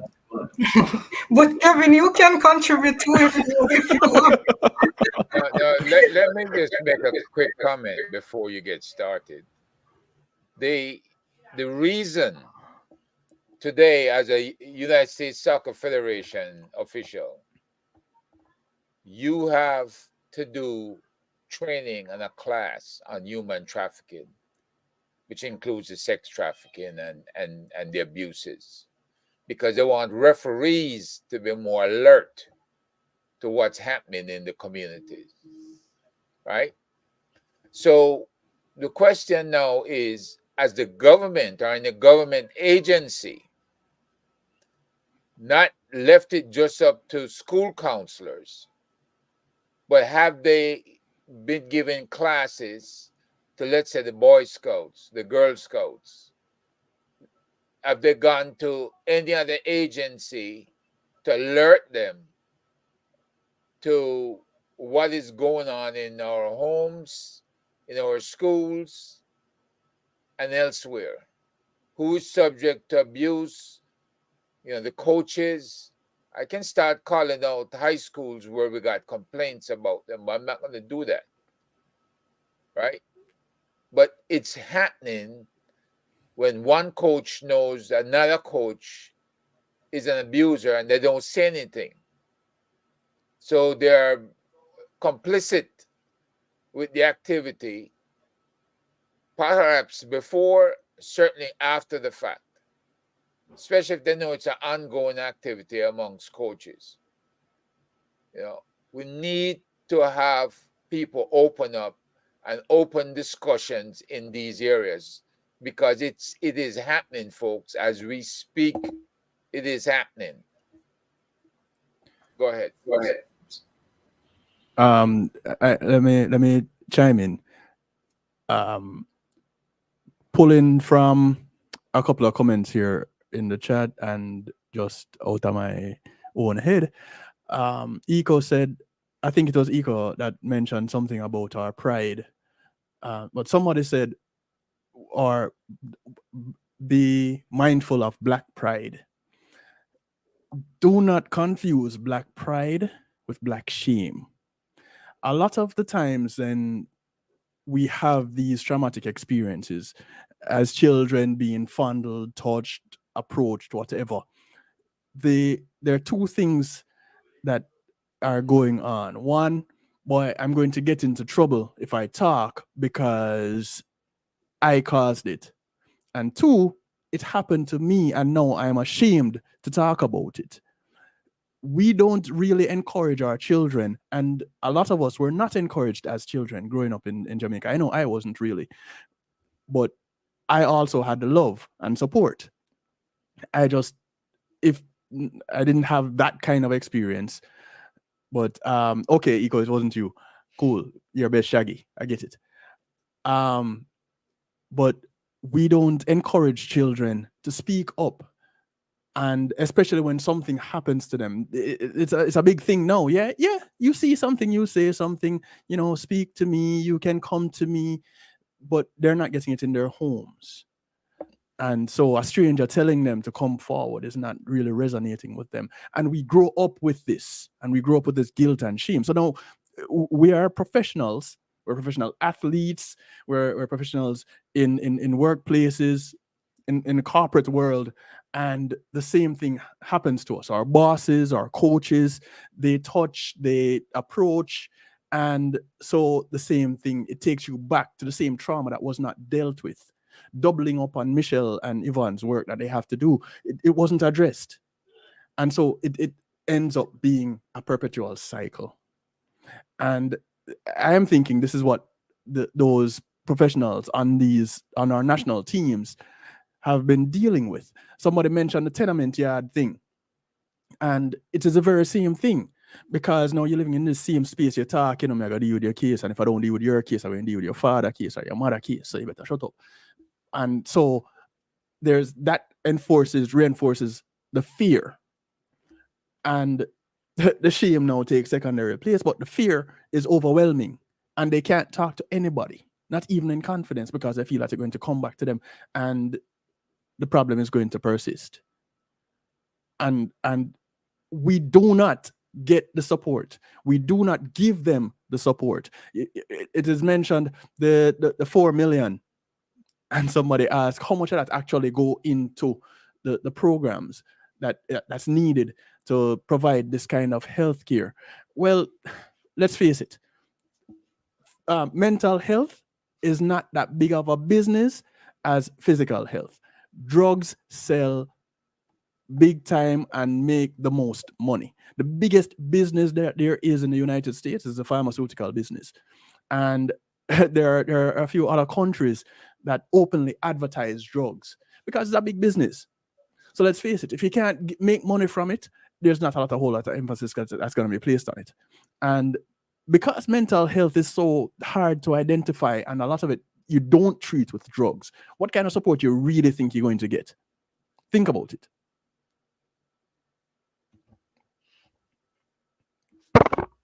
I think Rebel frozen again. Would you say that, ladies, that we need more psychologists, especially in the schools? I know the police stations have psychologists assigned to them because I've met a few of them. Oh, absolutely. What about getting psychologists in all schools at all levels to screen for the type of traumas we're talking about, to include mental health? Oh, that would be a wonderful opportunity. I mean, that would get me really excited because I know we would be able to pick up on a lot of things that have been hidden, right, and help a lot of students. And we would see students' academic performance improving, their interpersonal relationships blooming as a result of having that support.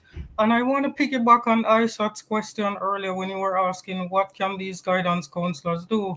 Training support would be another area in which that mini 4.3% of the budget needs to be expanded to facilitate those opportunities. As a licensed psychologist, I have to do a certain amount of trainings to retain my license. And so having those mandatory trainings in school for these guidance counselors to do can be helpful in terms of keeping them up to date with things that are happening in the field and also helping them to become more aware and be a helpful support to the students. And again, going back to normalizing mental health as something, this is something that is real. You're not losing your mind. You're not going crazy. This thing is really happening to you. Nobody decided to wake up and develop a mental illness. That's not how life works.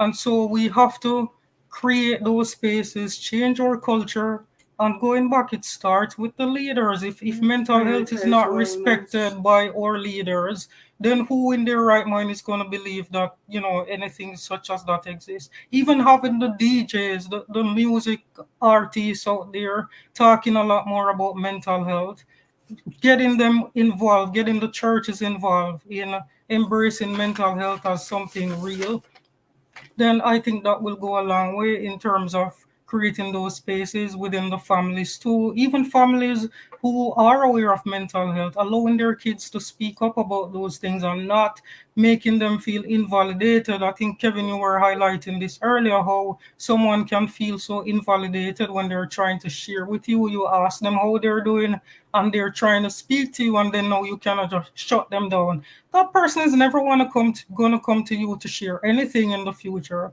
because now they were being vulnerable and that was not received well. So I've learned that I don't talk about things. I just keep these things to myself, and that reinforces that cycle which we are become so quiet about things, internal having that internalized shame and not want to speak up about it.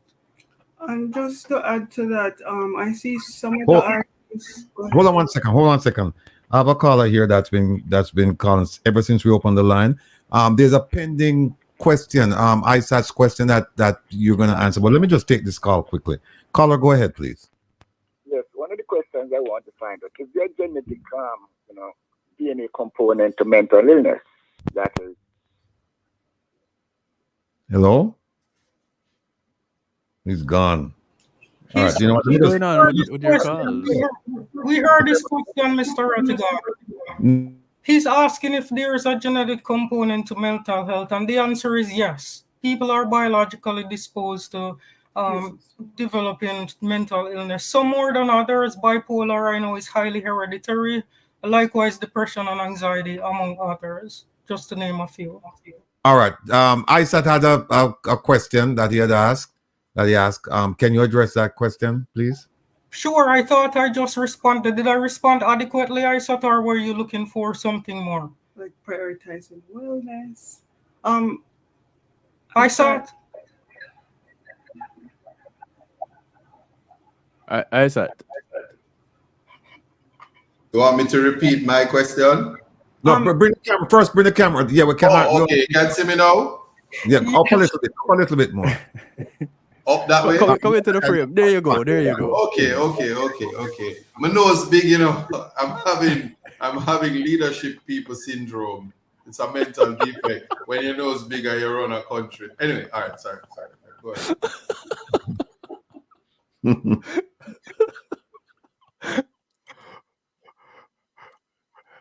The question, you muted Isat. You went mute. Oh yeah, I'm listening.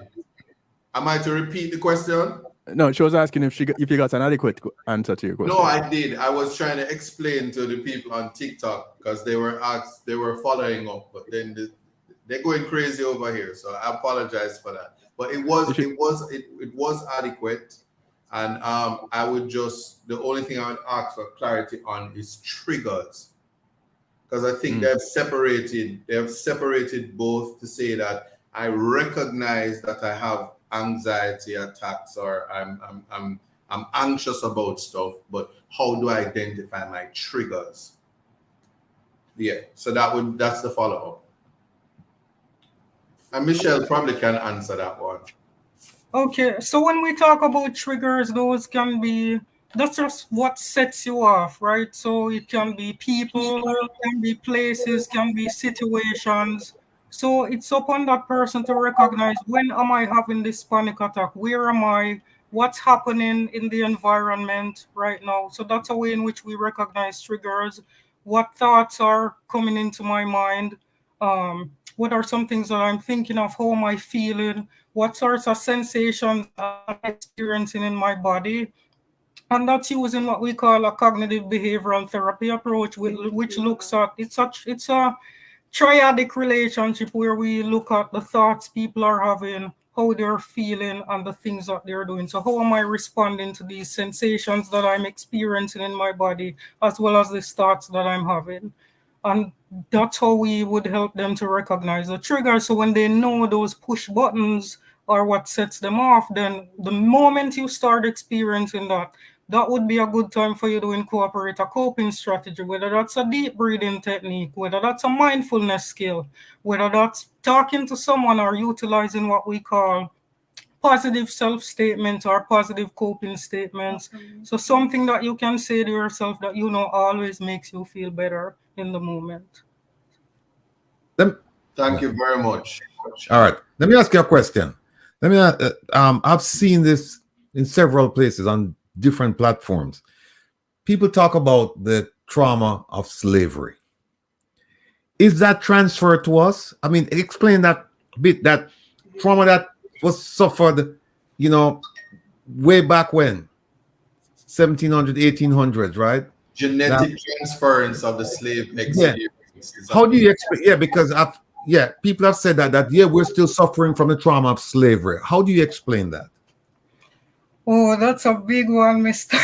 Rattigan. Of course, that's impactful up until today. We talk about intergenerational trauma, right? Where those folks who have experienced slavery and their kids, and then that has been passed on to us. And that looks a lot differently across generations. But yes, those impacts are lasting, and we do see a lot today. What's an example that I can give? When we think about just the way we respond, right? Sometimes kids will come to us and ask us questions. Parents can be so aggressive. That could be a reaction from slavery days, right? Where we were not allowed to speak, right? You were held against your will and all these things. And so now you have that aggression, you respond so aggressively to your kids because the trauma reactive behavior again. What else can I think about? Just be seen and not heard. When we think about slavery, right? Blacks, you're not recognized as a human being, and so lots of times we even see it here, right? That imposter syndrome. When you're the only black person in the room, how you are terrified of speaking because you know, and that could be consciously or unconsciously, you feel a lot inferior to those around you because again, slavery has reinforced that mentality that I'm black, I need to stay to the back, and so you might not want to speak up in those spaces just because of that. So we could go on and on. That could be a topic for another day. I know, but let me ask too. Go ahead, Kevin. Go ahead. Remember too that it goes both ways. We, as the ones who are descendants of slaves, having the experience of being the captives, the captors have it too, where it's the same thing that is being passed down, where they have a particular mindset based on what their ancestors, their grandfathers and great grandfathers did. So there's that to take into consideration too. Yeah, that's where I was going with my next question, but you approach it from a different angle. The angle I'm approaching it from is if we can say that because our ancestors suffered slavery, then through intergenerational the intergenerational component, we are suffering. What do you say to someone then who is white and they say, look, I am supposed to feel, based on, if you use that argument, I'm supposed to feel like I'm superior to you because that's how my great-great-great-grandparents were, but I don't feel that way. I feel that we're equal. How do you convince that person that you're still suffering through that trauma while he's not or she's not? That's a deep question. You want to respond to that one? I love how they consult with each other and kind of tag team to come in. They're saying we did not come on Rattigan show. No, I love your question, but I'm having a hard time deconstructing it. If that makes sense, right? Because unless someone is a supportive ally, I know being in a predominantly white institution, working in predominantly white spaces, whereas as a psychologist, that's something that you see a lot in meetings. It's almost as if you're black, so you have nothing to contribute. There's this power dynamic going on right at play. And so for someone to say they're equal with you, that's very infrequently that happens. And so that's why I don't want you to lose your job. I don't want you to lose your job. That happens infrequently. I'm not sure. Are we really seen as equal though? Black as those. I'm not sure about that. But you know, ladies, one of the things that I try to get people to understand is if you need an organ transplant, how really significant is it that it came from somebody who is brown, beige, black, or purple? You're getting an organ. When you close your eyes and you talk with someone, the only thing that is differentiating you from them is their accent. So people need to move away from this, what you see on the outside. That's really where I want people to end up. And it is difficult because of the whole trauma. It's generational trauma. The mindset remains back then and not where we are today. I agree with you. And as a result of that trauma too, we see a lot of self-limiting beliefs among black folk, right? I can't do this. No, who said you can't? No one told you that. But you have already placed this limit on yourself as a result, again, going back to that intergenerational trauma. All right, let me ask you this. If the government of Jamaica said to both of you today, Michelle, Yvonne, we have a crisis in Jamaica, particularly in our schools, but in the wider society. But we want to focus on schools.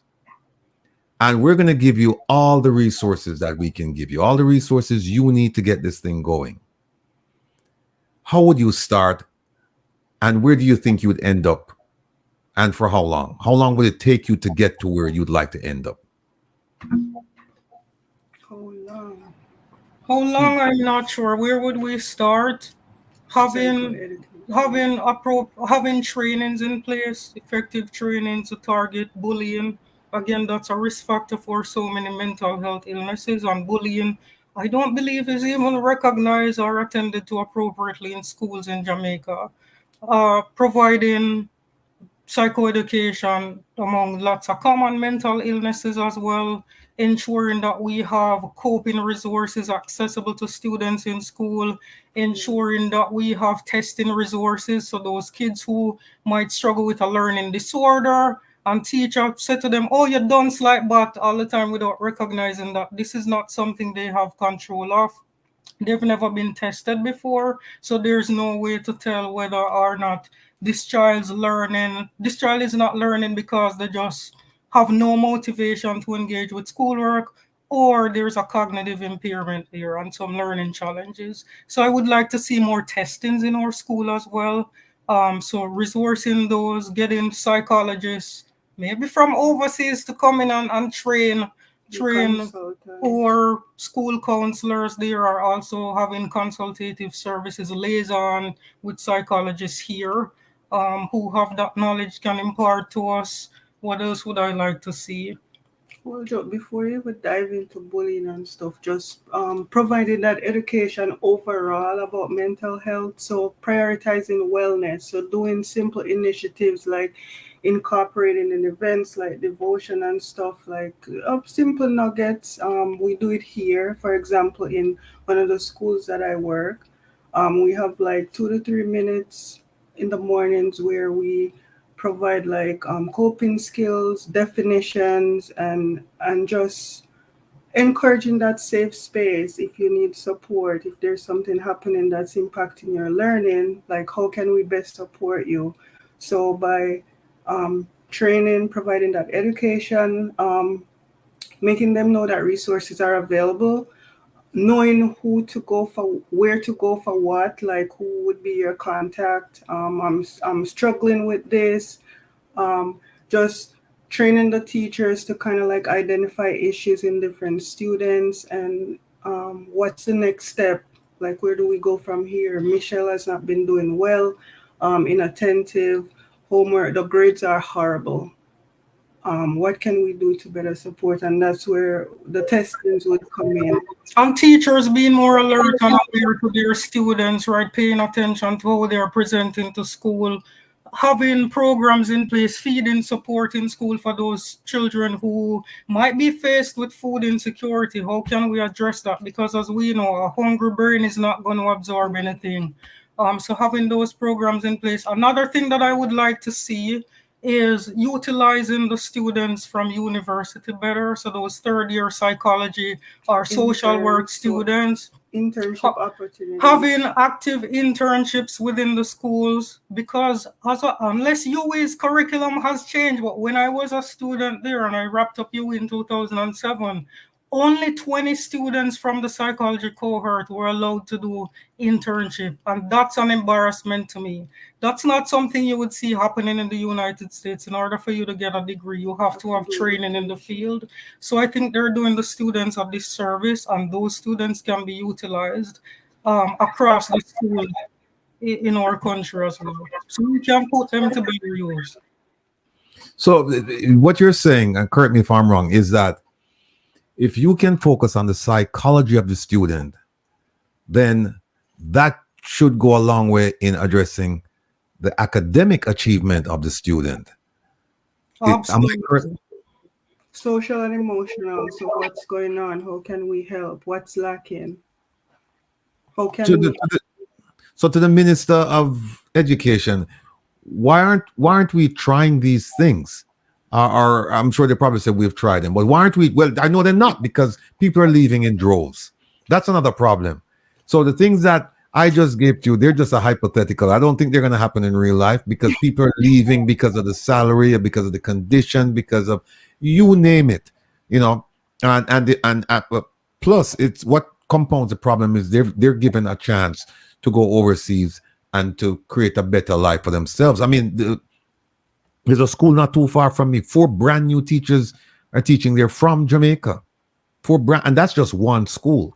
So, I mean, I hope the Minister of Education is listening. I doubt that she'll do much, because she's been an abject failure.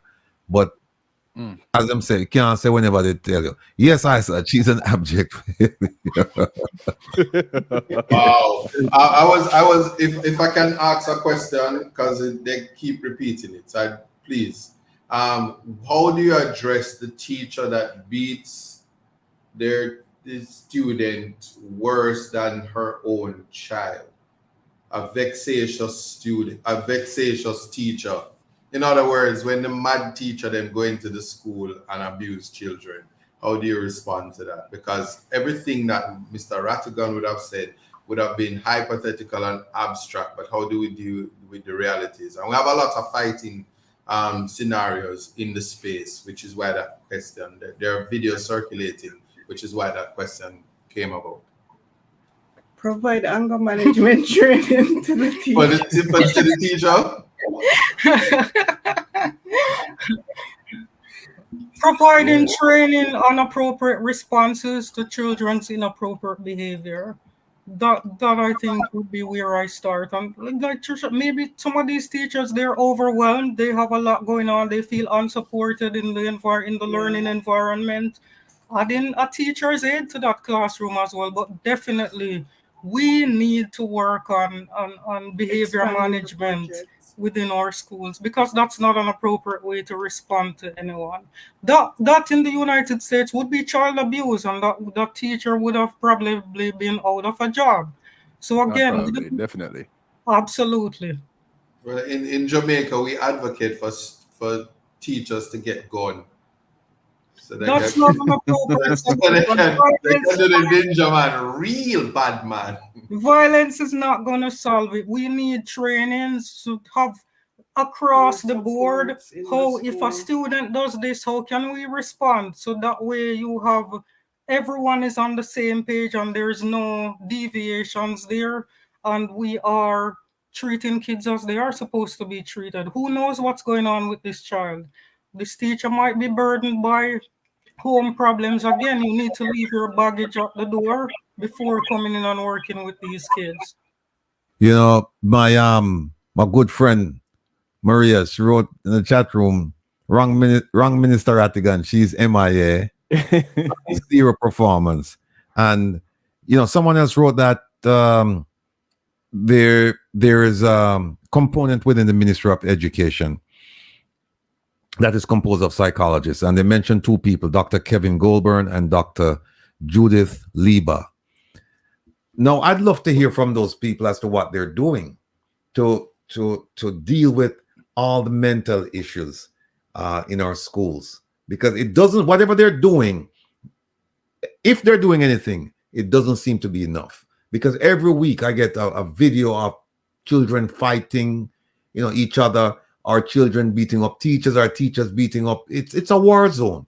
So I would like to hear from this Dr. Kevin Goldburn and Dr. Judith Lieber as to the plan that they have implemented and the success or the failure, because apparently what they're doing is not working. And it's further compounded by the fact that we have, I think, larger classrooms, well, larger not in terms of size, but in terms of students, and we have fewer teachers, fewer real teachers, because 40 real teachers down the street from me, right? They just started. So we're in dire straits when it comes to education in Jamaica and providing students with the resources, or providing the schools with the resources to address learning in schools. Herb, you have anything you'd like to say? Before Herb did that, every week Andrea promised to thump me, and she said Michelle and Yvonne must assist her. She says, "I want some thump." Every week she promised me a thump. I read the comment every single week. And it's a love tap. It's a love tap, I said. It's a love tap. Yeah. Dr. Goldburn and Dr. Lieber, they're planning to leave Jamaica too. So. There, they said they're planning on leaving. They go ahead, Herb. Okay. Somebody asked earlier about biomarkers can be used in the mental health arena. And according to research, the identification of biomarkers has become a new promising tool for guiding diagnosis and predicting clinical outcomes. However, it's important to note that the use of biomarkers in psychiatry has been limited compared to other medical fields. Would the ladies would like to comment on that? So I know for us as psychologists, we have the advantage of doing psychological testing, and so that's a way in which we diagnose people as well. We use a lot of screening techniques, so questionnaires. So for depression, for example, we often use the Beck Depression Inventory or the PHQ-9. The patient health questionnaire is utilized in hospital settings a lot.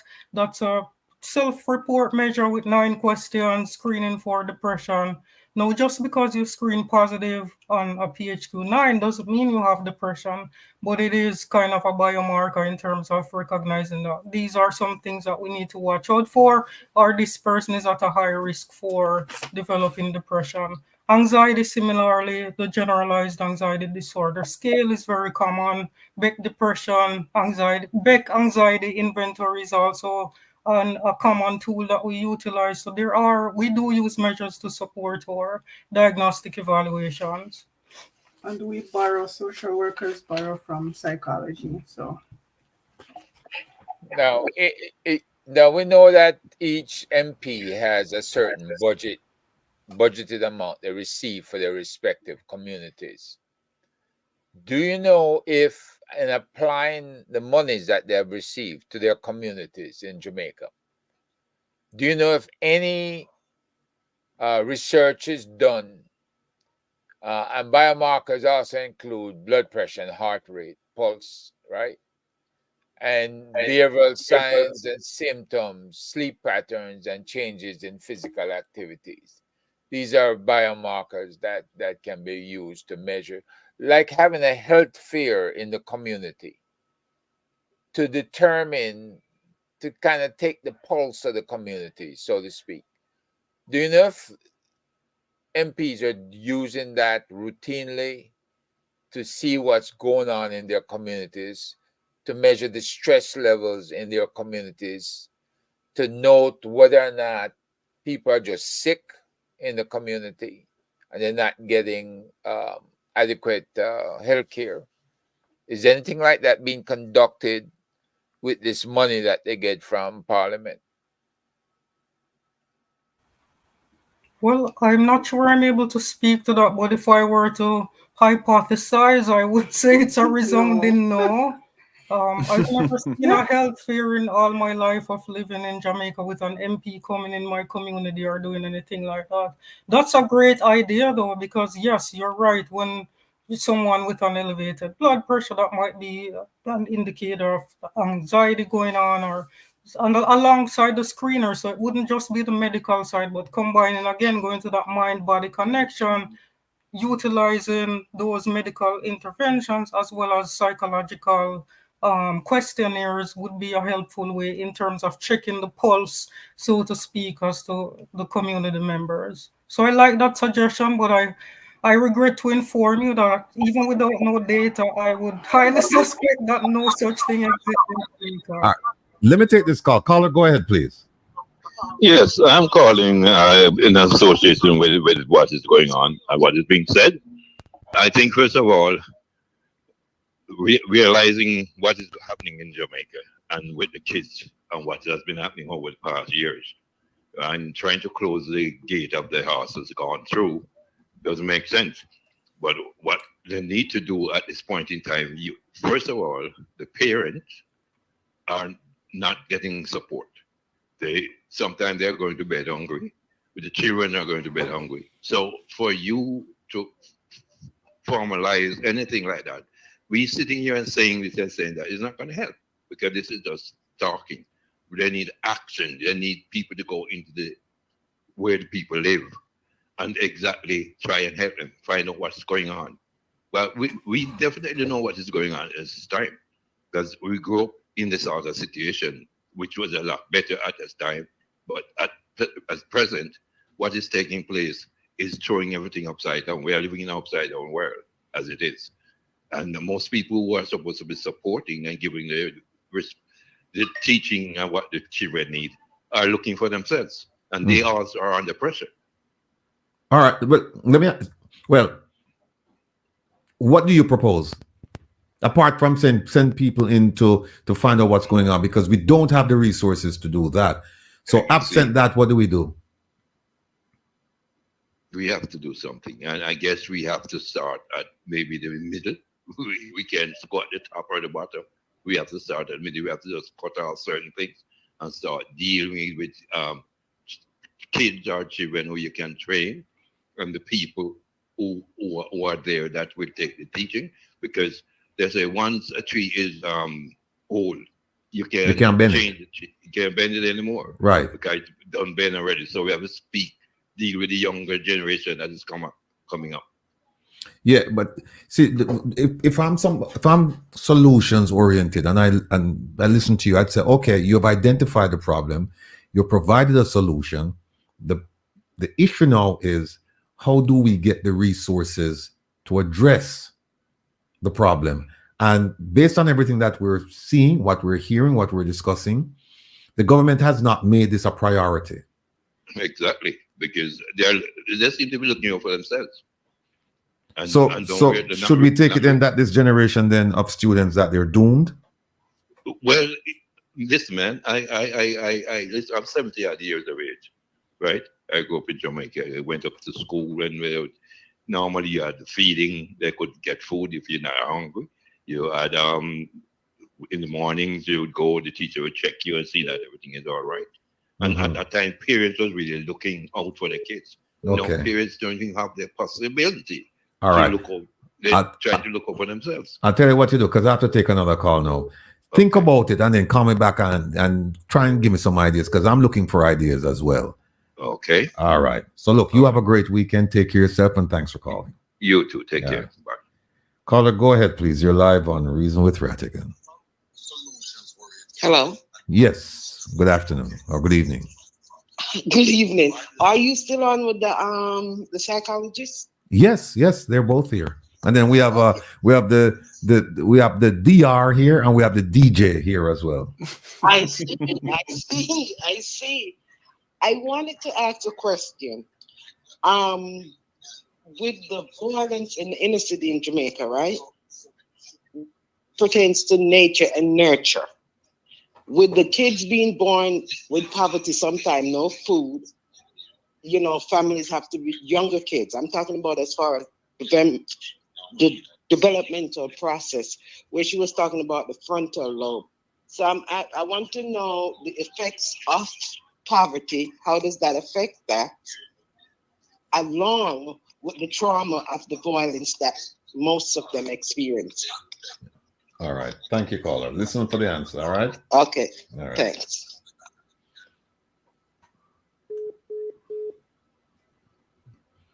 You're muted, ladies. Oh, sure. So there are lots of studies there that talks about psychological concerns being a combination of nature and nurture, right? So the environment as well as genetics play an integral role. So it's not an either or, it's a both perspective. In terms of someone experiencing poverty and how that impacts their functioning, poverty can impact someone's functioning in significant ways. You can have concentration problems, memory problems, but at the same time, if that person has protective factors in place, like my sister talked about, so having a strong family support system, an optimistic attitude, you're brought up in an environment where no matter what, you kind of keep going, you're taught to keep going. Those kids can still succeed in school and do very well. I mean, I might just be a testimony to something like that, actually.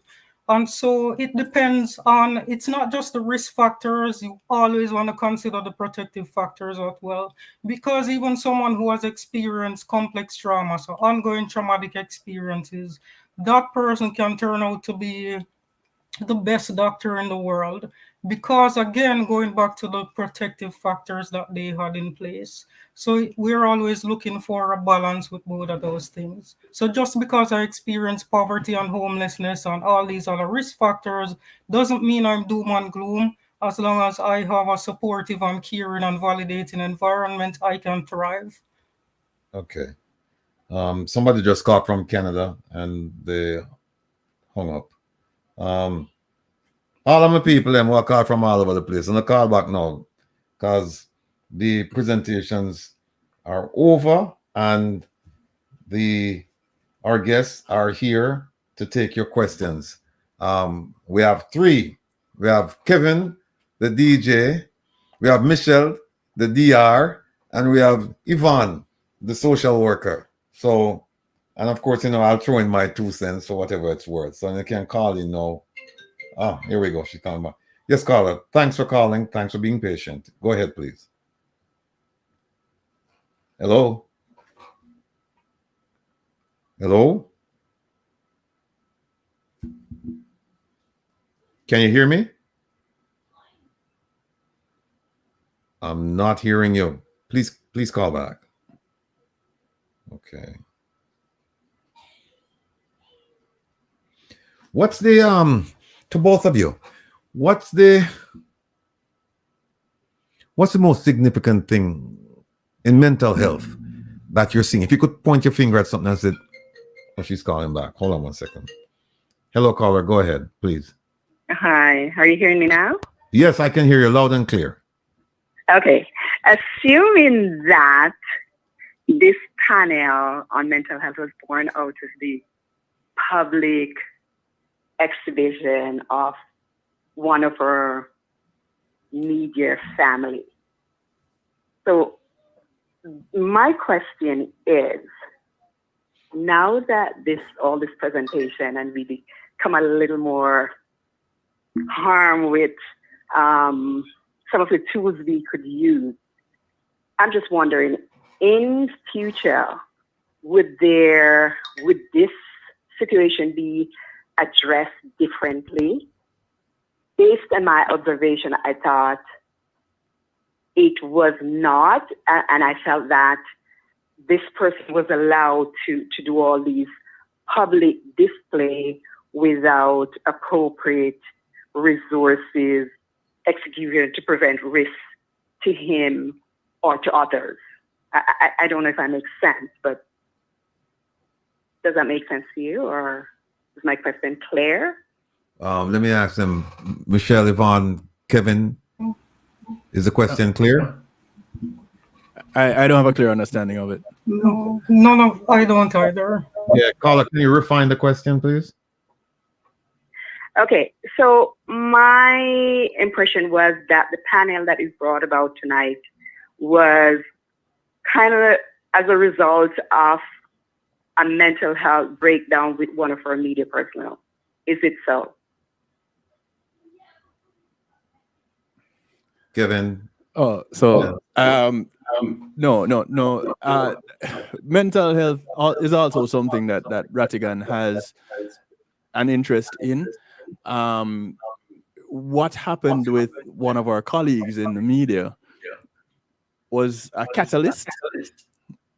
I wouldn't say it is the main thing that drove us in this direction, but it was a catalyst because it extends past just any one individual. I hope that answers your question. Fair enough.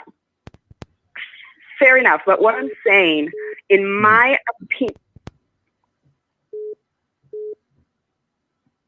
I can't hear.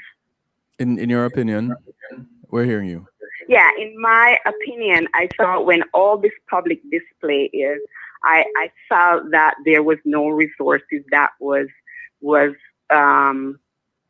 would you say, extend to this person to prevent harm to the person risk or to others. So there was nothing. There was an ongoing thing and Facebook, like it was an ongoing behavior. And I felt, and I may be wrong, that I didn't think there was any way to prevent risk. This person was just ongoing, and escalating ongoing. So I'm just saying, with all this information, is there anything else that could have been done differently, or would we do differently in future with stuff like that? I saw Rattigan, so I guess he's not understanding what I'm saying. One thing to consider is that hindsight is 2020. So there's always something that can be done differently to address something that we know the outcome of. Whereas resources available, there are always resources available. It is one, are you in a position to reach out to get those resources? Two, is there anyone around you that is willing to either intercede on your behalf and then bring you along or not? So there are these other factors that you need to take into consideration, and those we, as it relates to this particular colleague of ours, we don't have all that information. Right. But as we move forward, as we discuss things like this, when you come across someone in your sphere, whether it is that you know them directly or not, now you're in a position to say, all right, how can we step in? Because this seems to be a direction that this person is going, which won't have a positive outcome. What now can we do to help this individual? And it involves going down to the grassroots. It involves trying to eliminate the shame that comes as a result of someone doing something that they may have a regret over. And in order to address it, have to accept it. Let them know that, hey, you are in a position now, because you are now armed with additional information, to say, no. Nobody pointing fingers at you, casting judgment or anything like that. We just want to help the situation that we see that you're in at this point in time. And you know what? I think what's instructive is also the responses from I Taylor and Wellness Warrior. One of them said, caller, this topic is not about a specific individual, And Wellness Warrior says, caller, this wasn't because of any one person, but for better understanding of mental health. I think that's a sufficient answer. Caller, let me stay tuned. All right, thanks for the call and continue to listen. I'm gonna read something now that I think you should listen to. All right. I'm so glad that you said that, Mr. Rattigan. For 2 minutes, I thought you was talking about me, No. Caller, go ahead, please. Only 30 seconds of that 2 minutes. Mr. Rattigan. Yes, sir. I think that they don't know who they're talking. Caller, turn on your device, please. Turn on your device, please. It's one of our colleagues. Caller. Turn on your device. I think it's one of our colleagues they're talking. I beg your pardon? Yes, I think it's one of our colleagues that lady's trying to reach. Yeah. Mm-hmm. I figure that. But I'm not gonna say much because I understand the situation, and I see, that colleagues have been, get away from some of his friends. Depends on how we think. Right. About the situation, what would I say now? You understand what I'm trying to say? When they start to think about some things, they think about it, what other people are doing to them, right. Especially their very good friends. And I don't want to say much about it because everybody understands, and some might deny what happened to these colleagues because he just think of something and he shut out other friends and say all different things about them. And we see that because of how he think with his mental situation. I'm not going to say much about it. Yeah. No need to say anything I don't want to further. put it where it's not supposed to be because any harm. Yeah, park it right there, so. But he think a lot and think that everybody's his enemy. All right. And I love him so much, and we know who he is. I know who I'm talking. Mm-hmm. You know, a lot of people know, but I'm not going to go there much. All right. Thank you for the listening. Right. Take care. All right. Bye-bye. Ladies, and Kevin, let me throw this out to you. I have a colleague, right, with whom I work very, very closely. And here's something that she said after listening to all three of you. She said, hope you're taking notes. She said, you would think with all I'm going through, you would ask, but you never ask me how I'm doing or feeling. And you end the call each time I try to tell you I'm struggling. And I know that this person, there's some things going on with the family. I mean, it's a tremendous burden for one person. But when I call and it's about business, I call and I say, hey, did you do this? Did you do that? Did you do that? Okay, thank you very much. Bye. And so what she's saying is that you never ever ask me, how am I doing? What's my situation like? Even though I know. How do I prepare myself for something like that? Because the thing is, I don't want to make it perfunctory. Like I call and say, hey, hello, how you doing? Everything's okay. Okay, all right, fine. Now tell me about this case. You know what I mean? Because I think that's probably even worse.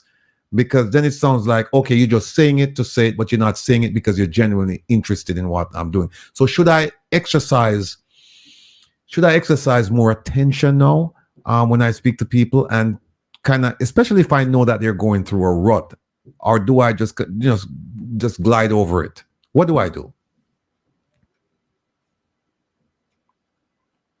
Ladies first. Because my DJ response is going to be different from yours, I believe. Just listening and validating can be helpful.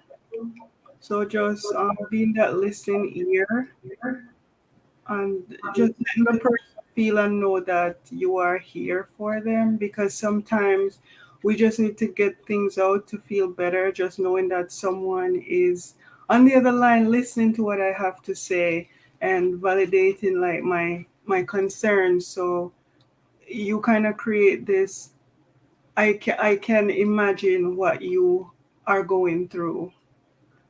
and just providing how can I be supportive to you? How can I be of much help? But like I said, sometimes just listening can be very helpful. You can ask the person, are you looking for listening ears or are you looking for support? And that way will kind of guide you. If they're looking for support, you can help them find a mental health provider. But like my sister said, listening, that's the best thing that you can do. That goes a far way. And not just listening like you were saying, just because, my goodness, we kind of feel bad, you know. But listen because you genuinely help and want to care because this person means a lot to you. This is a colleague who you've been working with for a while now. Exercise empathy. So let me jump on the wagon. Apparently, we're going to say the same things. Empathy is key. So, yes, you knew that there was something going on. And now you are aware that they see you as an outlet. So this is where you step up and say, hey, listen. I know that I've been addressing this thing and avoiding this other thing. But here's what. I apologize. Just like ladies said, do you need me to just give a listening ear? Or are you looking for advice? Because I can only give advice up to this point. Outside of that, you're gonna need to speak with someone that is qualified. I can put you on to Michelle or Yvonne. They're pretty cool, but your responsibility to this person, especially if you consider them a friend. I know you said a colleague, but if they're also a friend, then you do have a responsibility to that person to show some real empathy. All right. The caller, and I take your advice. But I hope my colleague, every time I call now and I say, I'm listening, that they don't think, okay, just doing it because Kevin and Michelle and Yvonne. Caller, go ahead, please.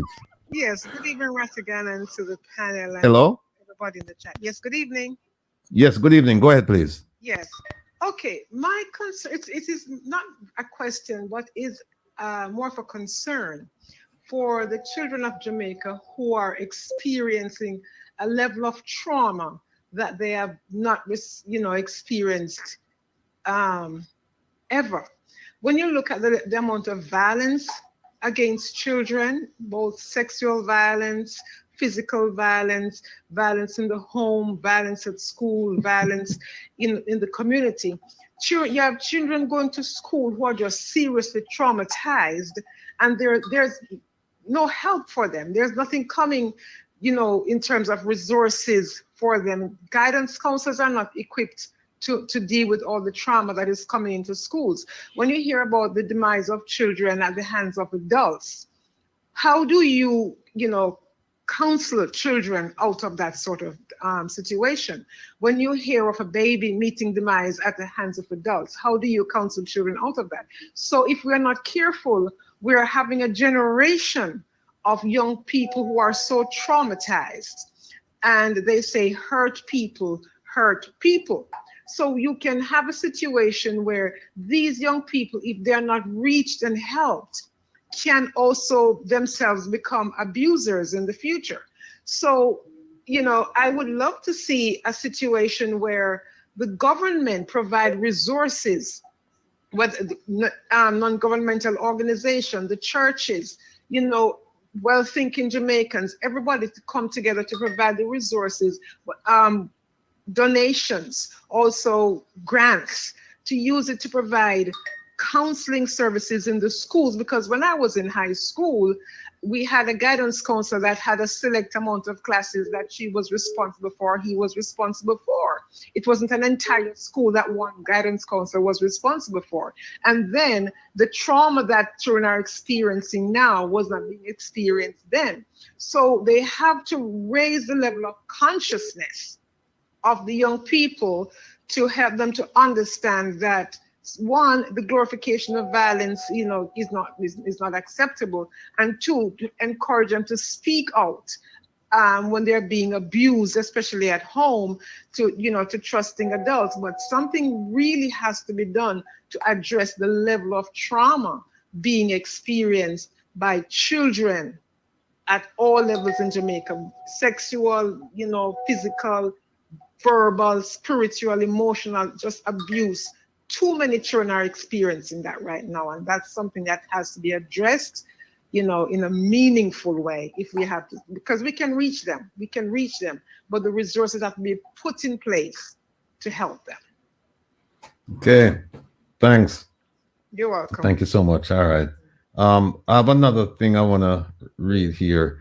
Hold on one second. It's here it is.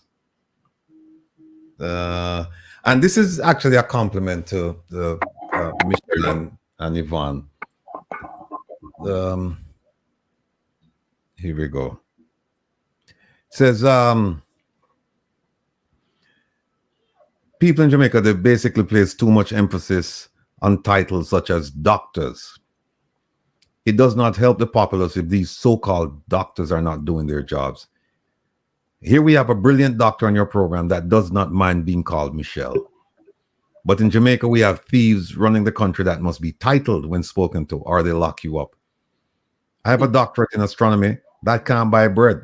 But if I take it to Jamaica and drop it around, I get the whole bakery for free. We have to get rid of these titled BS. Some people get their degrees for the benefit of doing good, others for the sole purpose of social climbing.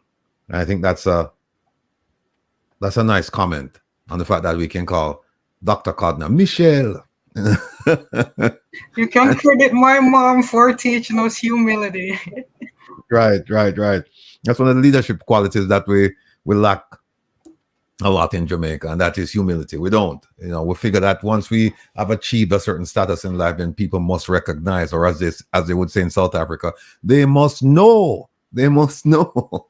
So that's where we are. Let me see something else here.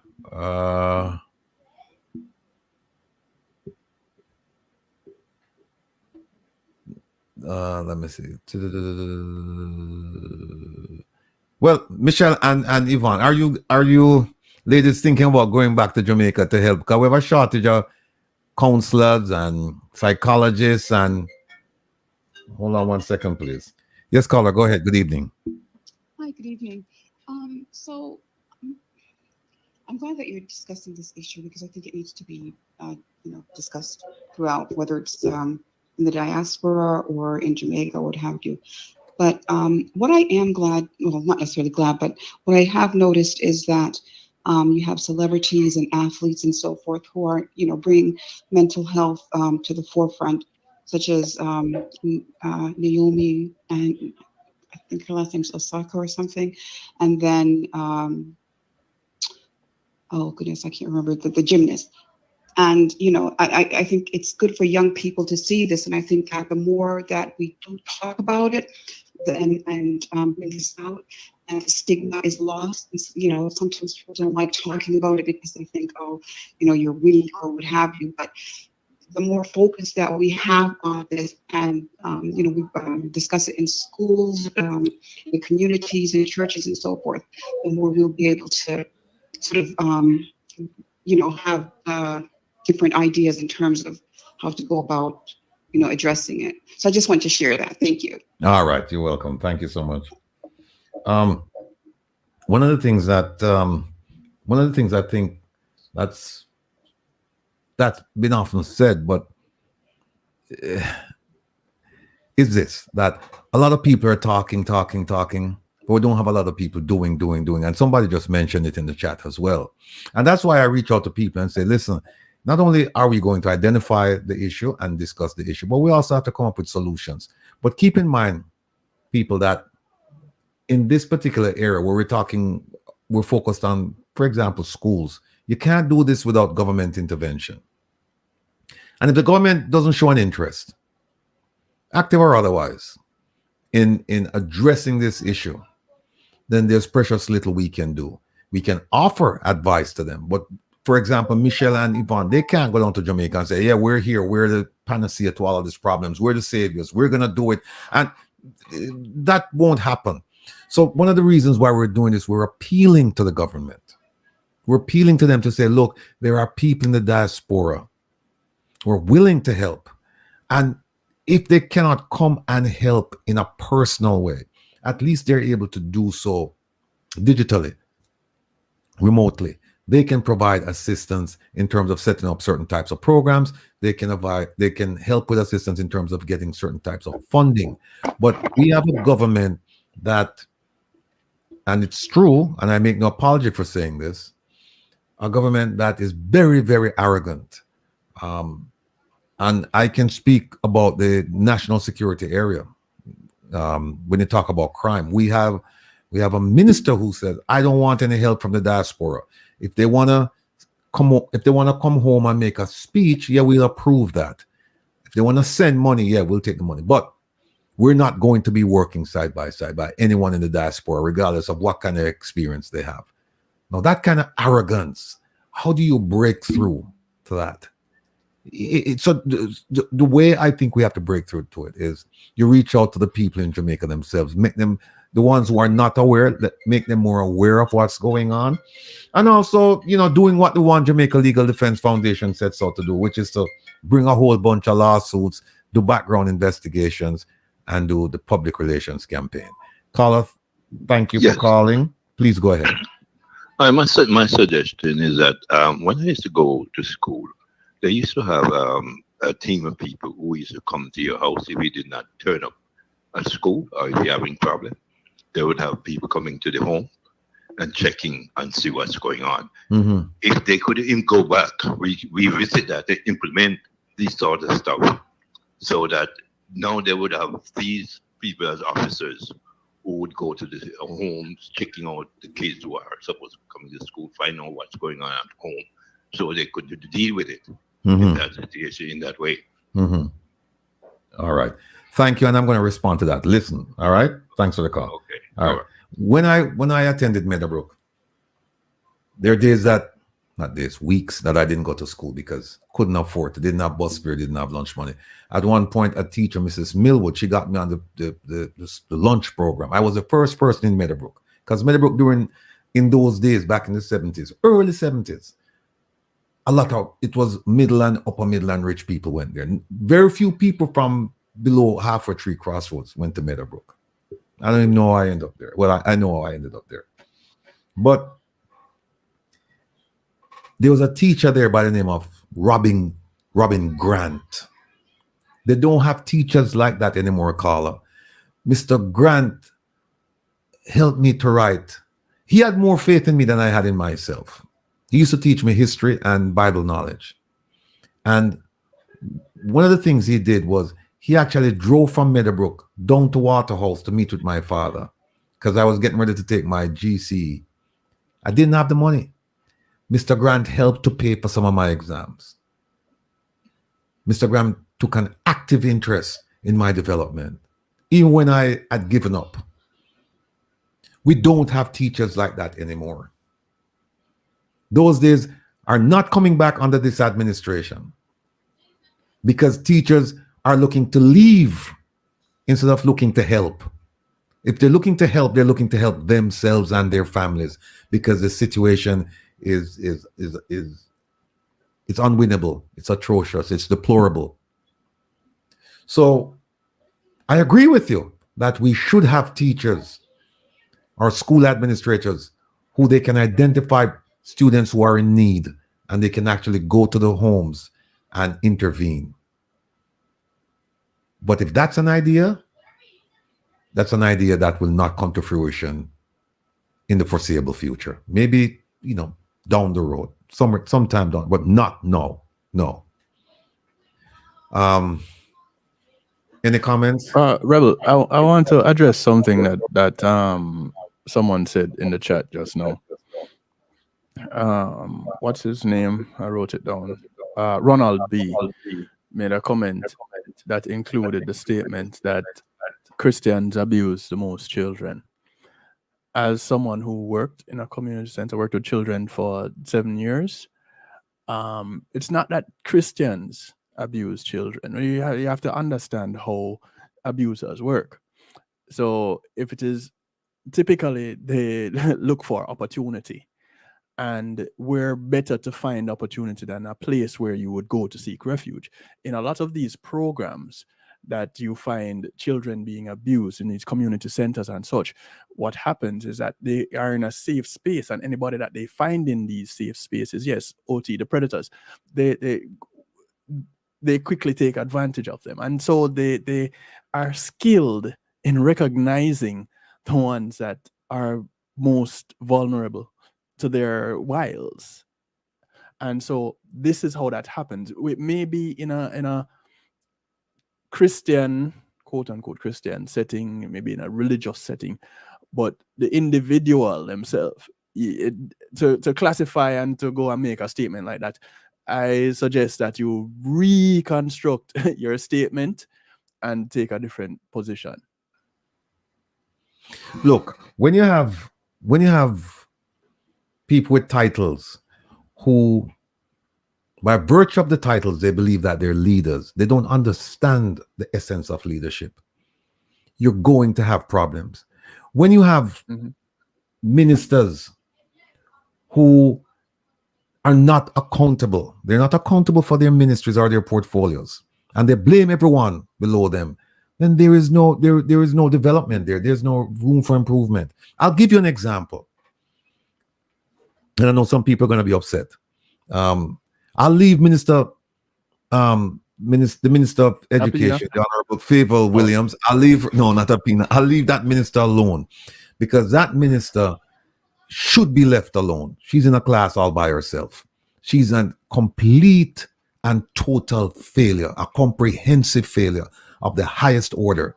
So we won't even discuss her, because it's a waste of time. And I don't blame her. She's well educated. She went to Wharton School of Business, and I believe she went to Harvard. Very well educated, but misplaced. She has a degree, and I believe her training is in the finance area, not in education. So she's misplaced. So I don't blame her. I blame her for acting poorly and still continue to hold a position. She should step aside. But I blame the Prime Minister for putting her there. But I'll give you an example. There is a Minister of Health and Wellness, Dr. Christopher Tufton. He has a degree in marketing. There's also a minister, Dr. Horace Chang, who's a medical doctor. He's not in Ministry of Health and Wellness. He's in Ministry of National Security, where he has zero experience. Zero. So now we have the doctor in charge of security, and we have the marketing guy in charge of our health. Now, here's what the marketing guy said. They asked him about the deplorable condition of our hospitals. And he blamed everyone but himself. He blamed patients, blamed visitors, blamed hospital administrators, blamed the regional hospital administrators. Not once did he say, I am to be blamed. I was on a panel with him. We interviewed him again. And his response was, I can't be everywhere all the time. So he shirked his responsibility and shunted the blame. This week, there was a problem at the Savannah Hospital. And who did he blame? He blamed the administrators. This week, just this week, he said that people from the diaspora coming on medical missions, particularly the people doing dentistry, they're leaving Jamaicans in worse shape than they find them. He didn't identify the problem. He didn't say, look, this particular dentist did this, or this dental mission did this.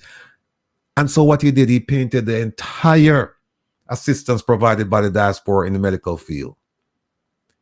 He did that. And now there's an uproar. The people of Jamaica deserve better. All around, they deserve better. They deserve a better Minister of National Security. They deserve a better Minister of Health and Wellness. They deserve a better. You pick any ministry, and Jamaicans and Jamaica deserve better. And we here, we who have benefited from the foundation given to us by Jamaica, led by Jamaica, and we said we would like to come home and provide to our people. We would like to help. We're not trying to take over. We're trying to help. And they said, thank you, but no thank you.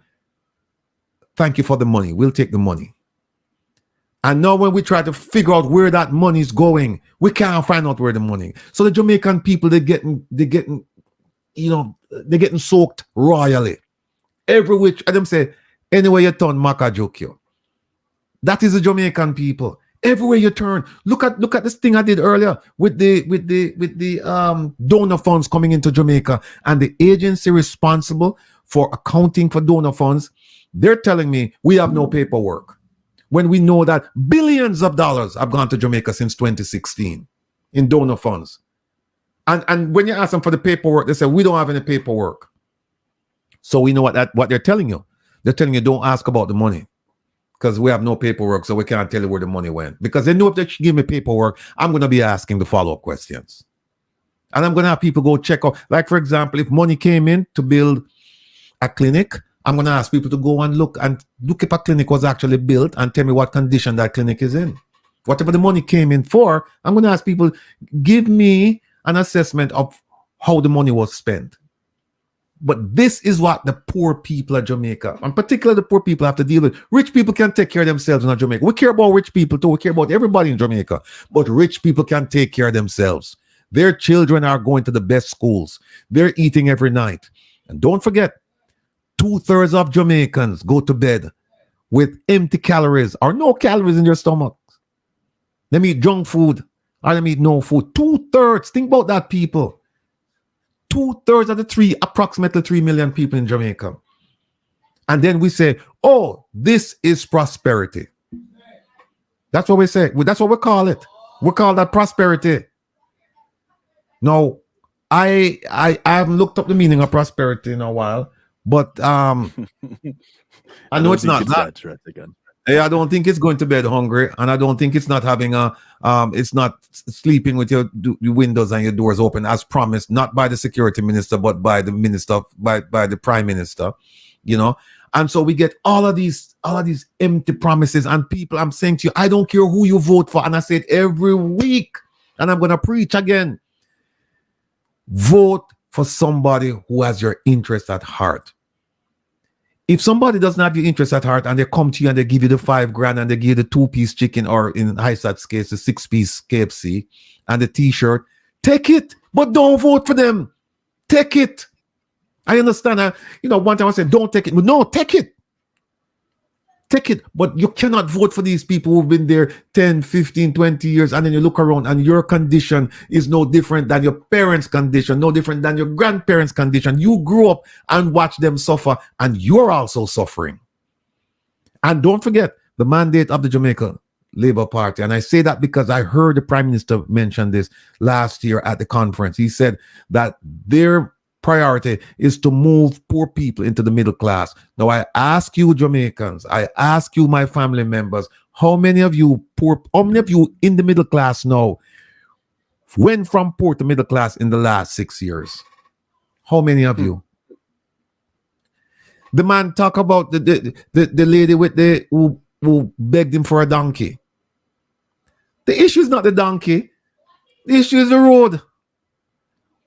The issue is the road. But him short circuit the whole thing and get a donkey. No, that's one person who going to benefit from the beneficence of a prime minister. And it shouldn't be beneficence either. That's his job, to take care of them. But one person benefit, and the whole neighborhood have to watch this woman with a donkey. No, think about the jealousy and the rage and the envy. Everything that will be visited upon this woman. And she don't know no better either. She get the donkey, God bless her. But the road is still not fixed. That is the problem. And people jump up and down and ray and shower labor right and all this nonsense. It's time we realize that we have the power and they work for us. And people, you need to tune in to shows like this, so that not only can we provide a sense of education as to how, and I don't mean in a derogatory way either, because there are things that we know in the diaspora that you in Jamaica don't know. And I will submit this to you, that I know more about what's going on in Jamaica from my little part of America, more than maybe 80% of Jamaica. Ask me about any ministry and I can tell you what's going on. I can tell you the crookedness that's going on. I can tell you about the stealing that's going on.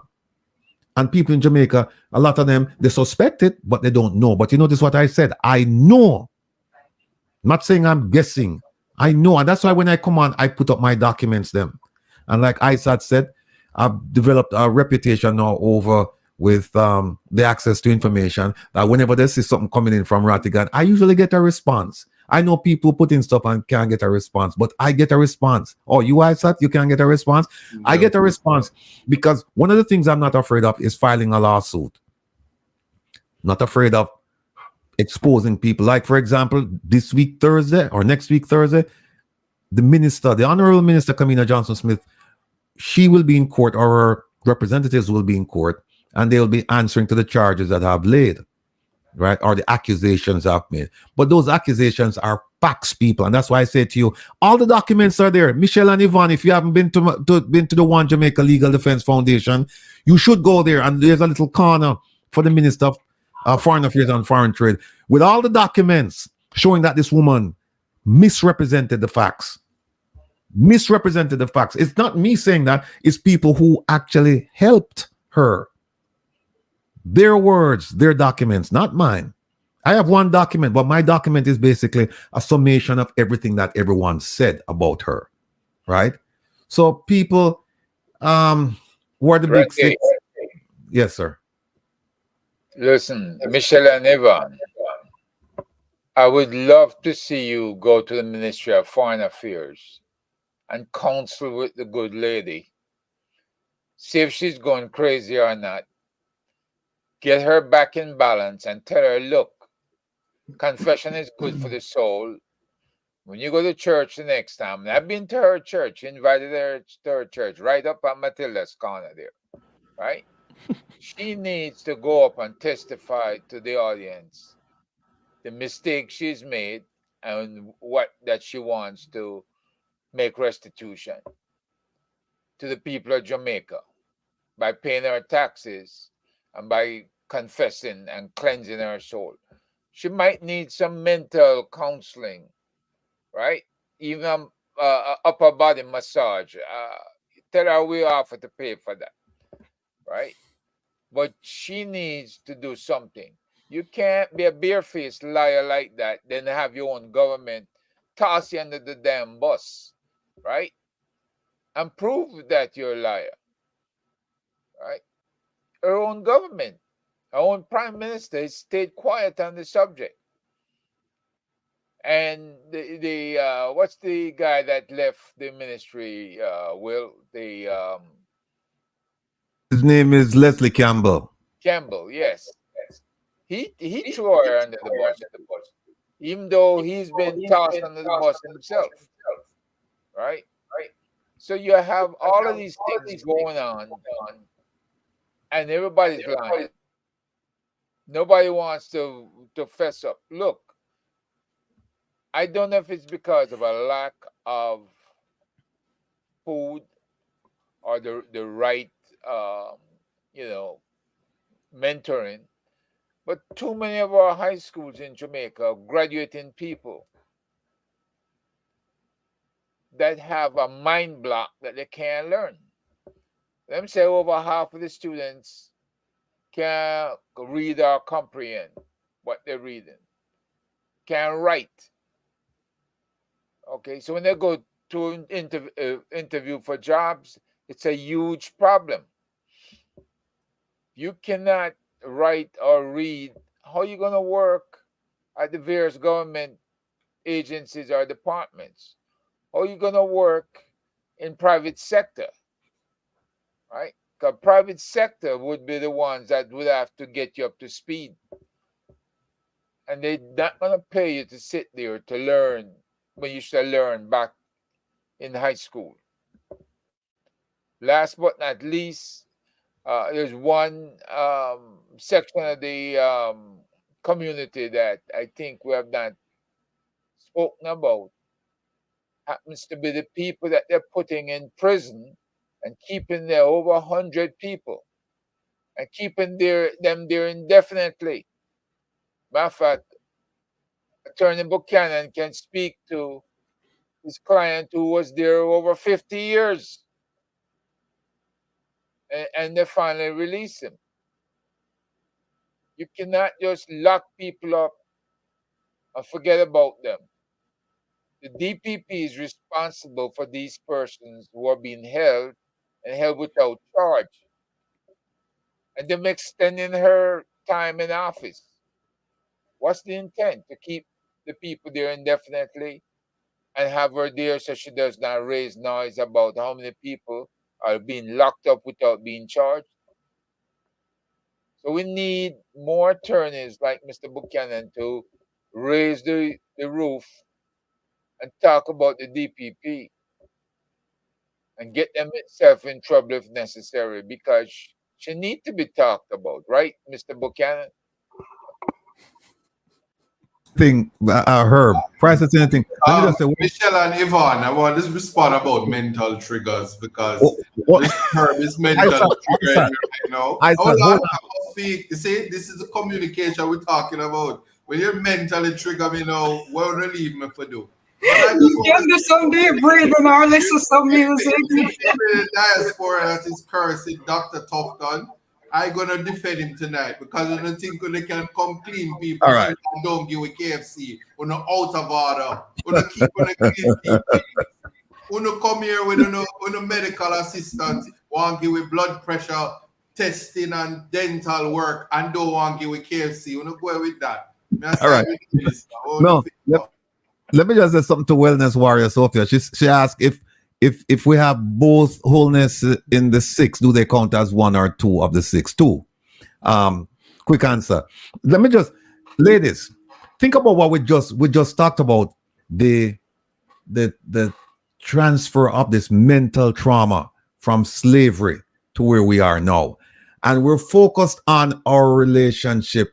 A lot of us, particularly those overseas, we talk about, in Jamaica, it would be colorism, as they say, but we know that's racism because that's what the UN described it as in Jamaica. Now, we're worried about that, saying that, well, we have traversed the all different time periods, right? And now here we are, right? And we're suffering the trauma of slavery. Now think about the Jamaicans who are not only suffering the trauma of slavery, but the trauma of bad governance. Think about that.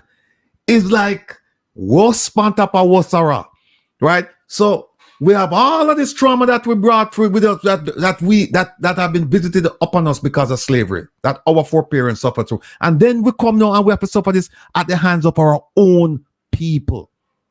That is not right. And then to make it worse, now this same minister that we're talking about, she's now trying to collect money from the US, Canada, Haiti, and all these people to do what? To send our people to go fight war in Haiti, saying that they're going here to bust up gangs. Them can't bust up the 200 and gangs them have in Jamaica, but them are going to bust up gangs in Haiti.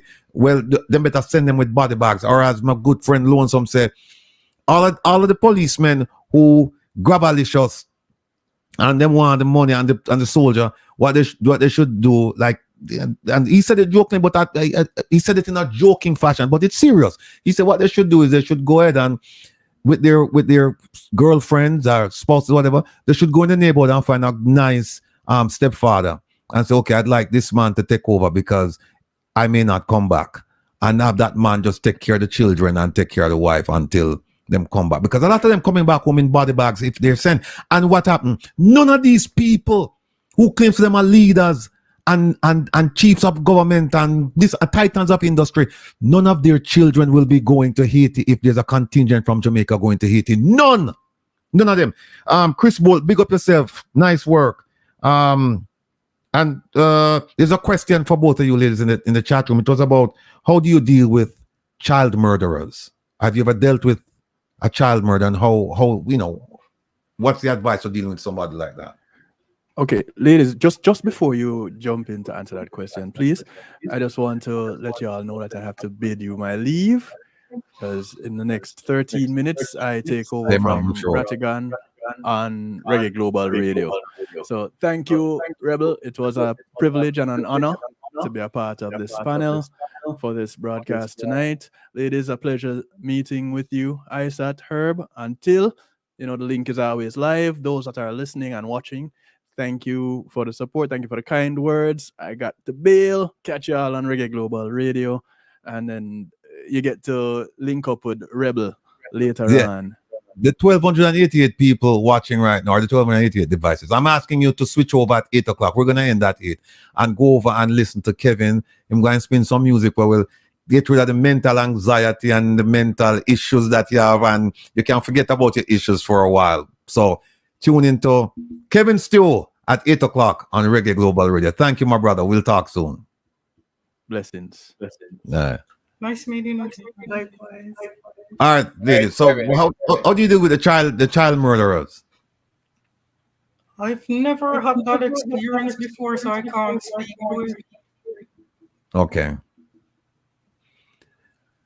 I thought you were standing up a while ago to say something. What was it?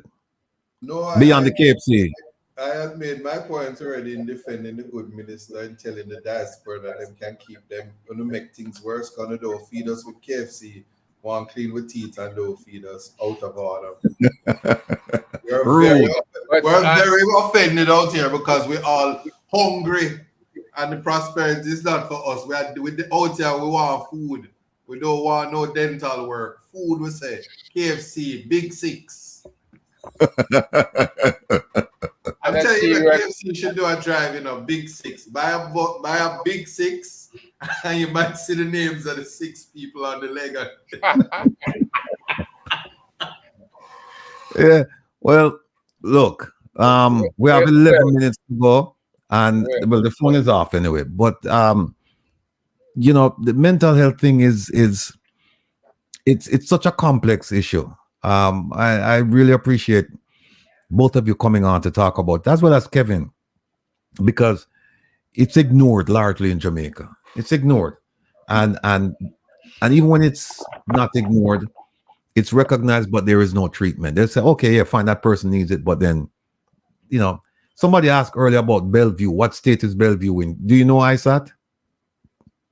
Yes, I can say Herb had mentioned it, because Bellevue is not facilitating like mentally ill persons in prison. But Bellevue, you can still send persons, and it's a working system. It's just the only critique I would say is that they don't facilitate persons incarcerated who are not actually supposed to be incarcerated, but should actually be at Bellevue.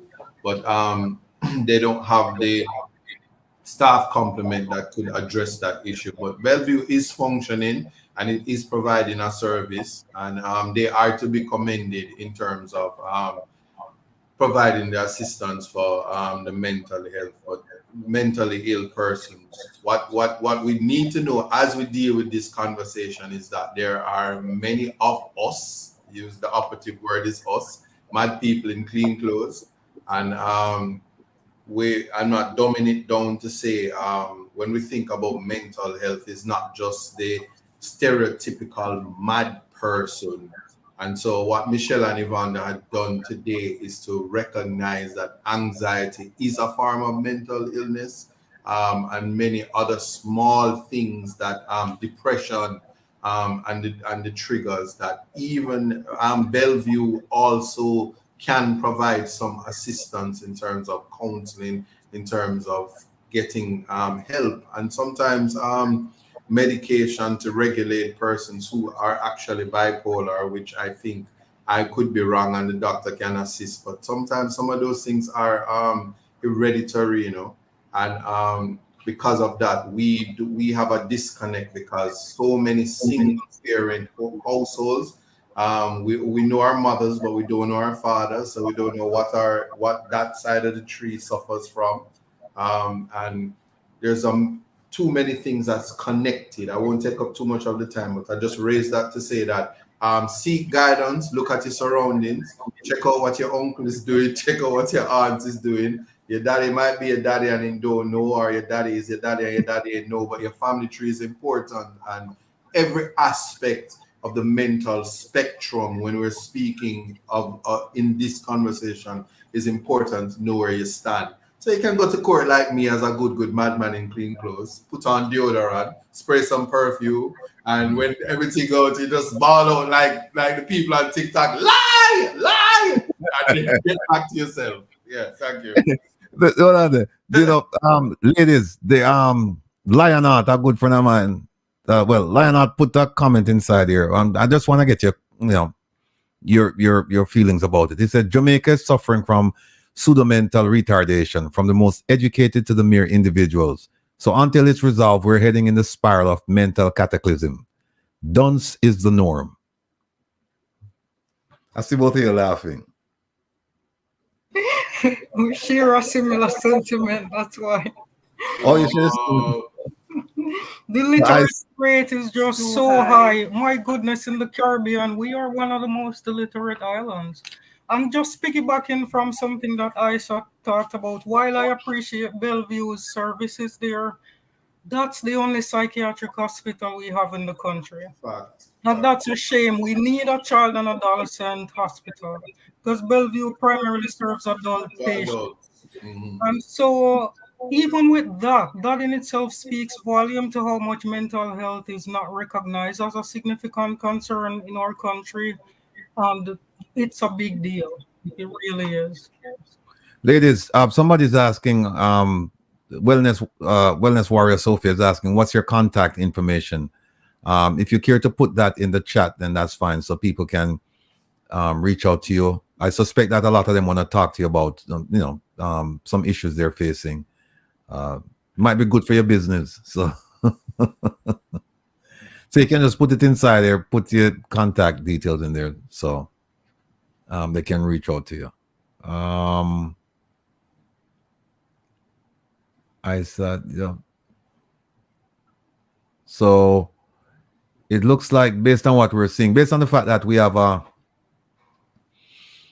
a minister of health who's not so concerned about health and wellness for the people of Jamaica. He might say something else, but listen, don't just listen to what they say. Watch what they do.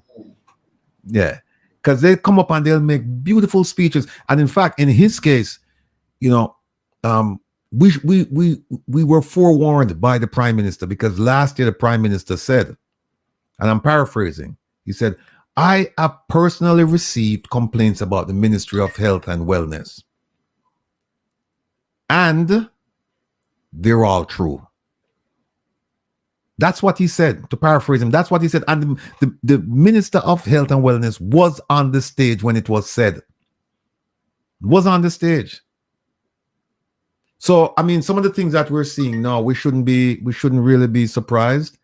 We should be appalled that the Prime Minister has seen it fit to keep him there, because the Cornwall Regional Hospital, the price of refurbishing, the cost of refurbishing that hospital has ballooned. I think it's now 14.1. Is it million? No, it's not million. Billion. It's billion with a B. Yeah, with a B. $14.1 billion. Right? So, but listen, folks, we're gonna wrap it up now. So tonight, you have to tune in and relax with the Rebel, because we're gonna be playing some slow jams. So Isat will be asleep, I'm sure. I have to go call him and wake him up and say, Isat, tune in.